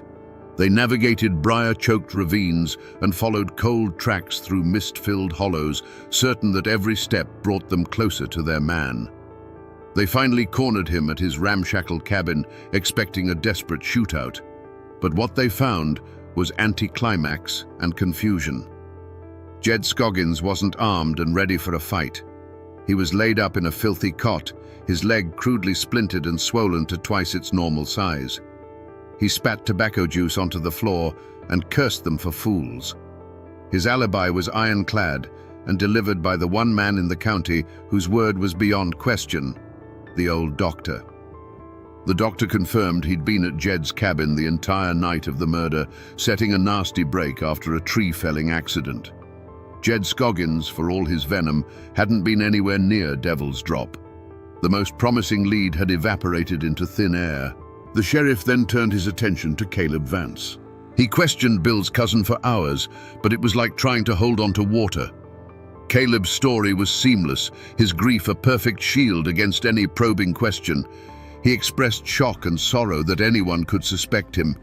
Without a single piece of hard evidence, the whispers against him remained just that, powerless whispers. And as for the Tennessee outfit, they were smoke. The sheriff sent inquiries across the state line, but the men in city hats were ghosts. They had no names, no faces anyone could clearly recall, and had vanished as quickly as they had appeared. The investigation had hit a wall. Every trail had grown cold, every promising clue turned to dust in the sheriff's hands. The initial roar for justice in the community faded to a nervous, fearful murmur. The killer, it seemed, had gotten away clean. And if a man as powerful as Bill Young could be struck down so easily, then nobody was safe. In the days that followed the failed investigation, a new kind of quiet fell over the mountains. It wasn't the peaceful quiet of an autumn evening. It was a cold, heavy silence, the kind that suffocates truth. The initial outrage over Bill's murder had curdled into something else. Doors that were once open were now bolted. Eyes that once met yours in greeting now slid away, finding a sudden interest in the dirt on the road. A curtain of unspoken agreement had been drawn across the community. This wasn't the silence of ignorance, it was the silence of fear. Raw, palpable fear. The logic was simple and brutal. If a man as powerful, as respected, and as feared as Bill Young could be gunned down on a public road, what chance did a simple farmer or a store clerk have? The killers hadn't just murdered a man, they had murdered the community's sense of security. They were still out there, unseen, their identities a terrifying mystery. To speak a name, to repeat a rumor, was to risk drawing their attention, and no one wanted to be next. But it was more than just fear. It was the code. For generations, these mountain folk had lived by their own laws, born of a deep and abiding distrust for any authority that came from outside their hills. Talking to a man with a badge, even a local one, was a violation of that code. It was inviting an outside world of courts and lawyers into their own business. The unspoken rule was clear. You see nothing, you hear nothing, and you know nothing. You handle your own affairs, and you let your neighbors handle theirs. The few who were thought to know something learned the power of this code very quickly. A man who had been seen talking to Bill just hours before the ambush suddenly became a pariah. His neighbors, men he'd known his whole life, suddenly had urgent chores to do when he approached. No threat was ever spoken aloud, none needed to be. The cold shoulders and the averted gazes were a message clearer than any gunshot.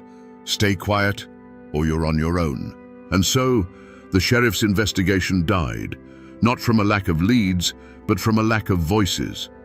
He would ask questions and be met with blank stares, polite deflections, and shrugged shoulders. The people of the valley had made a collective choice. They would bury the truth under the weight of their silence, hoping that if they didn't speak of the devil, he might just pass them by. The murder of Bill Young was now a closed book, locked tight by the fear of an entire community. Years slid by like water over stone. The murder of Bill Young became a cold case, then a local legend, a story to tell children to keep them from wandering too far into the woods after dark.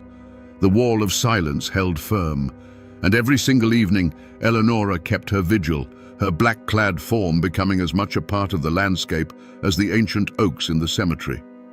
Her grief was a silent, unchanging monument. Nearly a decade after Bill's death, Eleonora's vigil finally ended. She passed away in her sleep one cold winter morning and was buried beside her husband, their story seemingly concluded. It fell to a distant niece, a young woman who barely remembered her famous uncle, to clear out the small Spartan cabin where Eleonora had lived out her last lonely years. While packing away old linens in a cedar chest, her fingers brushed against something hard tucked beneath a false bottom, a small, leather-bound journal. This was the clue that had been forgotten because no one knew it existed. It wasn't a diary of daily life. It was a testament of silent suffering, a record of the truth Eleonora was too terrified to speak aloud. The niece's hands trembled as she read the elegant, spidery script, the entries beginning the day after Bill's body was found. The journal revealed everything. It described how Caleb Vance, Bill's trusted cousin, had come to the cabin late on the night of the murder, hours before the body was officially discovered. He had told Eleonora that Bill was delayed on a run, but his story was a lie, and Eleonora had seen it. His boots were caked in the distinctive red clay found only on the road up Devil's Drop. There was a fresh, angry scratch on his cheek, and his hands, she wrote, would not stop trembling. He couldn't meet her eyes. When the news came the next morning, the terrible truth clicked into place in her heart. The journal laid it all bare. Her agonizing suspicion that Caleb, driven by a poisonous mix of greed and ambition, had been the inside man. He had made a deal with the Tennessee outfit, giving them the route, the time, and the assurance that Bill would be alone. He had led his own cousin, his own blood, into a fatal trap. The discovery of that journal, a quiet voice from beyond the grave, didn't just point to a new suspect. It shattered the entire foundation of the mystery and screamed out the name of the true betrayer. The case of Bill Young was suddenly, violently alive again. The sheriff, now a much older man with the weight of years in his eyes, took the small leather journal from the nervous young woman. He opened it with a sense of weary duty, expecting the rambling thoughts of a grieving widow. But as he read Eleonora's precise, heartbreaking prose, the years fell away. He wasn't an old sheriff in a quiet office. He was back on Devil's Drop, smelling the gunpowder and the cold morning air. The words on the page were a voice from the grave, a testimony that time had not been able to silence. There, in Eleonora's own hand, was the key. Caleb Vance's visit, the red clay on his boots, the lie in his eyes. Armed with the truth that had been buried for a decade, the sheriff walked out of his office and down the main street. He found Caleb Vance where he always was, overseeing a small timber business he'd built on the ashes of Bill Young's empire. Caleb was heavier now, a respected man in the community, his past betrayal hidden behind a facade of quiet competence. The sheriff didn't raise his voice. He simply held out the open journal. "Eleonora kept a record, Caleb," he said, his voice low and steady. "She wrote it all down." At the sight of that familiar script, the mask that Caleb Vance had worn for 10 long years shattered. The color drained from his face. It wasn't the law that broke him. It was the ghost of the woman whose love he had craved and whose husband he had betrayed. In a torrent of words, the confession poured out of him, a decade of guilt and resentment. He had been the engine, and Bill had been the face. He had sweated over the stills while Bill collected the glory. He had watched Bill with Eleonora, a love so complete it left no room for anyone else, and the poison of jealousy had festered into a murderous ambition. His confession finally gave a name to the faceless external threat. He admitted to meeting with the Tennessee outfit, giving them everything they needed. He drew them a map of Devil's Drop. He told them the exact time Bill's Ford would round the tight bend. He assured them Bill would be alone and that the local law wouldn't look too hard into a bootlegger's death. It was the perfect crime, a partnership between inside knowledge and outside muscle. The full, horrifying truth was finally laid bare for all to see. It wasn't a feud with Jed Scoggins. It wasn't a random attack by outsiders. It was a cold-blooded pact, a conspiracy born in the heart of Bill Young's own family. Caleb Vance, the trusted cousin, had been the serpent in the garden. He had opened the gate and let the wolves in, all for a share of the profits and the empty hope that with Bill gone, Eleonora might finally see him. The central mystery was solved, and the answer was a betrayal so profound it was almost unthinkable. The man who had mourned the loudest at the funeral had been the one who orchestrated the killing. Now, with Caleb's confession echoing across a decade of silence, we can finally see the events of that night as they truly happened. We can go back to Devil's Drop and bear witness to the full, heartbreaking story. On that moonless autumn night, the engine of the Ford V8 was a low, confident rumble. the only sound in the sleeping hollow. Behind the wheel, Bill Young was in his element. The road was treacherous, the car was heavy with its precious cargo, but this was a dance he knew by heart. He was thinking of home, of the warmth of the fire, of Eleonora waiting. As he rounded the tight bend, his headlights caught the dark, solid line of the fallen oak. He slowed to a stop, his mind already working on the problem, a flicker of annoyance but not yet alarm. The alarm came a second later. It wasn't a sound, it was a feeling. A subtle shift in the shadows on the high bank to his left, a glint of moonlight on something that shouldn't have been there. In that split second of cold realization, the night exploded. The silence was torn apart by a sound like 100 dry branches snapping at once. It wasn't just a gunshot, it was a volley, a deafening crackle of coordinated rifle fire. The passenger side window dissolved into a spider web of frosted glass. The sturdy metal of the Ford's door dimpled and tore as if struck by a violent, invisible hail. The world outside the car became a chaotic storm of noise and muzzle flashes, a hell of his cousin's making. Bill's hand instinctively went to the pistol he always kept by his side. Its single defiant bark was a lonely protest, a single note against a symphony of destruction. And then there was a sharp grunt, a sudden stillness behind the wheel. The last sound from him was the heavy thud of his body slumping against the driver's side door. His fight was over. The gunfire stopped.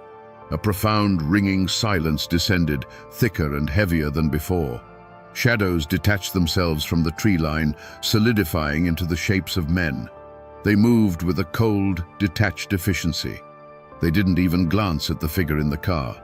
Their focus was on the cargo. The back doors were pried open, and crate after crate of mason jars were hauled into the darkness. Their movements were swift, practiced, leaving no trace but their boot prints in the mud. When the last crate was gone, the men melted back into the woods as silently as they had appeared. They left behind a scene of chilling stillness. The shattered headlights cast jagged, broken beams into the darkness, like the eyes of a great beast that had been blinded. The air, once crisp with the scent of pine, now hung heavy with the acrid smell of burnt gunpowder. The only movement was a thin trickle of whiskey from a single shattered jar, its clear liquid mixing with the dark, damp earth in a final, wasted offering. The trial of Caleb Vance was more than a legal proceeding. It was a public reckoning, a final, painful chapter in a story that had haunted the community for a decade. The small county courthouse was packed to the rafters. Old men who had known Bill Young personally sat beside young people who had only ever heard his name whispered in ghost stories. The air was thick with the weight of unspoken history. Every person in that room, a silent juror in a trial that had been held in the court of public opinion for years. In the defendant's chair, Caleb Vance was a ghost of a man. The facade he had maintained for 10 years had crumbled, leaving behind a hollow shell. He wasn't defiant. He didn't rage or deny. He simply sat there, his eyes fixed on the worn floorboards, as if he could see the faces of Bill and Eleonora in the grain of the wood. When the charges were read, conspiracy and murder, he showed no reaction, offering a quiet plea of guilty. His confession had been a dam breaking, and now there was nothing left inside him to fight with. The prosecutor, armed with Eleonora's journal, painted a devastating picture of betrayal. He read passages aloud, and the sound of the dead woman's words, filled with sorrow and suspicion, silenced the entire courtroom. He presented Caleb as a modern-day Cain, a man who had sold his own kin into a bloody ambush for a handful of silver and a sliver of power.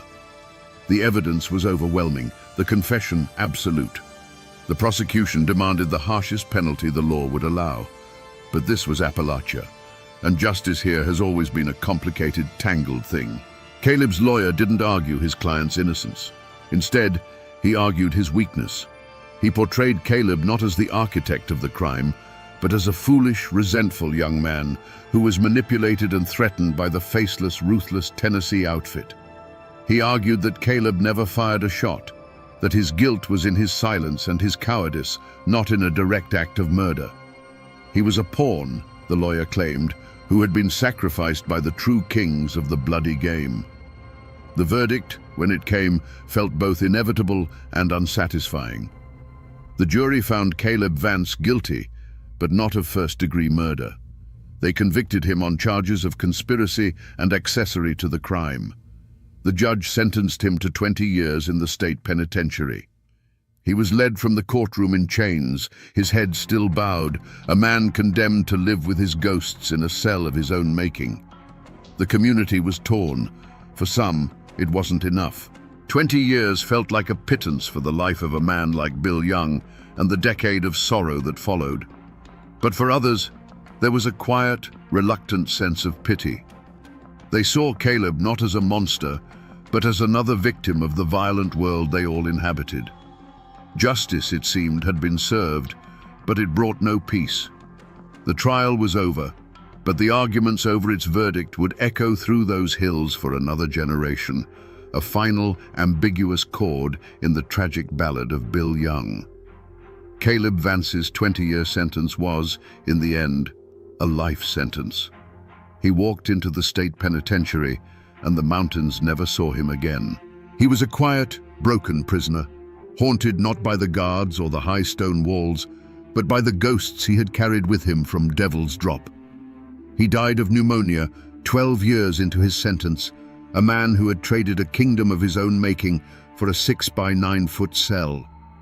His betrayal had gained him nothing but a lonely death far from the hills that he had stained with his cousin's blood. For Jedediah Scoggins, the verdict was a hollow victory. The law had cleared his name, but the whispers of the community were a judgment from which there was no appeal. He would forever be the man who was accused of killing Bill Young. The suspicion clung to him like a shroud, deepening the bitter lines around his mouth. He retreated further into his solitude, his only companions the bubbling of his still and the corrosive memory of being judged for a crime he didn't commit. He lived out his days as an outcast, a testament to how an accusation, even when proven false, can leave a wound that never truly heals. And what of the Tennessee outfit, the faceless men who pulled the triggers? The law never touched them. But the mountains have a long memory and their own way of settling scores. Over the years, stories drifted back across the state line, whispered from one bootlegger to another. One of the ringleaders, it was said, drove his own car off a cliff on a road just as treacherous as Devil's Drop, his body found in a wreck of twisted metal. Another died in a suspicious fire at his speakeasy, consumed by the very enterprise he had killed for. And the last one, the man who had given the final order, was said to have gone mad, dying in an asylum, haunted to his last breath by the face of a man he'd murdered in the dark Carolina hills. The young niece who found the journal, the unwitting key to unlocking the truth, could no longer bear the weight of her family's history. She sold the small cabin and the land and moved away, seeking a life in a place where the name Young didn't carry the echo of gunfire and betrayal. She had given the dead a voice, but in doing so had silenced her own future in the mountains. The crime left a permanent scar on the community itself. The wall of silence had been shattered, replaced by a quiet, collective shame. The story of Caleb's betrayal became a cautionary tale, a dark lesson passed down through generations about how greed and jealousy could poison a man's soul and turn brother against brother. The events on Devil's Drop were no longer a mystery, but a wound in the valley's memory, a stark reminder that the deepest betrayals often come from those who stand closest to the fire. If you travel those winding Carolina roads today, you can still find the echoes of this story etched into the landscape and the memory of its people. The world has changed. The era of Prohibition is a dusty chapter in a history book, and the dirt track of Devil's Drop is now a paved county road. But the curves are just as sharp, the drop is just as steep, and the locals will tell you that on a moonless night, you drive it with your heart in your throat. The true heart of the legend, however, rests on a quiet hill overlooking the valley. Silver Creek Cemetery is still there, a peaceful, somber place. And in a quiet corner, you will find two simple, weathered granite stones standing side by side for nearly a century. William Young and Eleanora Young. Their names are faded, softened by years of wind and rain, but they remain. Sometimes, even today, you might find a single, wild rhododendron blossom left on Bill's grave, a quiet offering from someone who knows the story and respects the vigil. But the facts of the case, the trial, the betrayal, the confession, have all faded into the background. What has survived, what has grown stronger with each passing year, is the ghost story. The memory of Bill and Eleanora is kept alive not in court records, but in the legend of the woman in black. To this day, people claim to see her. Teenagers on a dare will come home pale and shaken, swearing they saw a dark figure standing over the Youngs' graves, a figure that vanished when a flashlight beam touched it. Travelers on the road below still report hearing the faint sound of weeping carried on the wind when there is no wind to carry it. The story has become a part of the local folklore, as real as the mountains themselves. It's whispered around campfires, a ballad of love and loss that has transcended its violent origins. Old-timers say the mountains themselves hold the memory.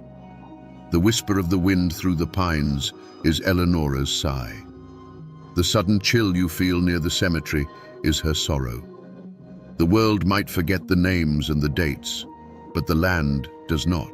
The story of the moonshiner and his eternally faithful wife is no longer just history. It is a permanent feature of this place, a ghost that walks these hills forever. We began this journey on a cold stretch of road with a bullet-riddled car and a question: what really happened on Devil's Drop? We found the answer, not in a heroic shootout, but in a sordid, quiet act of betrayal. A story of greed and jealousy, as old as the hills themselves. The law eventually found its man, and a measure of justice was served in a dusty courtroom. But that ugly human truth is not the story that has survived.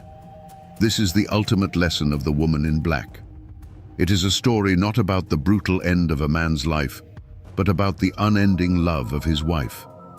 The community, bound by fear and a code of silence, allowed the facts of a murder to be buried. But through their whispers, their awe, and their respect for Eleanora's vigil, they resurrected a different kind of truth. They chose to remember the loyalty, not the betrayal. They chose to honor the love, not the violence. In the end, this is a ghost story that teaches us that some bonds are too strong to be broken by gunfire or the grave. It shows us how a deep and abiding love can become a legend, a story told to remind us that even in the darkest of times, loyalty is a light that can echo through generations. The law may have closed the case on Bill Young, but it was Eleanora's heart that wrote the final, enduring chapter. And now, my friends, you know the rest of the story, or at least as much of it as the mountains are willing to give up. They say the law came to Perry County, Kentucky on the back of a horse. But on a cold day in May of 1889, it died on the courthouse steps with a single rifle shot that echoed like a crack of doom. The man who fell was Judge Josiah Combs, a respected elder who believed the law was greater than any family's grudge. He was wrong. That single shot wasn't just a murder, it was the bloody climax of a war. How did a place like this descend into such savagery? What drove men to assassinate the very symbol of justice? Today, we trace the river of bad blood back to its source, to tell the ballad of the Perry County War. To understand the blood that was shed, you first have to understand the ground it soaked into. In the 1880s, Perry County wasn't just a place on a map. It was a world unto itself, walled in by the ancient, unblinking mountains of eastern Kentucky. The Kentucky River was its one slow artery to the outside, and news traveled up it on flatboats at a crawl. Life here was hard, carved out of the steep hillsides with an axe and a plow. A man's wealth was measured in the corn he grew, the hogs he raised, and the children who bore his name. In this isolation, a different kind of law took root. It wasn't written in any book. but every man, woman, and child knew it by heart. It was the mountain code. Family was everything. Your kin were your nation, your army, and your only true shield against a harsh world. An insult to your third cousin was an insult to you, and it had to be answered. A man's honor was his most sacred possession. It was a fragile thing, easily bruised by a stray word or a sideways glance, and once broken, it could only be mended with blood. The state government in Frankfurt was a distant rumor, and its laws were seen as suggestions at best, an unwelcome intrusion at worst. Justice was a personal matter, dispensed from the barrel of a Winchester rifle. Into this closed world, whispers of change began to drift. Men with strange accents and fancy surveying tools started appearing in the hollows. They were agents of the great northern corporations, geologists and timber scouts who saw something the local folk had taken for granted. They didn't see steep hillsides. They saw mountains of virgin hardwood. They didn't see rocky soil. They saw the richest seams of bituminous coal on God's green earth. The railroad, they promised, was coming. And with it would come a flood of money that would make the old ways of life seem like a dream. Suddenly, the prize wasn't just survival, it was a fortune. And the key to that fortune was locked inside a single building, the Hazard Courthouse. The men who held the offices of sheriff, county clerk, and judge didn't just keep records, they controlled the future.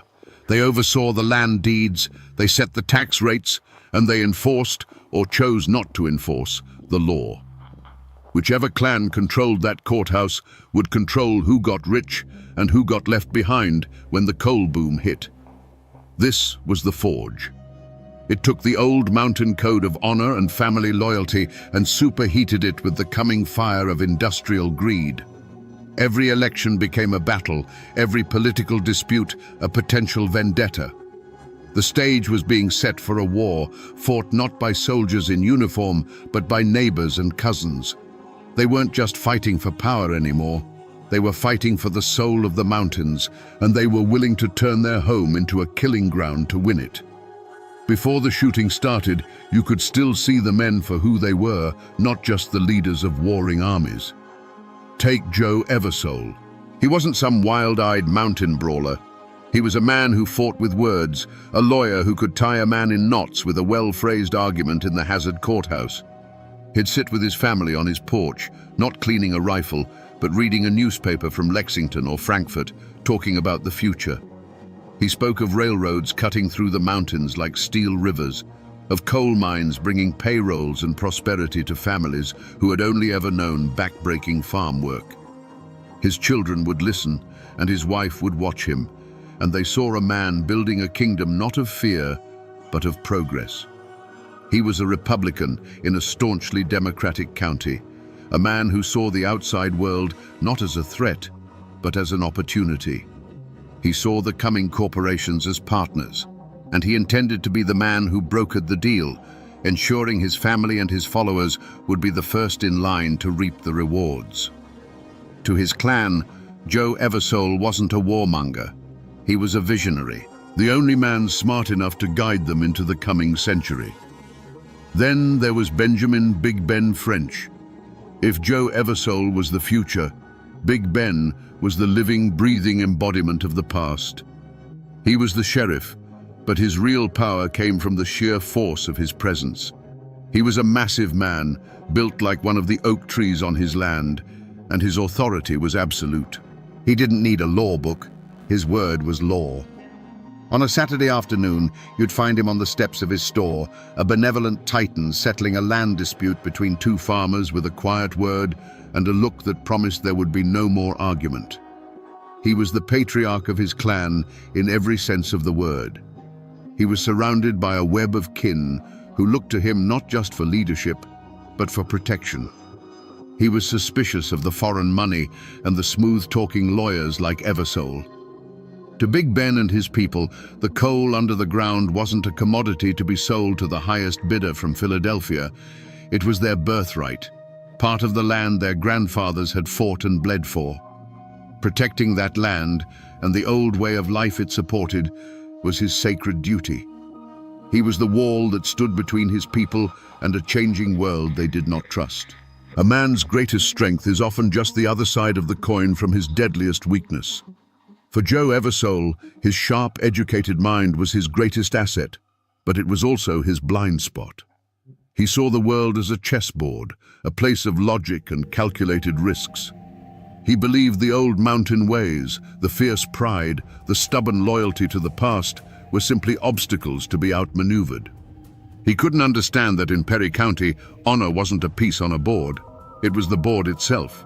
He once publicly debated an old farmer loyal to the French clan, systematically tearing apart the man's fears about the railroad with facts and figures, and ending by calling his concerns ignorant sentiment. Joe won the argument, but he lost the room. He had shown contempt for their code, and in the mountains, contempt is a sin that demands a heavy price. Big Ben French, on the other hand, was ruled by a pride as massive as his own frame. It was the source of his power, the reason men would follow him into a fight without a second thought. But it was a rigid, unbending thing. For him, there was no such thing as a strategic retreat or a minor compromise. Every challenge, no matter how small, was a test of his authority that had to be met with overwhelming force. They tell a story of how a minor land dispute that could have been settled with a handshake and a jug of whiskey was instead escalated by French into a public standoff, simply because the other party was a distant cousin of the Eversoles. He wasn't just defending his land, he was defending his name, and he was willing to risk blood over it. This was the crack in each man's armor. Joe Eversole's ambition made him believe he was smarter than the old code, that he could push and prod and modernize without consequence. He saw Ben French not as a man to be respected, but as a stubborn relic to be swept aside by the march of progress. And Big Ben French's pride made it impossible for him to ignore a single one of those prods. He saw every move Joe Eversole made not as a political calculation, but as a direct, personal insult to his family and his way of life. One man could not stop pushing, and the other could not bend. Their flaws were perfectly matched, a lit fuse reaching for a barrel of gunpowder. It was no longer a question of if the county would explode, but when. The final break, the moment the bad blood turned to poison, didn't happen in a courtroom or a political debate. The legend says it happened where so many mountain feuds begin, over a bottle of whiskey and a game of cards. In 1886, in a smoke-filled room in Hazard, Joe Eversole and Ben French sat across from each other. The air was already thick with tension, but the liquor loosened their tongues and sharpened their contempt. A dispute over the game, a simple accusation of cheating or a misplayed hand, quickly spiraled. It was no longer about cards. It was about everything. Joe Eversole, with his lawyer's wit, made a sharp, condescending remark about the old ways, a jab at the French clan's stubborn resistance to progress. It was a flick of the wrist, but it landed like a fist on Big Ben French's jaw. For a man like French, whose entire world was built on the rock of his personal authority and the honor of his name, this public insult from a man he saw as an upstart was intolerable. His pride, that massive, unbending thing, ignited. He rose from his chair, his shadow swallowing Eversole, and the threats he made were not vague. They were promises, spoken low and cold, of what happens to men who forget their place. In the mountains, a public threat is a debt that must be paid. To let it pass is to admit you are the weaker man, and weakness is a death sentence. The line had been crossed. The room fell silent as the two men stared each other down, and everyone present knew they had just witnessed the conception of a war. Joe Eversole had poked the bear, believing his intelligence was shield enough. Ben French had been challenged in his own kingdom, and his pride demanded a brutal, unforgettable lesson. The lesson came a short time later, not in the open, but from the shadows. Nicholas "Nick" Combs was Joe Eversole's uncle, a trusted friend and a respected man in his own right. He was ambushed on a quiet mountain road, shot from his saddle without a chance to draw his own weapon. It was a cold, calculated act of terror. There was no trial, no witnesses came forward, but everyone in Perry County knew. This was the French clan's answer. It was a message written in blood, sent directly to Joe Eversole. For Joe, this was the moment the chessboard was kicked over. The murder of his uncle was not a political move. It was an act of savagery that ripped through his modern worldview. The old code he had tried to outsmart had just reached out and torn a hole in his family. His grief was matched only by a cold, burning rage. There would be no more debates, no more legal maneuvering.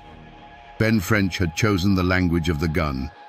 Now, Joe Eversole would answer in kind. The affront had been delivered, and the only acceptable response was vengeance. The blood of Nick Combs was a seed, and from it a forest of rifles began to grow. Joe Eversole's grief was a cold, sharp thing, and it pointed him down a path from which there was no turning back. Now, you might think the mountain code would demand a simple, brutal balance, a life for a life. A French loyalist, maybe the man who pulled the trigger, would be found dead in a creek bed, and the scales of honor would be level once more. That was the old way. That was the path of compromise. Elders from both clans, men with grey in their beards who had seen enough killing in their time, tried to steer the currents back to that old channel. They came to Joe Eversole, not as enemies, but as neighbors. They spoke of the cost of a wider war, of fields that would go unplowed, and children who would grow up without fathers. They pleaded with him to seek a targeted revenge, to let the matter end there before it consumed them all. They warned him that turning Perry County into a battlefield would only serve the interests of the outside coal men who were watching from the hills like vultures. But Joe Eversole was deaf to their warnings. His calculating mind, now fueled by rage, saw this as a moment of opportunity. A simple revenge killing would just continue the endless cycle. He wanted to end it, permanently. He didn't want to just balance the scales, he wanted to smash them. He rejected the pleas for peace, framing his decision not as vengeance, but as a crusade. He would raise an army, march on Hazard, and tear the corrupt French regime out by its roots. He would bring, he claimed, a new kind of law to the mountains. It was the perfect justification, wrapping his raw ambition and his thirst for retribution in the noble flag of progress. Across the county, Ben French watched Eversole's mobilization, and his own pride provided the equal and opposite reaction. He heard the same pleas for peace, the same warnings, and he threw them back in the faces of those who offered them. To him, backing down now, offering a sacrifice to appease Eversole, would be an admission of guilt and a show of weakness he could not abide. He saw Eversole gathering men and buying rifles, and it confirmed his deepest suspicions. This was never about an uncle's death. It was a coup. So French began to prepare for a siege. He was the High Sheriff, and he would turn the county seat into his personal fortress. He gathered his own loyalists, men who saw Eversole's progress as a threat to their very existence. He sent riders out, and the French clan answered the call. They barricaded windows in the courthouse and reinforced the doors of their homes. Each nail hammered into a board was another nail in the coffin of peace. Each new Winchester rifle that arrived in Hazard was another vote for war. The path of compromise was now completely overgrown, and the two factions were marching down separate parallel roads, destined to collide in the streets of the town they both claimed to be fighting for. On the night before the battle, a heavy silence fell over the hills around Hazard. It was a cold, clear November in 1887, and under a sky full of hard, distant stars, two armies lay waiting for the dawn.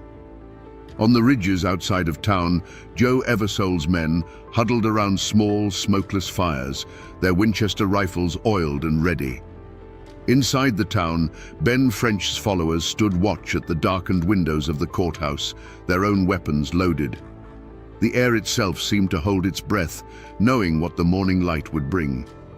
Into this tense stillness, a single figure walked the lonely road between the two camps. It was an old circuit preacher, a man who belonged to no clan but God's. He had christened babies from both families and spoken the final words over their dead. He represented the last flickering candle flame of peace in a room reeking of gunpowder. He went first to Joe Eversole's camp. He found him staring into the darkness toward Hazard and made his plea, his voice low and urgent. He spoke not of politics, but of souls. He named the men on both sides who would be dead by the next sundown, men whose children he knew by name. "Is this the future you want to build, Joe?" he asked. "A county of widows and orphans?" For a moment, they say, Joe Eversole hesitated. He looked at the faces of his own men, young and old, farmers and loggers who had put their faith in him. He saw the terrible cost of his ambition laid bare. This was his final crossroads. He could call it off, accept the stalemate, and live with his uncle's death unavenged.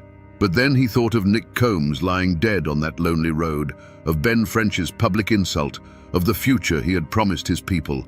His fatal flaw, that cold, calculating logic, took over. To back down now would be to lose everything. He turned to the preacher and said, "Reverend, this isn't war. This is an extermination. The sickness is in that courthouse, and I am the cure." The old preacher then walked into the besieged town of Hazard, past French's armed sentries, and found Big Ben in the darkened sheriff's office. He made a different plea, an appeal to French's duty and his pride. "Ben," he said, "you are the sheriff. You are the law. Don't let your own town become a slaughterhouse. Show them you are the bigger man. Offer a truce." Ben French stood, a giant silhouette against the window, and looked out at the campfires of the Eversole army flickering on his hills like a disease. He too stood at a crossroads. He could offer a concession, perhaps hand over the man suspected of killing Nick Combs and spare the town. But his pride, that unbending mountain of a thing, would not allow it. To him, a truce was surrender. It was an admission that Joe Eversole had the right to march an army to his doorstep. He turned from the window, his face set like stone. "They are the ones who came for a war, Reverend," he said. "My only duty now is to see that they get one. You go and pray for their souls. I'll take care of their bodies." With those words, the final door to peace was slammed shut and bolted. The last chance was gone, burned away by the pride of two men who had chosen the path of no compromise. The dawn came up grey and cold over Hazard, and with the first weak light came the sound that would define Perry County for years to come. It wasn't a single shot, but a volley, a deafening, ripping roar as 100 Winchester rifles opened fire from the hills. The Battle of Hazard had begun. For the people of the town, cowering in their homes, it was as if the sky itself was being torn apart. The sound was everywhere, a physical force that rattled windows and shook the very floorboards. The morning birds fell silent, replaced by the high-pitched whine of ricochets and the sharp, splintering crack of bullets chewing through wooden walls. From the ridge, Joe Eversole watched his plan unfold. The world narrowed to the objective, the county courthouse, now a stone fortress spitting fire. His men moved like shadows, darting from the cover of one house to the next, their rifles barking in short, angry bursts. But for every man who moved, a dozen puffs of smoke would erupt from the courthouse and the surrounding buildings. The air grew thick and acrid with the smell of burnt black powder. This wasn't the swift, surgical strike he had envisioned. This was a meat grinder. The logic and planning that had brought him here felt useless against the sheer, stubborn reality of stone walls and determined men. Inside that courthouse, Big Ben French was no longer a sheriff. He was a general in a siege. The cavernous rooms echoed with the thunder of his own men's rifles.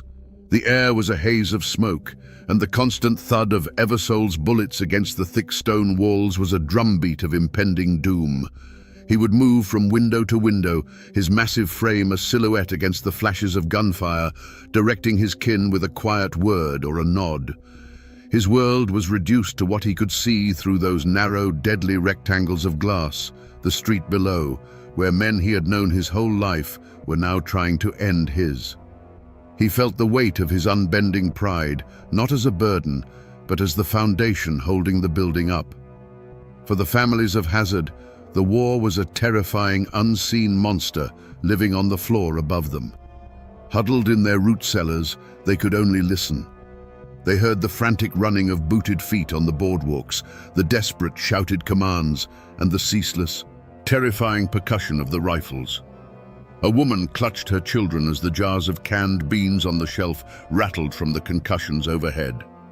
An old man pressed his ear to the dirt floor, trying to discern the sounds of friend from foe. The battle wasn't just in the streets, it was in their homes, a violation so profound it would leave a scar on their memory forever. For 2 full days, the town was a war zone. The fighting would lull, creating a tense, ringing silence where the only sound was a dog barking in the distance, and then it would erupt again in a furious crescendo of violence. A man who rose from behind a stone wall to take a shot might suddenly disappear from view. A figure running across an open street would stumble and lie still. The argument that had begun over a card table was now being settled with lead, and its costs were written in the still forms that dotted the muddy streets. Finally, as the second day bled into a weary dusk, the firing from the hills began to slacken. Joe Eversole had to accept the truth. The courthouse would not fall. His army, battered and low on ammunition, began to melt back into the mountains from which it had come. The retreat was slow, sullen, and bitter. A great, profound silence descended upon Hazard, a silence that felt heavier and more menacing than the noise it replaced. The smoke slowly cleared, revealing a town that looked like it had been savaged by a great beast. Windows were shattered, doors were splintered, and the courthouse stood defiant, pockmarked but unbroken. The Battle of Hazard was over, but the war had just begun. No ground had been gained, no decisive victory won. But a terrible line had been crossed. The men of Perry County had proven they were willing to turn their own home into a battlefield. They had fired on their neighbors, their cousins, their kin. The courthouse still belonged to Ben French, but the town and the soul of the county now belonged to the feud. As the last shots faded, Joe Eversole's grand army was gone. It had dissolved, melting back into the hollows like a dirty spring snow. The retreat was a grim, silent affair. There was no order given, just a shared, unspoken understanding that the battle was lost. Men carried their wounded on makeshift litters, their faces grim with exhaustion and defeat. Joe Eversole rode with them, his visionary's fire banked to a cold, hard ember of humiliation. He had promised his people a swift victory, a new order. Instead, he had led them into a bloody stalemate and left his dead in the streets of Hazard. In the cold twilight of the mountains, he could feel the weight of his failure and the burning need for a different kind of war. The road of the open soldier had ended. The path of the assassin was just beginning. Back in Hazard, Ben French walked out of the pockmarked courthouse into the ruins of his town. He was the victor, but there was no triumph in his eyes. He stood on the steps and surveyed the damage. The sour smell of gunpowder and fresh splintered pine hung heavy in the air. A dead horse lay in the street, and further down, a shape under a blanket told a story he didn't need to hear. Doors creaked open, and the faces of the townspeople peered out, their eyes full of a new kind of fear. They weren't looking at a sheriff who had saved them, but at a warlord who had made their home a battlefield. He walked the muddy streets, his boots crunching on shattered glass. He saw the bullet holes that stitched across the front of the general store, the gouges in the church steeple. He had held his ground. He had beaten back the usurper. His pride was intact. But the cost was written on every building, on every frightened face. This victory tasted like ash and gunpowder. He knew, with a certainty that settled deep in his bones, that this was not the end. Joe Eversole would not simply accept this defeat. The war would not be fought with armies anymore. It would be fought in the dark, on lonely roads, with a single shot from a hidden rifle. He had won the battle, but in doing so, he had sentenced his county and himself to a long, slow bleed. The road hadn't ended. It had just become a darker and more treacherous path for everyone. The silence that followed the Battle of Hazard wasn't peace. It was the sound of a held breath. The Eversole army had retreated, but the war had spread, seeping like a fever into every cabin and hollow in Perry County. Before the battle, you could be a man who was friendly with both sides. After, there was no middle ground. The fighting had drawn a line of blood and gunpowder through the heart of the community, and every single person was now forced to stand on one side or the other. A nod that wasn't returned, a glance held a second too long. These were now potential death sentences. You have to understand what this did to the people. The feud was now a poison in the well water, and everyone had to drink. Men who had hunted together since they were boys now watched each other through the sights of a rifle. Corn rotted on the stalk because the man who planted it was afraid to walk his own fields without a guard. Travel on the county roads, once a simple trip to the grist mill, became a deadly gamble. Every rustle in the trees, every shadow that fell across the path could be an ambush. The doors that had always been open to neighbors were now barred at night, and men slept with their Winchesters not just by their beds, but in them. And the wreckage wasn't just measured in the dead. Think of the families left behind. For the wife of a man killed in the fighting, his death was just the beginning. Her grief was compounded by shame, by the poverty that followed, and by the terrible knowledge that her sons were now expected to inherit their father's rifle and his list of enemies. The war wasn't just killing the men of Perry County. It was mortgaging the souls of their children, baptizing them in a legacy of hatred that they had no part in creating. The community, that fragile web of trust and mutual support that allows life to function in such an isolated place, was shredded. Friendships that had spanned generations were severed overnight. Business partnerships dissolved into bitter accusations. Even church on Sunday became a tense affair, with French loyalists sitting on one side of the aisle and Eversole sympathizers on the other, the preacher's words about forgiveness falling like seeds on barren stone. The feud had become a cancer, and it was eating the county alive from the inside out. The tragedy no longer belonged to Joe Eversole or Ben French. It now belonged to everyone. The murder of a judge on the courthouse steps was an act of blasphemy against the state. It was a message sent in powder and lead that the feudists believed their law was the only law that mattered. They were wrong. The news of Judge Josiah Combs' assassination reached the governor's mansion in Frankfurt, and the reaction was swift and furious. Governor Simon Bolivar Buckner was an old soldier, and he saw this not as a crime, but as an insurrection. He sent the state militia back into Perry County, but this time their orders were different. They weren't there to keep the peace. They were there to hunt. The state put a price on the head of the man everyone believed was the killer, Bad Tom Smith. And his trial, when they finally captured him, was a spectacle. It was more than the trial of one man. It was the trial of the mountain code itself, put in the dock to be judged by the outside world. Imagine the scene. A formal courtroom, with a judge in a black robe, lawyers with stacks of books and witnesses sworn in on a Bible. And in the defendant's chair sat Tom Smith, a man whose entire life had been governed by a different Bible, the simple, brutal creed of loyalty and retribution. The clash of cultures was palpable. The prosecution built its case with evidence, timelines, and legal arguments.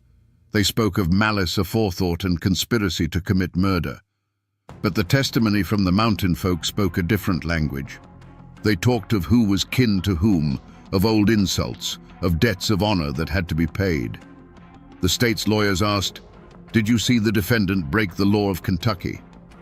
But the silent question in the eyes of the local people was, did he betray his clan? Was he a loyal soldier? The court was trying to prove a crime. The feudists were trying to understand a move in their war. The community was torn in two.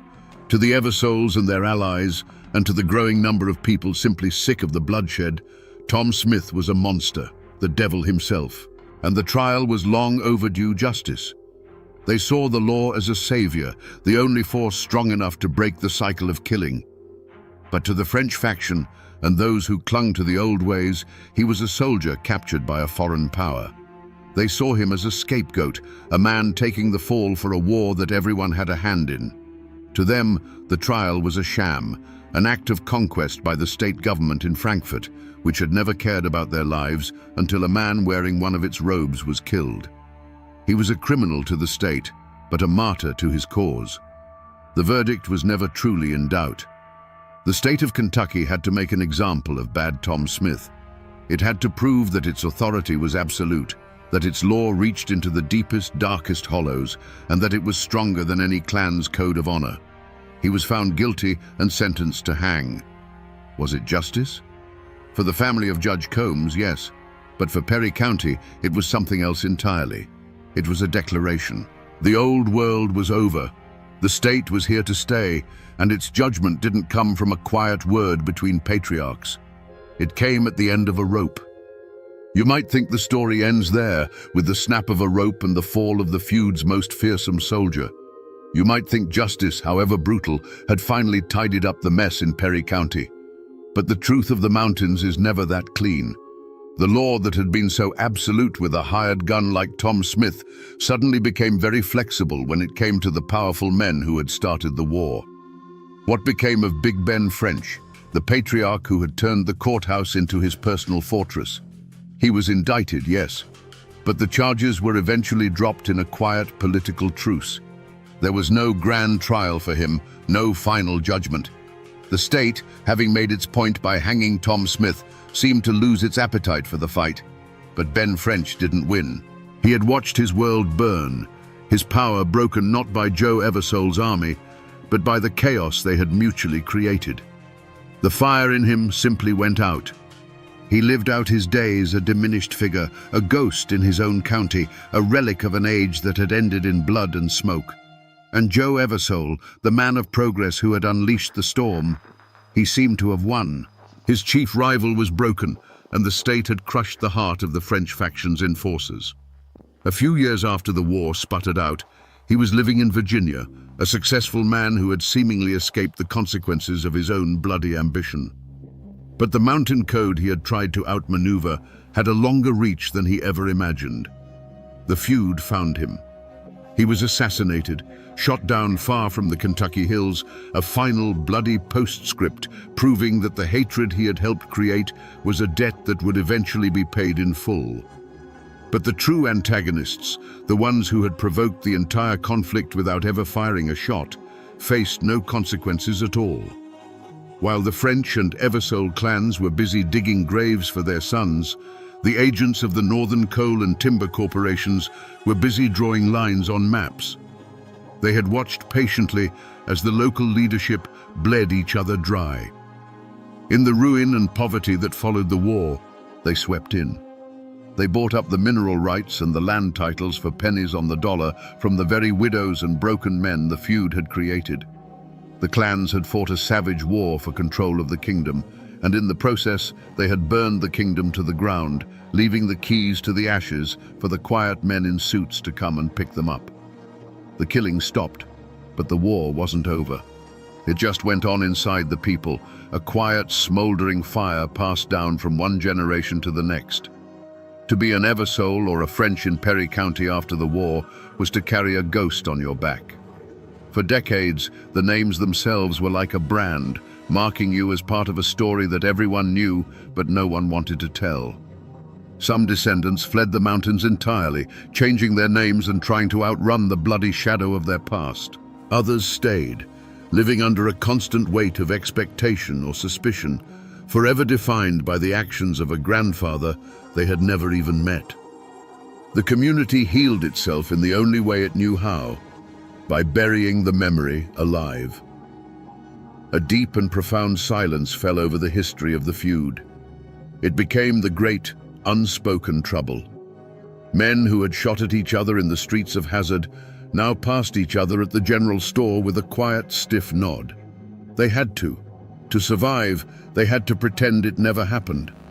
But the ghost of it was always there. At weddings, people would watch to see which families sat on which side of the church. At funerals, they would remember how the deceased's father had died. The war became a part of the landscape, an invisible mountain that everyone had to live under. And into the vacuum of power left by the shattered clans, a new king came to the mountains. This king didn't carry a rifle. It carried a ledger book and a surveyor's chain. The coal companies, the patient vultures who had watched the battle from afar, now descended. With the old patriarchal system broken, there was no one left with the power to resist them. The Hazard Courthouse, the very building the clans had bled for, slowly became just another office for processing the company's land deeds and enforcing its will. The new sheriff wasn't the head of a clan. He was a man who understood his main job was to protect the company payroll and break up union talk. The final bitter legacy of the Perry County War was written on the faces of the next generation. The sons of the men who had fought and died for control of the mountains didn't inherit a kingdom. They inherited a job. They traded their rifles for pickaxes and went to work for the same foreign corporations their fathers had either courted or resisted. They swapped their fierce, violent independence for a company paycheck, a house in a company town, and a debt at the company store. The war for the soul of Perry County was finally over, and the soul had been sold for a train car full of coal. If you go to Hazard today, you won't find the same courthouse that Ben French defended. It's been replaced by a more modern building. But you can stand on the very spot where Judge Josiah Combs fell, the threshold of justice where the feud reached its bloody climax. And if you know where to look, out in the old family cemeteries tucked away in the hollows, you can find the graves. You can run your hand over the weathered tombstones of Eversoles and Frenches, their names and dates being slowly erased by a century of wind and rain. These stones are the last physical witnesses, the silent, moss-covered proof that these men lived and fought and died here. But the memory of the war doesn't live in the stone. It lives in the stories. And no name from that time echoes with more chilling power than Bad Tom Smith. He has become more than a man. He's the boogeyman of Perry County. For generations, his story was a cautionary tale told to children on dark nights. His supposed pact with the devil, his cold, dead eyes, and most of all, his final defiant words from the gallows, "Hell is my destination, and I'm not afraid to go," have transformed him from a historical figure into a genuine folk legend. He is the ghost of the feud made flesh, a permanent reminder of how dark a man's soul can get. The war itself has become a ballad, sung not with music, but in the quiet conversations on front porches and in the back of old country stores. It's a story told to explain why things are the way they are. It's a warning about what happens when pride is allowed to run hotter than reason, a lesson in how neighbors can tear each other apart over a prize, only to let a silent stranger walk away with it in the end.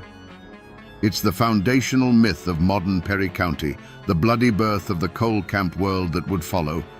And the ghost of a name is more than just a memory. The names are still there. You can find French and Eversole and Combs in the phone book today. The descendants of these men are now neighbors. Their children go to the same schools, and they live in a world that was built on the ashes of their ancestors' war. The feud is over, buried under layers of silence and time. But the spirit of it, that fierce, stubborn mountain pride, that deep suspicion of outsiders, that lingering memory of a time when a man's honor was worth more than his life, that hasn't vanished. It still haunts these hills, an echo that has never truly faded away. So we come to the end of the road, and the question we started with still hangs in the air. Was Joe Eversole a hero or a villain? Was Ben French a protector or a tyrant? The truth, as it so often does in these mountains, lies in the muddy gray between.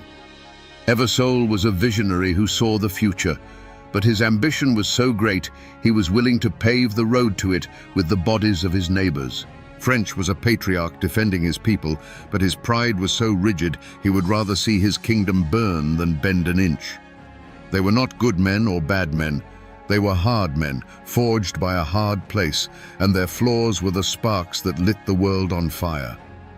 In the end, this isn't just a story about a feud. It is a timeless, brutal lesson in how a man's greatest strength can become his most profound weakness. Ben French's unshakable honor was the bedrock of his power until it became a stone that drowned him. Joe Eversole's sharp, modern mind was his greatest weapon until it blinded him to the ancient, bloody truths of the human heart. They were two sides of the same coin, destined to destroy each other, and in their destruction, they cleared the path for the very forces they were fighting to control. The Perry County War stands as a dark monument in the heart of Appalachia. It's a story of how a community can be led to tear its own heart out, fighting a savage war for control of a prize, only to wake up from the slaughter and find that a silent, patient stranger has walked away with it all. The clans fought for the land, but the corporations got the coal. And that, my friends, is the ballad of the Perry County War, a story of how mountain men fought like kings for a kingdom, and in the end, lost everything but their graves.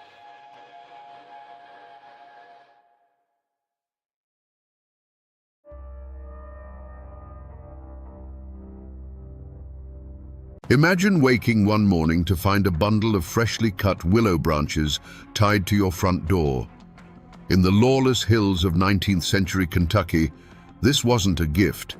It was an ultimatum, a final warning from a secret army that judged you in the dead of night. They called themselves the White Caps, angels of justice who promised to bring order to a land drowning in chaos. But the whispers that still echo through these hollers tell a different story. A story of how saviors became monsters and how the quest for justice turned into a thirst for blood and power. How did a committee of concerned farmers become a hooded terror that ruled by the whip and the rope? Today, we separate the legend from the brutal truth and uncover the story of the Whitehead clan. To understand the White Caps, you first have to understand their world. Picture the mountains of eastern Kentucky in the years after the Civil War. This wasn't just a place, it was a world apart, a labyrinth of fog-shrouded hollows and impassable ridges that kept the modern world at bay. Life here was governed not by clocks or calendars, but by the rising of the sun and the turning of the seasons. Families lived on isolated farmsteads, miles from their nearest neighbor, carving out a life from the stubborn, rocky soil. The creek was their water, the forest their larder, and the Bible their law. The people who called these mountains home were a proud and fiercely independent stock. They were veterans of a bitter war, farmers and blacksmiths who asked for little and expected even less from outsiders. Their lives were hard, a constant struggle against the elements and the land itself, but there was an honesty to it. A man's worth was measured by the strength of his hands and the truth of his word. They wanted nothing more than to raise their children, work their land, and be left in peace under the watchful eye of God. But a shadow was falling over this simple life. In the dark corners of this isolated world, a rot had begun to set in. With no effective law to speak of, the worst of human nature was allowed to fester. There were the drunks, who would trade their family's last bit of flour for a jug of corn liquor. There were the petty thieves who would steal a neighbor's livestock in the dead of night, knowing there would be no consequences. And there were the family tyrants, men who ruled their homes with a fist, whose wives and children suffered in terrified silence. For these people, justice was a distant rumor, a story told about faraway cities. The local sheriff was often a man who either lacked the courage to enforce the law or was corrupt enough to ignore it for a price. To take a grievance to the county court was an expensive days-long journey that most couldn't afford, and even then, a mountain man's word meant little to a flatland judge. Honest, hard-working families felt powerless, watching as the fabric of their community was torn apart by men who feared neither God nor government. A quiet desperation began to settle over the valleys. It was a feeling shared in hushed conversations around the pot-bellied stove at the general store and in prayers whispered in small clapboard churches. People felt abandoned, left to fend for themselves against the growing chaos. And in that fertile ground of fear and frustration, a dangerous seed was planted. It was the old mountain idea that when the law fails, men must make their own. They didn't know it yet, but they weren't just seeking justice. They were about to unleash a terror far worse than anything they had ever known. The change didn't happen overnight. It didn't start with a gunshot or a hanging, but with a whisper. A whisper that traveled from farm to farm, a shared frustration that finally found a voice in a secret meeting in an old barn. They were respected men, farmers, veterans, even a preacher or two, men who had simply had enough. They decided that if the law wouldn't protect their families, they would become the law. They took a name for themselves, the White Caps, and for their uniform, they chose the simplest, most terrifying disguise imaginable, a plain white sack with holes cut for eyes. Their first target was a man known throughout the valley for his drunken cruelty, a man who beat his wife and starved his children while he spent his days in a stupor. One morning, he awoke to find that silent message on his door, a bundle of willow switches. It was a clear ultimatum, understood by everyone in the mountains. Straighten up or face the consequences. The man, arrogant in his belief that no one would dare challenge him, laughed it off. He threw the branches into his fire and went back to his bottle. It was the last mistake he would ever make in that county. A few nights later, the community learned what happened when a warning was ignored. A procession of silent riders, their faces hidden beneath those stark white hoods, descended on the man's cabin. There were no shouts, no threats. They moved with a chilling purpose, pulling the terrified man from his bed. They dragged him out into the cold night air, his wife's pleas echoing unanswered in the darkness. They tied him to a tree and one by one took up the same kind of willow switches he had burned and delivered their brutal judgment. It wasn't just a beating, it was a ritual of public shaming, a message delivered not only to him, but to everyone. When it was over, they gave him a new ultimatum: be gone by sunrise, or they would return. The next morning, the man, broken and bleeding, gathered his few belongings and left the county forever. And a strange quiet fell over the valley. The theft stopped. The town drunkards stayed home. For the first time in years, there was a sense of order. The White Caps had proven that their methods worked. They had tasted power, the absolute power to inspire fear and enforce their will. And in that moment of victory, without realizing it, they had crossed a line from which there was no return. The first drops of blood had been spilled not to kill, but to correct. Yet they had watered a seed that would soon grow into a monstrous tree.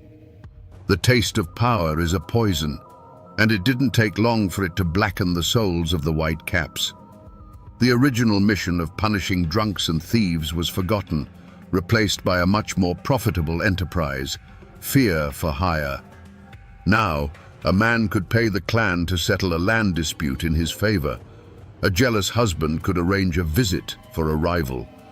The White Hood was no longer a symbol of justice.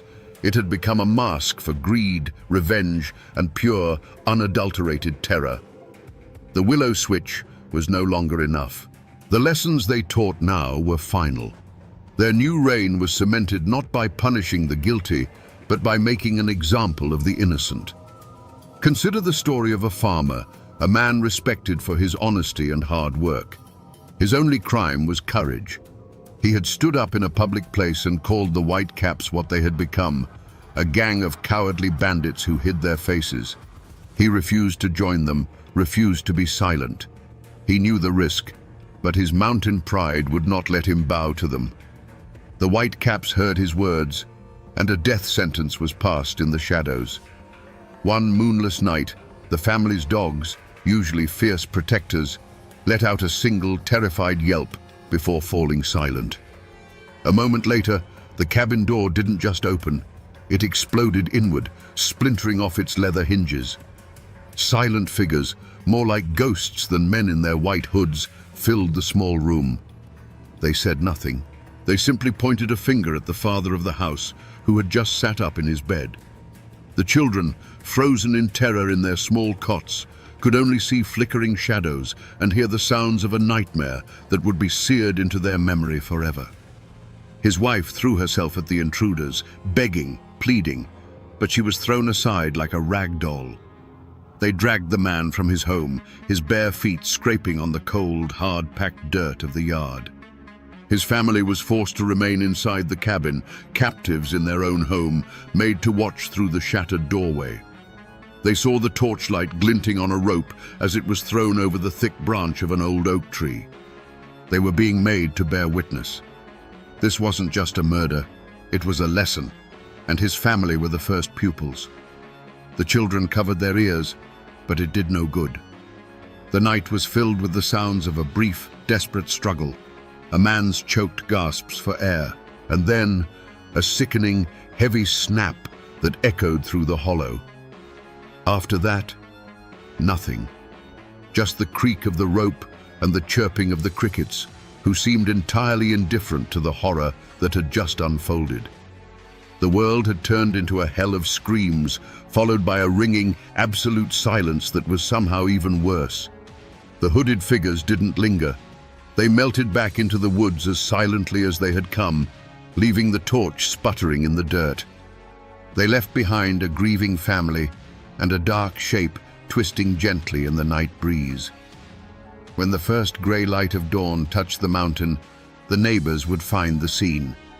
They would see the unspeakable trophy hanging from that oak tree, and they would understand the Whitecap's new gospel. Keep your head down, keep your mouth shut, because in these mountains, speaking the truth was a sin punishable by death. When the sun finally rose, its light did little to chase away the darkness. It only served to illuminate the horror. The first neighbor to pass by stopped dead in his tracks, his breath catching in his throat.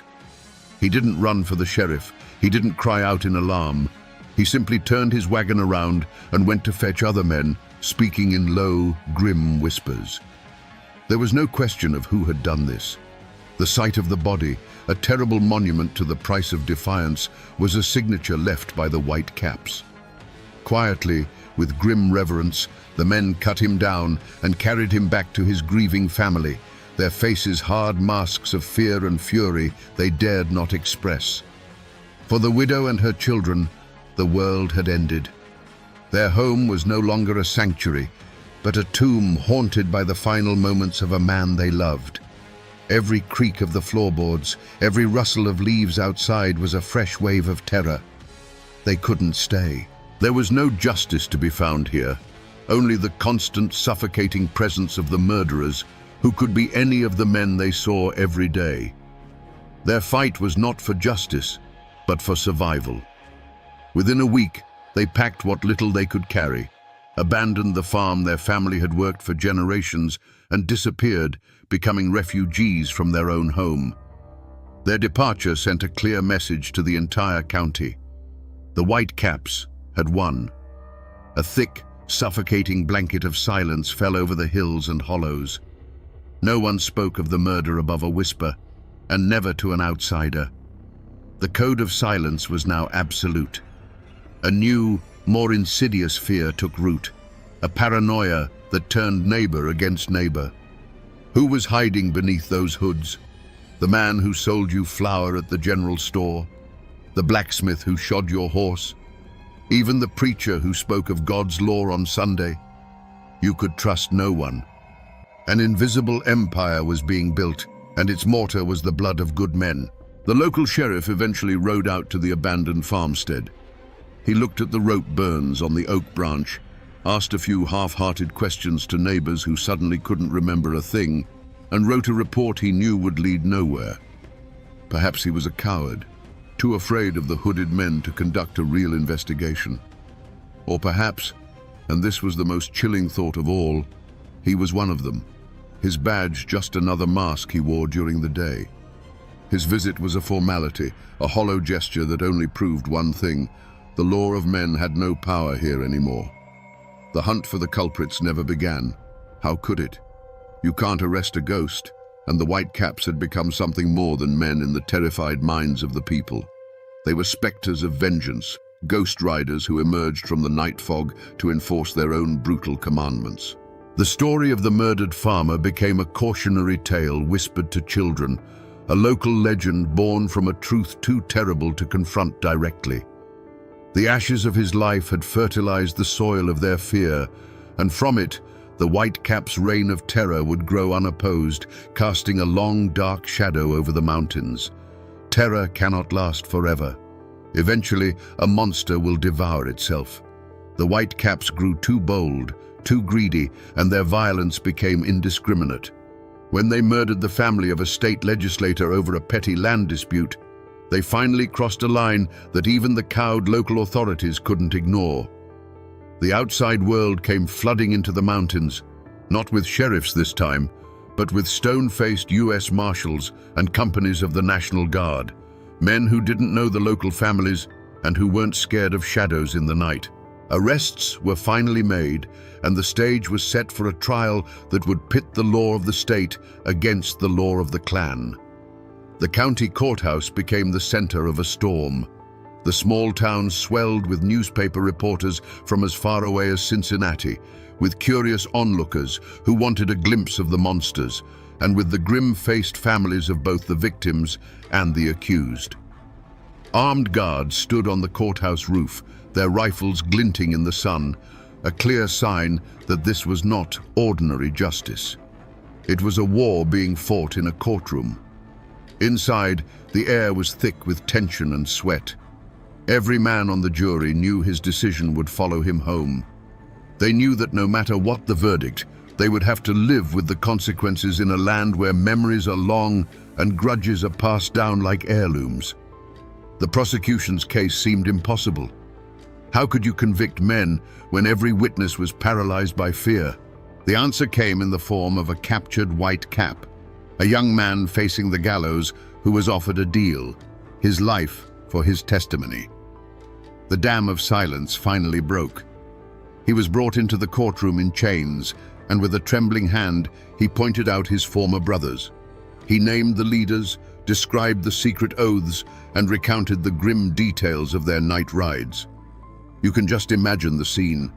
A man confessing his sins, his voice cracking, while across the room, the men he condemned stared at him with a look of pure, cold hatred that promised a retribution beyond any courtroom's power. The defendants themselves were a portrait of mountain defiance.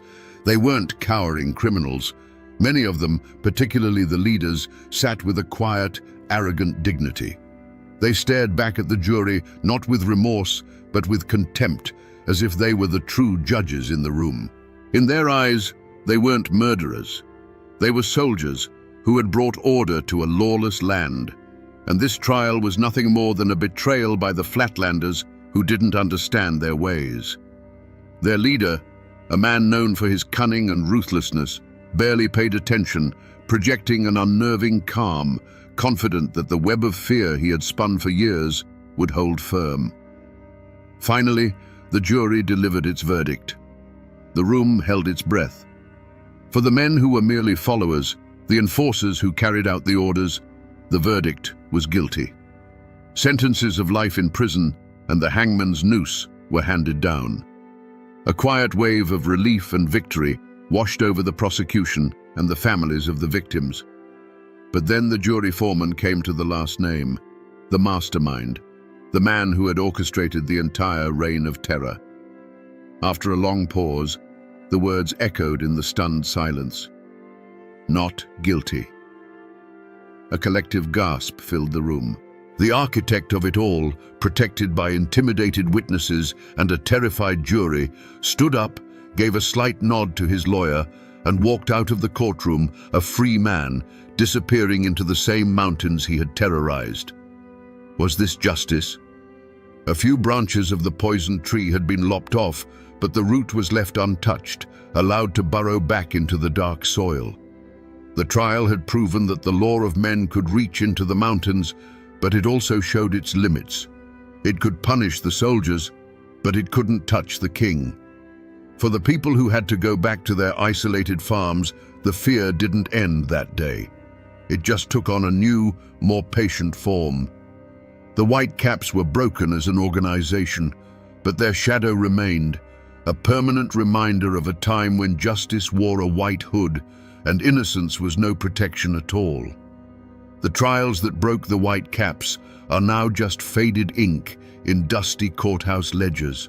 The men who were sent to the gallows have long since turned to dust, their names a footnote in a violent chapter of Kentucky's history. But what of the leader, the man who walked free? He returned to his mountain home and lived out the rest of his days. Officially, he died a peaceful old man in his own bed.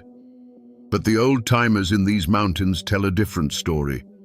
They say that while the law of men couldn't touch him, the justice of the mountains is patient. They whisper that his final years were haunted by the faces of those he condemned, and that his name, once spoken with fear, is now spoken with a quiet, knowing curse. The scars left by the Whitecaps run deeper than a single generation. To this day, there are family names in those hollows that carry the weight of that time. Descendants of the Whitecaps live alongside the descendants of their victims. The story is a ghost that sits at their dinner tables. For some, it's a source of quiet shame, a dark secret to be kept buried. For others, it's a painful heirloom, a reminder of a resilience forged in terror and loss. The blood feuds may be over, but the memory lingers in the bloodline, a quiet rift that separates neighbor from neighbor even now. You can still find the physical traces of that time if you know where to look. The old county courthouse still stands, its brick walls a silent witness to the drama that unfolded within. On a quiet afternoon, you can almost hear the echoes of the prosecutor's accusations and feel the weight of the jury's fear. Not far from there, in a small, overgrown cemetery, you can find the tombstones of the men the Whitecaps murdered. The weathered inscriptions are simple and direct, telling you the day they were born and the day they died, but they leave out the most important part of the story: how they died and why. The oak tree where the farmer was hanged may or may not still stand, but its legend does, a dark landmark in the collective memory of the community. Most people have forgotten this story. The world has moved on, and the violent nights of the Whitecaps seem like a tale from another world. But the mountains remember. They hold these stories in the deep shadows of their hollows and in the rustle of the leaves on a moonless night. The official histories may have been written, but the true story, the human story of terror, courage, and survival, is preserved in the oral tradition passed down from one generation to the next. It has become a part of the landscape itself, a ghost that walks these hills, reminding us that the past is never truly gone. It's just waiting in the silence to be heard. So we come back to the question we started with, the one that hangs over this entire story like a mountain fog. How did a group of men who only wanted to protect their families become the very monsters they sought to destroy?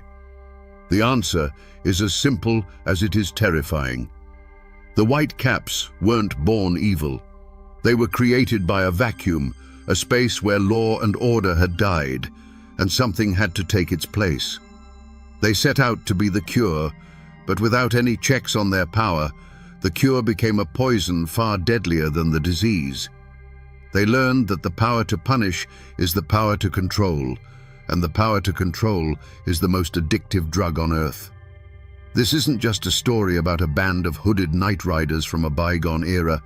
It's a timeless warning about the darkness that lies dormant in the human heart, waiting for the right circumstances to be unleashed. It's a testament to the fact that the road to hell is truly paved with good intentions. The Whitecaps are a brutal lesson in how easily the thirst for justice can curdle into a lust for blood, and how the hero who slays the dragon can, in time, grow scales of his own. It's a story of the indomitable Appalachian spirit, yes, but it reveals the dark side of that spirit, a fierce, unforgiving independence that, when twisted, respects no law but its own. The men who wore those white hoods are long gone. The ropes have rotted, and the willow trees they used for their warnings have grown old and died. But the story remains. It's been passed down, whispered from father to son, a chilling bedtime story that just happens to be true. It serves as a permanent reminder, etched into the very soul of these mountains, that the most dangerous men are often those who believe they are doing God's work. They teach us that fear is the cruelest of masters, and that true justice can never, ever be found hiding behind a mask. Imagine a man standing in the twilight of the Appalachian mountains. A shotgun roars, and the buckshot tears through the air, striking him square in the face. But the man doesn't fall. He doesn't even scream. He simply spits the lead pellets onto the ground as if they were cherry pits, a cold grin spreading across his face. This wasn't a scene from a movie. This was the reality for those who dared to cross Tally Iron Jaws Hall. The whispers in Wise County said he was more than a man. They said he was enchanted, that bullets couldn't kill him. But was he a demon born of mountain folklore? Or was the truth something far stranger, something hidden in the very marrow of his bones? Today, we separate the legend from the man to find out what really made Tally Hall the bandit who couldn't be killed. To understand the man, you must first understand the mountains that made him. In the late 19th century, Wise County, Virginia, was a world unto itself. It was a labyrinth of steep hollows, dense forests, and rushing creeks where the outside world felt 1,000,000 miles away. The land was both a provider and a tyrant. It gave families corn from the bottomlands and game from the woods, but it demanded back-breaking work in return. Life here was simple, hard, and governed by unwritten laws older than any courthouse. Family was everything, and an insult to your kin was an insult to you.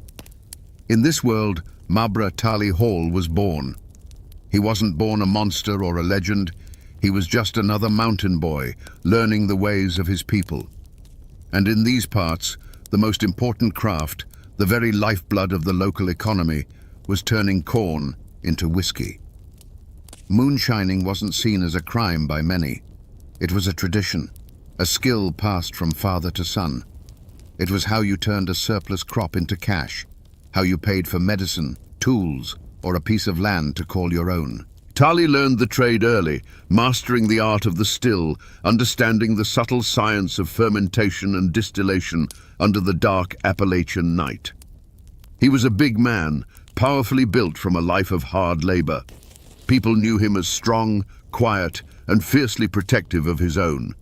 He worked his still, provided for his family, and lived by the mountain code. In these early days, he was just a distiller, respected for the quality of his product. He was part of a community of others just like him, men who saw the federal government's whiskey tax not as a law to be obeyed, but as an intrusion by a foreign power trying to steal the bread from their tables. The conflict wasn't just about money, it was about pride and independence. The people of these mountains had always taken care of themselves. They built their own homes, grew their own food, and settled their own disputes. The arrival of federal marshals, the revenuers, was seen as a declaration of war on their entire way of life. These outsiders didn't understand the mountains or the people who lived in them. They saw moonshiners as simple criminals, not as farmers and family men trying to survive. And in this simmering tension, the seeds of Tally Hall's future were sown. He wasn't just making whiskey, he was making a stand. Every barrel he sold was an act of defiance. But this quiet rebellion couldn't last forever. The government was determined to enforce its laws, and men like Tally were just as determined to resist. The calm of the mountains was about to be shattered by the crack of rifles, and a simple moonshiner named Tally Hall would soon be forced to become something far more dangerous to survive. The world was coming for him, and it would learn that he would not be taken easily.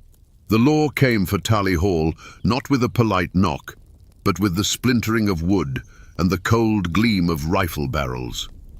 It happened on a misty morning, deep in a holler where the smell of sour mash hung heavy in the air.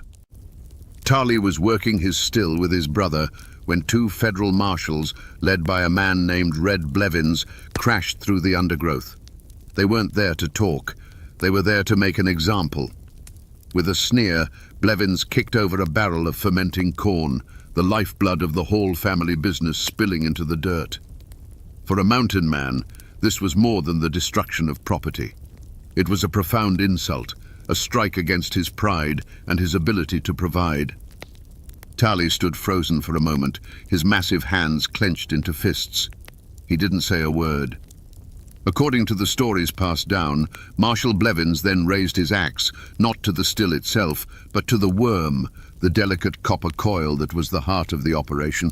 As the axe came down, something inside Tali Hall snapped. The quiet distiller was gone, and in his place stood something far more primal. What happened next became the first chapter of his legend. Tali didn't reach for a gun. He lunged forward, moving with a speed that was terrifying in a man his size. He met the marshals not with bullets, but with bone and sinew. He broke one man's arm with a single brutal twist and sent the other flying with a blow to the chest that knocked the wind clean out of him. Red Blevins, the leader, found himself lifted off the ground by his throat, staring into eyes that held no mercy. Tali didn't kill him. He simply threw him down the hillside like a sack of grain, leaving him broken and humiliated. The marshals limped back to the town of Wise, carrying with them not just bruises and broken bones, but a story of a man who fought like a cornered bear. The line had been crossed. This was no longer about an unpaid tax. Tali Hall had assaulted federal officers. A warrant was issued for his arrest, and his name was no longer just whispered among moonshiners. It was now spoken with fear and anger in the courthouse.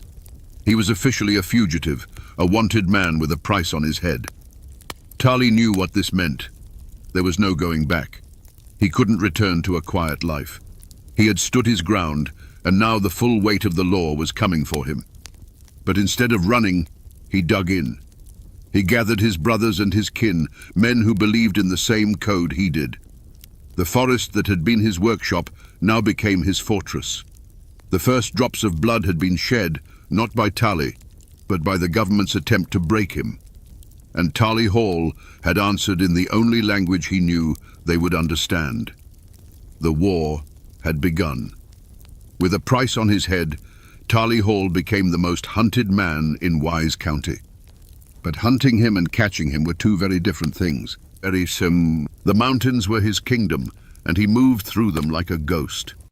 This drove his rivals, other moonshiners whose business he had crushed with his own brand of violent enforcement, to a point of desperation. They decided to do what the law couldn't. They set a trap on the Pound Gap, a treacherous road that snaked through the mountains, a place where a man could disappear without a trace. They waited in the deep shadows as Tali rode alone, a silhouette against the rising moon. As he passed a narrow bend, the night erupted.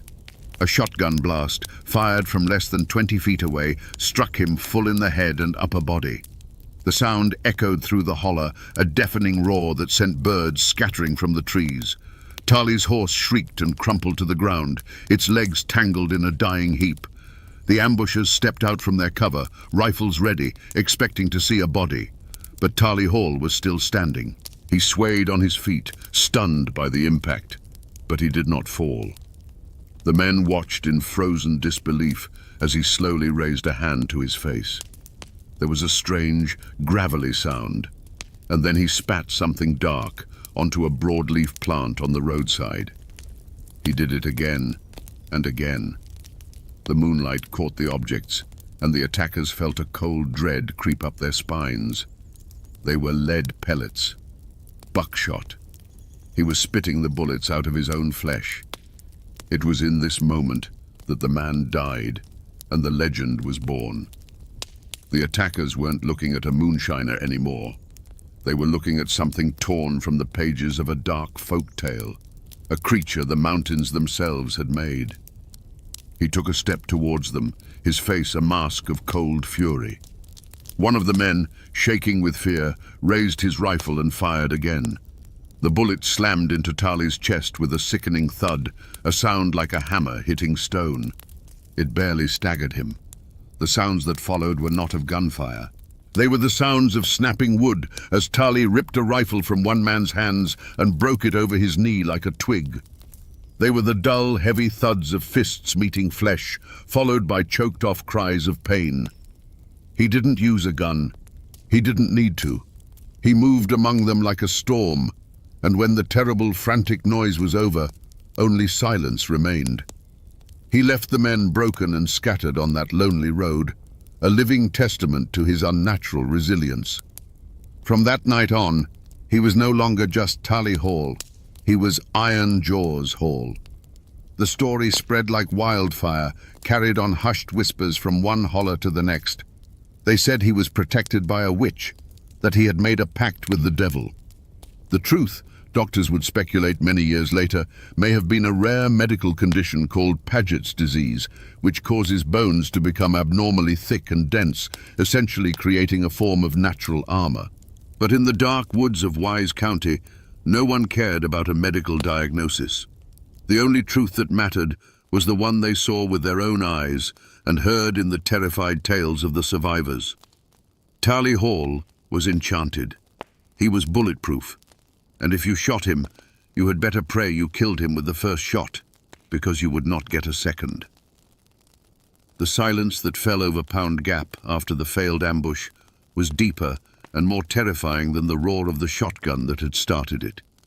The broken men who dragged themselves back to civilization did not speak of a botched attack.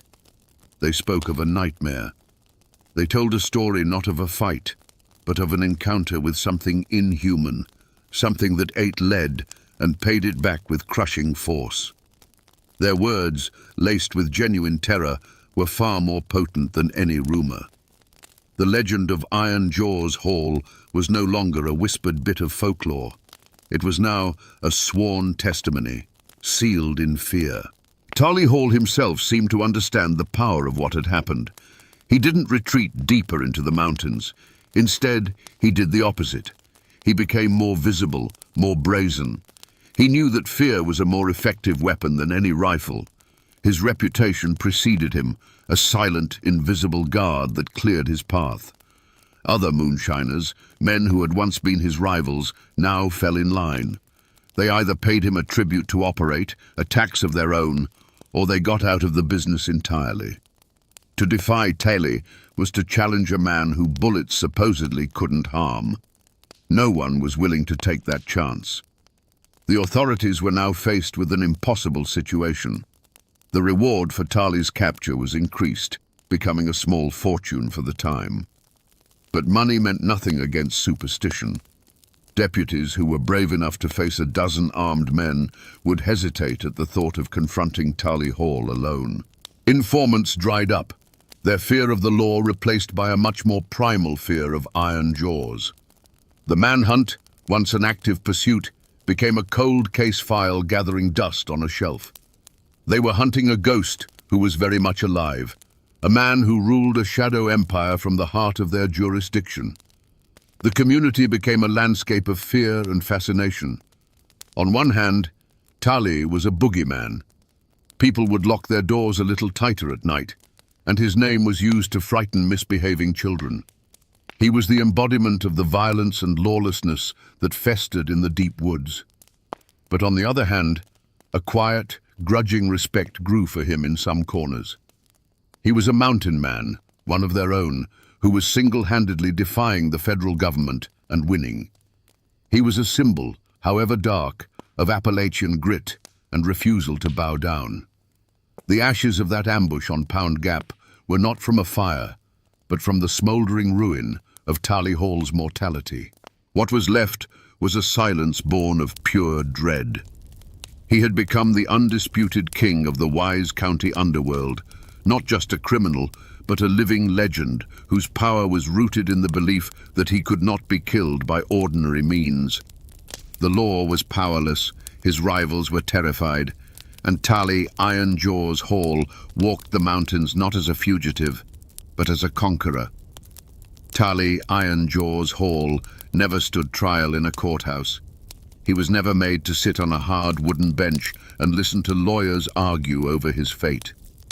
The law of men, with its warrants, judges and juries, proved utterly powerless against him. His trial was a rolling, years-long affair, held in the dark hollows and on the treacherous mountain roads.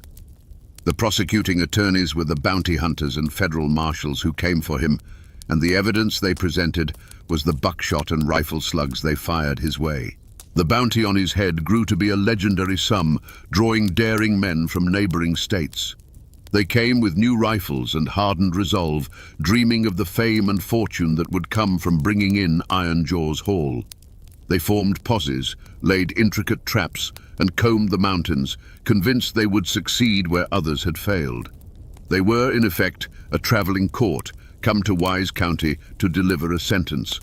But Taylor Hall was his own defense attorney, and his arguments were brutally effective. One by one, the posses were outsmarted, the traps were sidestepped, and the bounty hunters were met with a terrifying response. Some were found beaten near to death, left as a warning on the side of a road. Others simply vanished into the woods, never to be seen again. The verdict in each of these violent encounters was the same. Taylor Hall walked away. He was judged by the laws of survival, and in that court he was consistently found innocent by virtue of being the last man standing. This was not justice, it was dominance. Taylor had replaced the law of the land with his own law of fear. But the justice of the mountains is a patient, cruel thing. For every man he intimidated, he created an enemy. For every family he terrorized, he sowed the seeds of a future reckoning. His invincibility had made him arrogant, and he had forgotten the most fundamental rule of his world. There is always someone tougher, someone more desperate, or someone with a better aim. The final trial came without warning. A lawman, some say a deputy named Doc Swindle, decided the only way to stop a legend was to meet it head-on. He didn't come with a warrant. He came with a rifle and a resolve as hard as the mountain stone. He hunted Taylor not as a lawman pursuing a criminal, but as a predator stalking its prey. He found him on a lonely path, and there was no talk, no chance to surrender. The air cracked with the sound of a single, well-aimed shot. This time, Iron Jaws fell. He hit the dirt, and this time he did not get back up. The bullet, they say, was special. Some claim it was silver, others that it was filled with mercury, designed to overcome whatever magic protected him. But whether it was magic or lead, the verdict was finally in. Taylor Hall was guilty, and the sentence was death. It was a verdict delivered not by a jury, but by a lone gunman, and it raises the ultimate question. Was this the law of men at last catching its fugitive? Or was it simply the brutal, unforgiving justice of the mountains finally claiming one of its own? Taylor Iron Jaws Hall was buried in a small, remote cemetery in Wise County, not far from the lands he once ruled. For years, his grave was marked only by a simple fieldstone, as if even in death, people were afraid to carve his name for fear of what it might conjure. Today, a more formal headstone stands, a silent testament to the man who was once a living terror. Local historians and descendants still visit, standing over the patch of earth that finally managed to hold him, and they wonder. The physical landscape has changed. Pound Gap is no longer a treacherous dirt track, but a paved highway, US Route 23, that carries thousands of cars a day. Commuters and truckers speed through the cut in the mountain, their minds on schedules and destinations, completely unaware that they are passing through the very spot where a man once stood and spat buckshot back at his would-be killers. But for those who know the story, a drive through the gap, especially as evening falls, feels different. The shadows seem deeper, and the wind whistling through the rocks sounds like a whisper from the past. The legend of Iron Jaws has outlived the man by more than a century. It survives in the oral traditions of Appalachia, a story told by grandparents to their grandchildren, a campfire tale that happens to be true. While modern science offers a plausible explanation in the form of Paget's disease, that dry medical term has none of the power or romance of the legend. In the mountains, the story of the enchanted moonshiner who couldn't be killed by bullets remains the preferred version. It speaks to a deeper truth about the region, a belief in the extraordinary, and a deep-seated suspicion of simple explanations. The name Hall still echoes through Wise County and the surrounding region. The descendants carry not just the name, but the complex legacy of their infamous ancestor. For some, it's a dark chapter best forgotten, a stain of violence on the family history. For others, it's a source of a strange, defiant pride, a reminder of an ancestor who refused to bow to anyone, who was a king in his own right, however brutal his reign. The story hasn't vanished. It's simply gone underground, living on in family Bibles and hushed conversations. The mountains remember everything, and the shadow of Tali Iron Jaws Hall is a long one. So we come back to the question that hung in the air at the start of our journey. Was Tali Iron Jaws Hall truly enchanted by bullets? The logical mind points to science, to the rare bone disease that likely turned his skull and ribs into a natural, horrifying armor. And perhaps that is the simple, factual truth. But in the mountains, the truth is rarely simple. The real magic wasn't in his bones, it was in the power of belief. His legend became a weapon more potent than any gun, a shield more effective than any steel plate. The fear he created was so real, so absolute, that it may as well have been a genuine enchantment. This is a story that goes beyond a simple tale of a mountain outlaw. It is a raw and brutal lesson about the soul of Appalachia itself. It's a story about the fierce, untamable spirit of independence, but also a dark warning of what that spirit can become when it's stripped of its humanity. Tali Hall began as a man defending his way of life, a symbol of resistance against an outside world he didn't trust. But in his war against the law, he became a tyrant far more terrifying than any government agent, a monster who preyed on his own people. He is the ultimate Appalachian paradox, a folk hero and a villain forged in the same fire. The story of Iron Jaws teaches us that some legends are born not from fantasy, but from a truth so strange it has to be seen to be believed. He was a man of flesh and blood, but he became something more, an idea, a nightmare, a force of nature. Force. He walked the earth for a time, a king in a kingdom of shadows and fear, until the mountains that created him finally took him back. His name is now a whisper on the wind, a reminder that the old, wild magic of these hills has not entirely faded. And now, my friends, you know the rest of the story. When we think of train robbers, we picture cowboys on horseback chasing a locomotive across the open prairie. But what if the crime wasn't set against an endless sky, but in the pitch-black throat of a mountain? On October 23, 1901, the most luxurious train in Appalachia, the fast-flying Virginian, saw a red signal and slowed to a stop inside tunnel number 19. For the hundreds of sleeping passengers, it was just a minor delay. For the crew up front, it was the beginning of a nightmare. The men who emerged from the darkness weren't romantic bandits. They were something new, more ruthless. So what really happened inside that tunnel? And why has this brutal crime been almost completely forgotten? In the early 1900s, the Chesapeake and Ohio Railroad was more than just tracks. It was a steel artery pumping life through the heart of Appalachia. It carried coal out of the mountains and brought the modern world in. And the crown jewel of the C&O line was the FFV, Limited, the fast-flying Virginian. This was no grimy freight hauler. It was a rolling palace of polished wood, plush velvet, and gleaming brass, a symbol of progress and prosperity slicing through the ancient, brooding hills. On board were wealthy industrialists, politicians, and families, dining in luxury or sleeping soundly in Pullman cars, utterly disconnected from the rugged land they were passing through. This land, the Allegheny Mountains of Virginia, was a world of stark contrasts.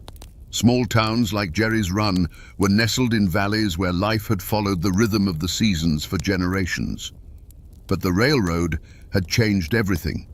It brought jobs, money, and a new kind of tension. And it bred a new kind of man, caught between the old ways and the encroaching industrial age. The Flippin and Jenkins brothers were products of this world. George and Charles Flippin, Jack and Gus Jenkins. These weren't outsiders. They were local men. Rumor had it some of them had once worked for the C&O, their hands calloused by the same railroad they now saw as a target. They knew its schedules, its procedures, and its weaknesses. They weren't faceless bandits. They were neighbors, men who understood the land and the steel river that ran through it. They saw the FFV not as a symbol of progress, but as a fat prize, a rolling bank vault just waiting to be cracked. And in the heart of this territory lay Tunnel Number 19. It wasn't just a hole in a mountain. It was long, it was curved, and it was pitch black. Once a train entered, its engineer was blind to what was on the other side. For the passengers, it was a momentary darkness. But for men with local knowledge and a grudge, it was the perfect choke point. It was a natural trap designed by the mountain itself. And so, on that cool October night, the world held its breath. The luxurious FFV sped through the darkness, a cocoon of light and warmth. Inside the mail car, an express agent named Charles K. Bobbitt went about his duties, guarding the money and securities that were the lifeblood of the region's economy. He was just a man doing his job, unaware that 4 local men were waiting in the shadows, ready to turn his ordinary night into a legend of violence and greed. Little did anyone on that train know, the modern world was about to collide with the brutal reality of the mountains. Just after 10 o'clock, as the FFV Limited thundered towards Tunnel 19, the engineer saw a familiar sight. A single red light glowing in the distance, the universal signal to stop. He did what any railroad man would do. He slowed the massive engine, easing it into the gaping mouth of the tunnel, expecting a simple delay. And that's when the trap snapped shut. Out of the inky blackness, shadows detached themselves from the rock walls. Before the engineer or his fireman could react, armed men were swarming the locomotive. Imagine the terror. In front of them, the suffocating darkness of the tunnel. Behind them, hundreds of sleeping passengers who had trusted their lives to them. And right beside them, the cold glint of revolver barrels in the firebox glow. There was no negotiation. There was no room to run. The robbers' orders were precise and chillingly calm.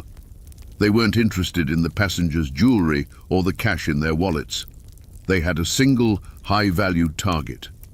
At gunpoint, they forced the engineer to perform an act of surgical precision. He had to uncouple the engine, along with the mail and baggage car directly behind it, from the rest of the train. With a loud metallic shriek, the connection was broken. The point of no return had been crossed. The robbers now commanded a ghost train, an engine and a single priceless car, pulling away from the main train and out the other side of the tunnel.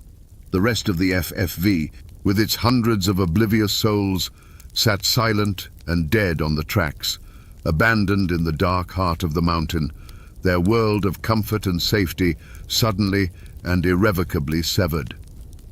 Isolated from the main train, the mail car was now a steel coffin on wheels. Inside, Express Agent Charles Bobbitt knew he was in trouble. He heard the commotion, the decoupling of the cars, and he barricaded the heavy doors. The robbers shouted for him to open up. He refused. He was a railroad man, and this car was his responsibility. Their answer came not in words, but in a deafening roar that shook the very mountain. The outlaws didn't waste time on persuasion. They used dynamite. The massive car door, built to withstand nearly anything, was simply gone, reduced to a cloud of splinters and stinging, acrid dust.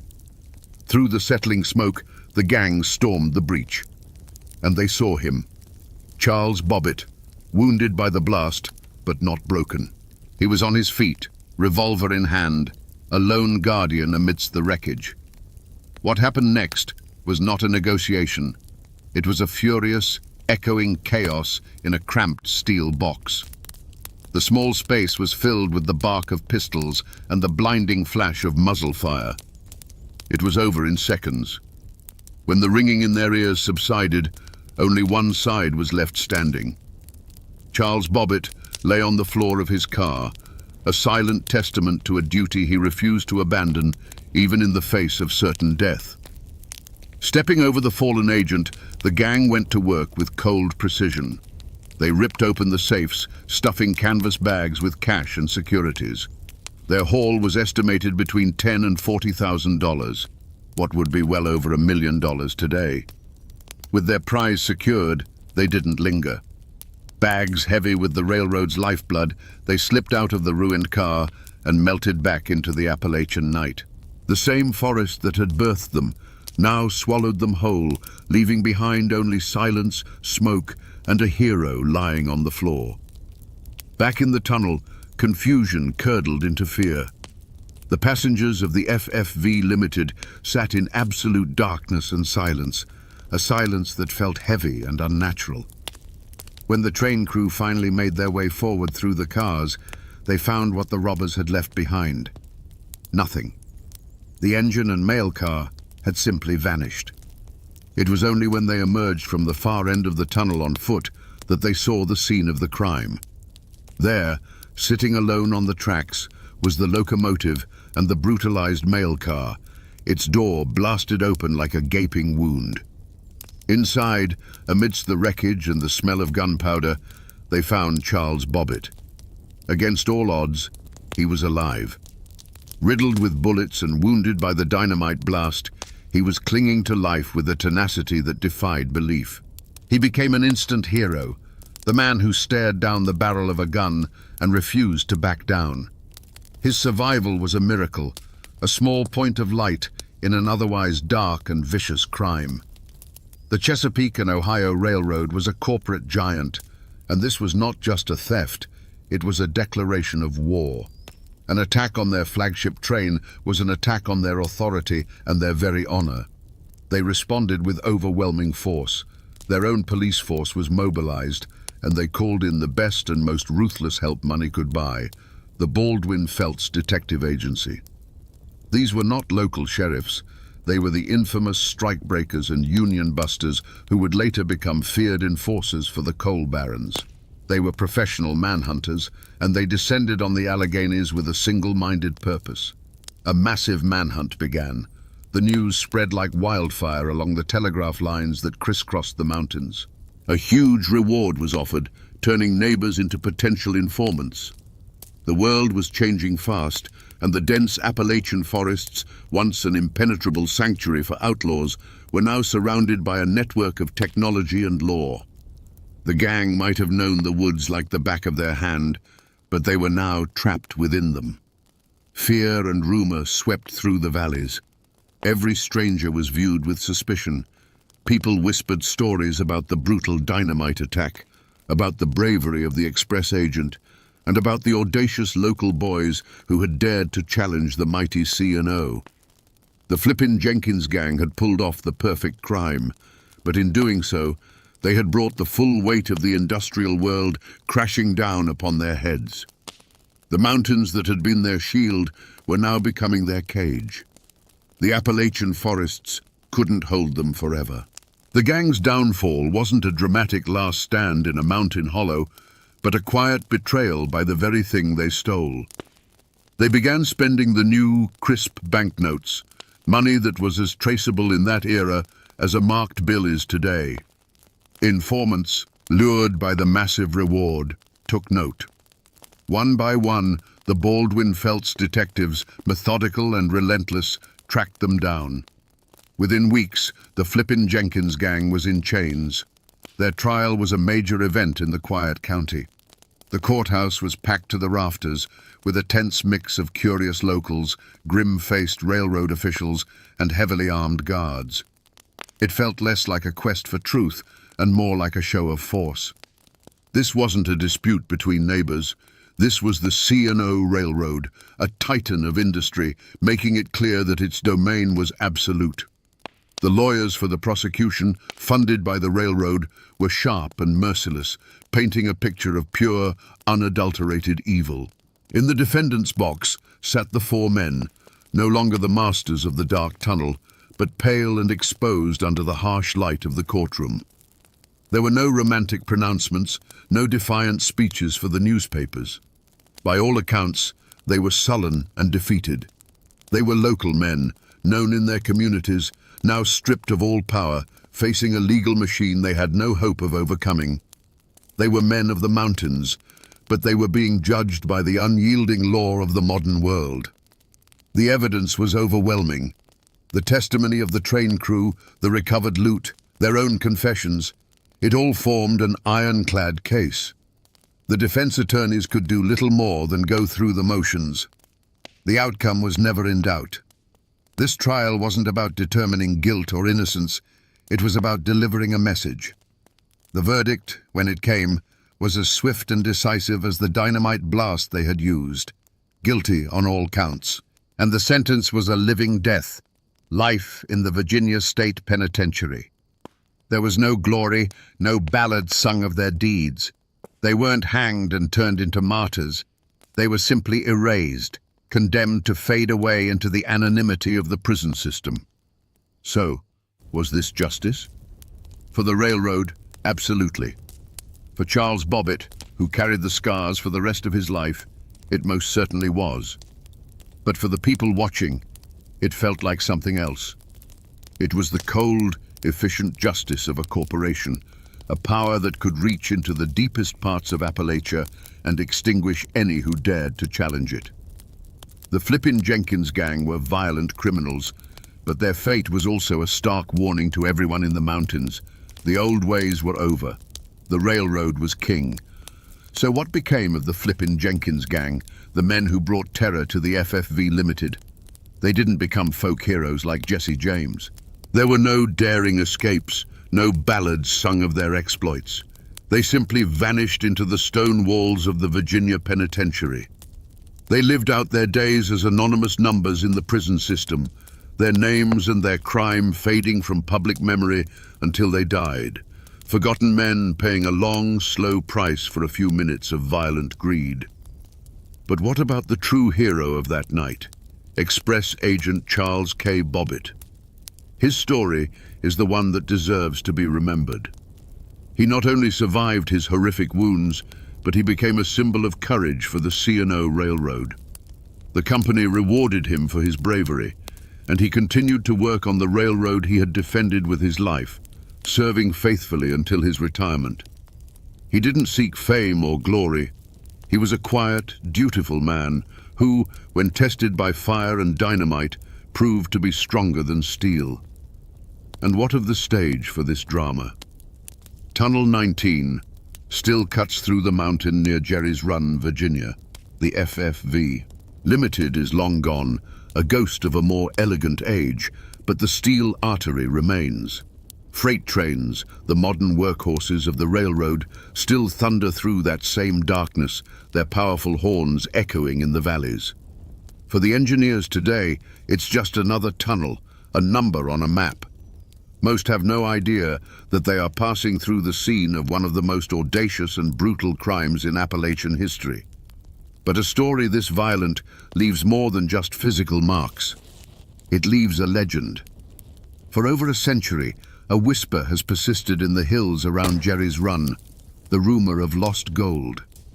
The story goes that the gang, in their frantic escape, managed to bury a portion of their loot somewhere in the dense woods. Even now, locals and treasure hunters armed with metal detectors still comb the mountainsides, searching for a fortune that likely never existed outside of campfire tales. It seems the lure of the robbers' gold has lasted far longer than the memory of the men themselves. The official records may gather dust, but the mountains, they remember everything. So we return to the question we asked at the beginning. Why has this crime, so bold and so brutal, been almost completely erased from history? The answer lies in the crime itself. There was no romance here. This was not a story of noble outlaws fighting a corrupt system. This was a story of dynamite, greed, and a cold-blooded attack on a man just doing his job. It was a calculated industrial crime, born from the soot and steel of a new era, and it didn't fit the clean, romantic narrative of the Wild West that America wanted to believe. The mythology of the prairie, with its wide-open spaces, simply overshadowed the dark, complex reality of the mountains. The story of the Tunnel 19 robbery is a stark reminder that the history of Appalachia is not one of simple hillbillies or quaint folk tales. It's a story of profound and often violent collision between old ways and new technology, between the code of the mountains and the law of the corporation. The Flippin' Jenkins gang weren't cowboys. They were a new breed of industrial bandits, as much a product of the railroad as the coal it carried. And in their swift and ignominious end, we see the raw power of the industrial world asserting its dominance over the old frontier. But if there is a lesson here, it is not just one of cruelty. It's also found in the quiet courage of a man like Charles K. Bobbitt, an ordinary man who, when plunged into the heart of darkness, refused to break. He represents the other side of the Appalachian spirit, not the outlaw defiance, but the deep-rooted resilience, the sense of duty, and the simple, unshakable will to endure. His legacy, though quieter, is far more powerful than any lost gold. It reminds us that true grit isn't found in taking a prize, but in protecting what's entrusted to you, no matter the cost.